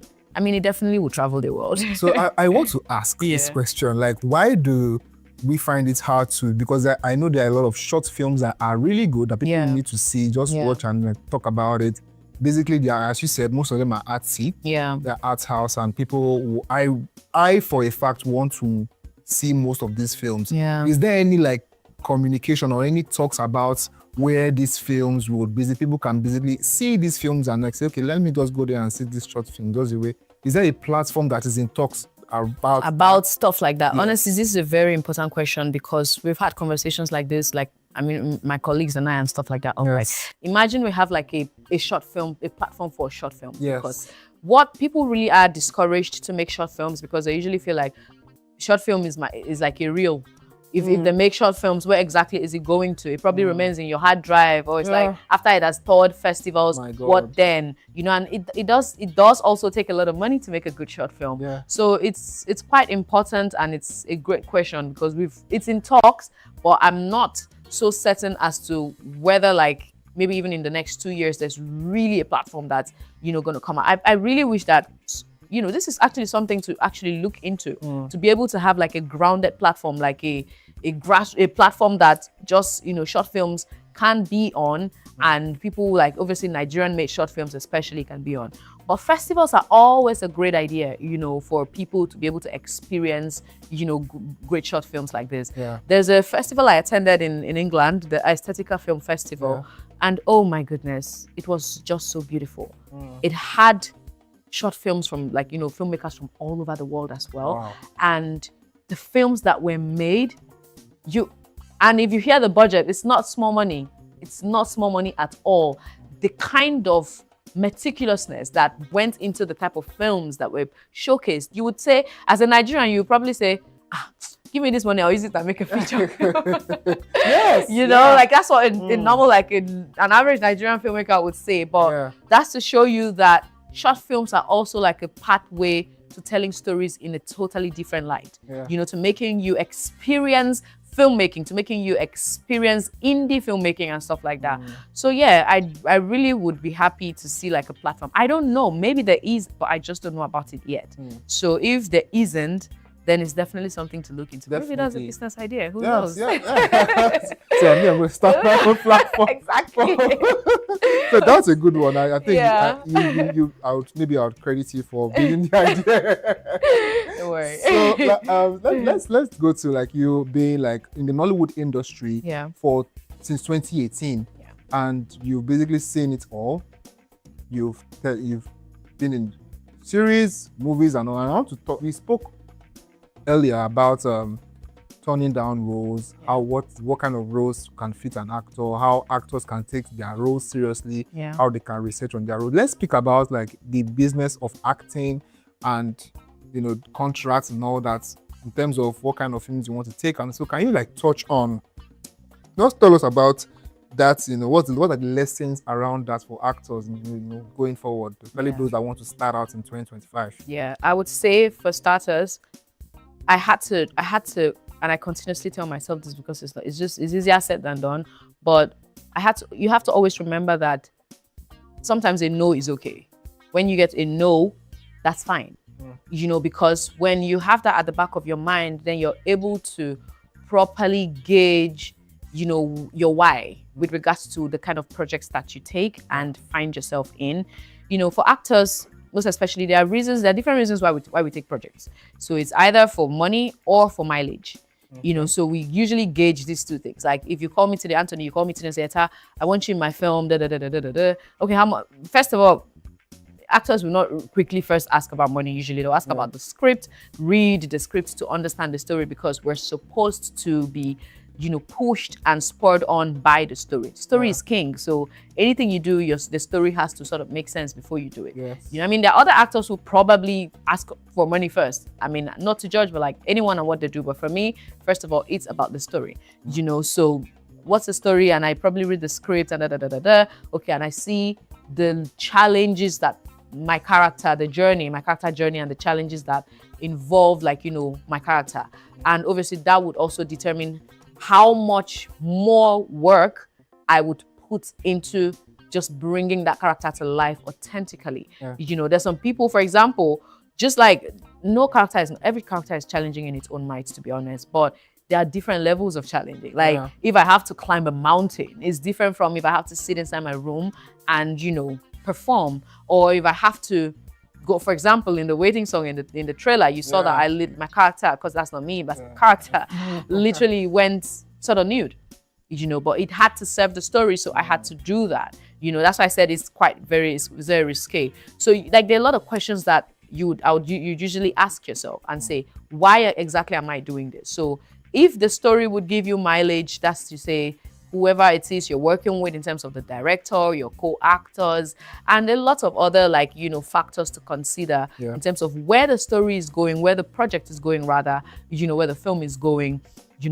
what platform it's going. Like these are literally things that we sit down and think about and consider. And then also sometimes just for relationships, people decide to either take or not take projects based off like relationship. Like let's say with how you and I are today, you can just call me and say, okay, and I see that there's, because for me, no matter, even if you're my mother, the story has to be good. The story has to always make sense, So if I see that the story is so good, and like obviously like I see where you're going with this, and I appreciate and respect you as a person, and okay, how much do you have? Oh, it's you know what I mean? It's like that could like, just because of the kind of relationship that we've built over the past few months or years, I could now decide, okay, this person definitely knows what they're doing and they know where they're going. And I would love to also be able to key into this journey and key into whatever this is about, and then maybe I might decide to take the role just because of that. But like, the relationship had to also play a key role. So I'd say that, again, story is king. Really, always remember that story is king, and be comfortable with getting a no, because we get a lot of that. We get a lot of no's in this industry. Sometimes you go for auditions. I mean, everybody goes for auditions. Like even in Hollywood, everyone goes for audition. Sure. It's a normal process. Sure. It's like having an interview to get a job. So you go for auditions, and while you're so good, there are other really good people out there. Do you know what I mean? And it's like characters are being, actors are being chosen based off a lot of factors. So there's talent, there is look, because like you have to look like the character the writer and the creators are envisioning for the project. There is attitude, which is also very important. I have heard of like my colleagues who have been decast off projects just because of, maybe they're badly behaved or they're not, and I've heard of other people who've been like brought on projects just because of how good their characters are. And you know, the industry seems so large, but it's also very small because I know you, you know him, he knows someone else, like everyone knows everybody, you know, so you want to be careful on how to, like, you know, put yourself out there and obviously know yourself, believe in yourself, but try not to do things at the expense of other people, you know, and like, you know, just literally, I know mind your business is such a cliche thing to say, but literally mind your business, the business that pays you, which is obviously like the job that you take seriously, which is your acting and your craft. You know, you want to really be able to be grounded in that. Know your craft. Like, I don't know how to say this because you would agree with me. Like, people keep complaining here and there, oh, this actor is not acting well or whatever. Yes. That's the thing. That's an actual thing. So I would say, know your craft because you're already entering an industry that is full with, like, it's filled rather with people who are good, those who are not so good but already are up there, who you can't take the limelight away from them because they're already there. You know, so you have to, as you're coming, you have to come with something, some proper substance. And so for me, I would say, know your craft, believe in your craft, understand your craft, and keep learning. It's a learning curve, it's a learning process. You have to keep going. Before I came to you this afternoon, I literally had to like go through like some notes that I made from like reading an acting book. I keep like, you have to continuously, it's there's no stopping, you know. It's not like, oh, I'm going to school for maybe, I mean, even doctors keep learning. But I mean, I want to say that, like, you know, they go to school maybe for like 7-8 years and they come and now enter the profession. But like, everyone keeps learning. So while you've gone to film school or gone to drama school or whatever, and you are now performing, because we also learn by experience. Our job is also an experiential learning job, because while you go on set, you are observing another actor, you're seeing how they're having that moment before they go on screen. That's a learning curve. I don't know about any other person, but for me, that's a learning curve because I'm just watching. Every actor sort of has like their ritual before they go on set and stuff like that, you know. So that's also learning. That's maybe you can't just go on set and just like maybe be talking all the time or be too quiet and just be in your zone. So you want to like really be able to also create a balance, know how to create a balance with everything that you do. Do not do an excess in anything, or an excess of everything becomes a problem. You know, don't do anything. For you. Yeah. Don't do anything in excess. Just create a balance, live a balanced life, and a balanced life where I call it a 360-degree life, because everything is coming like this, full circle, where your career-wise, you're solid. In terms of your personal development, you're solid because you're working on yourself personally. In terms of your relationships, maybe your friendships, maybe your family dynamics and your family relationships, or your partnerships and all of that, you're solid. And, you know, in terms of your relationship with even like your work people, your work colleagues, and all those dynamics, you're also solid.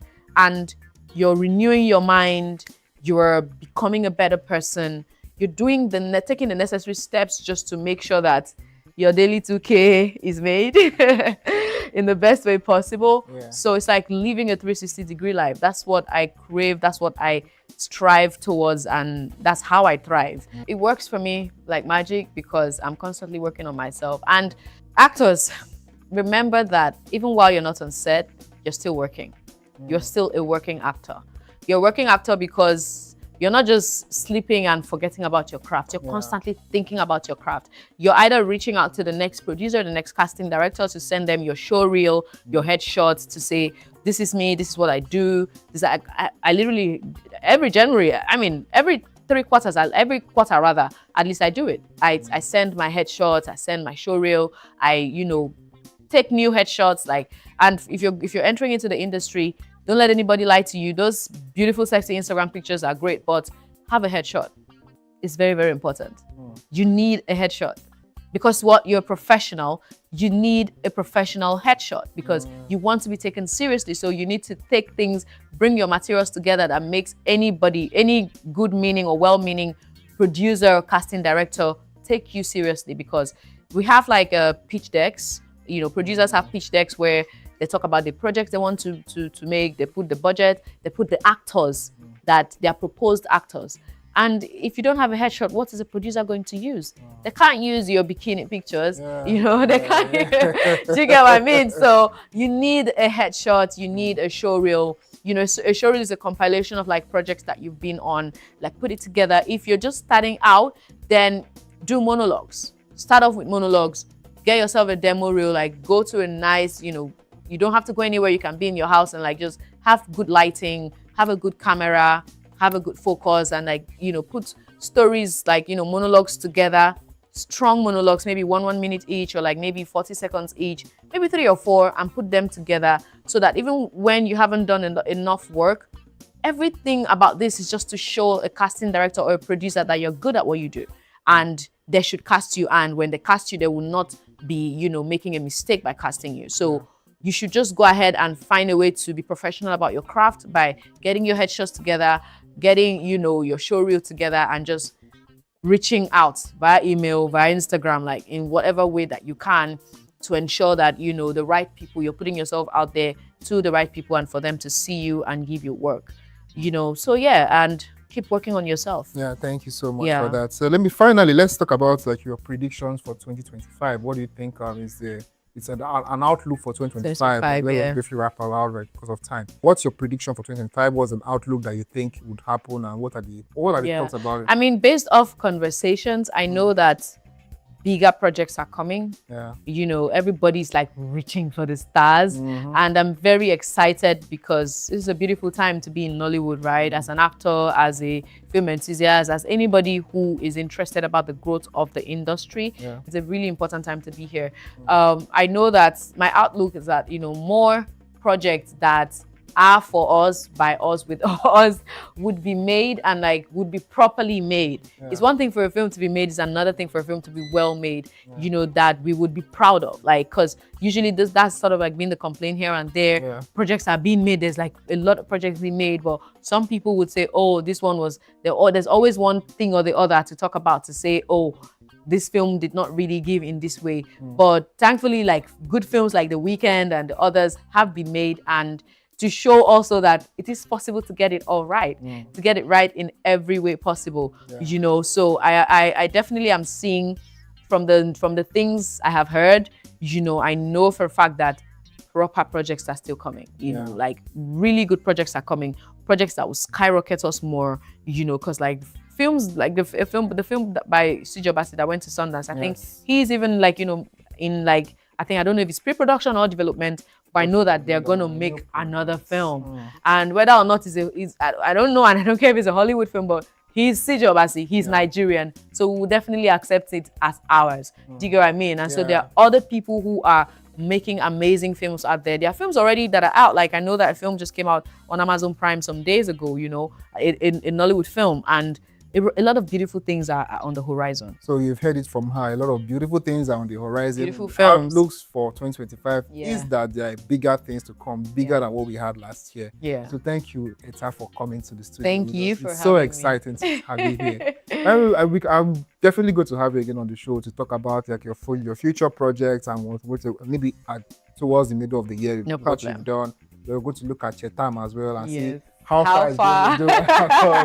No, I promise you, like there are a lot of exciting episodes coming, and the drama is just woohoo. We can't wait to see that. Really, just go check it out. Go check it out. Go check it out. It's beautiful. A lot of beautiful things coming. Thank you. Thank you so much for having me. Thank you. And that's as in it for BD Extra this week.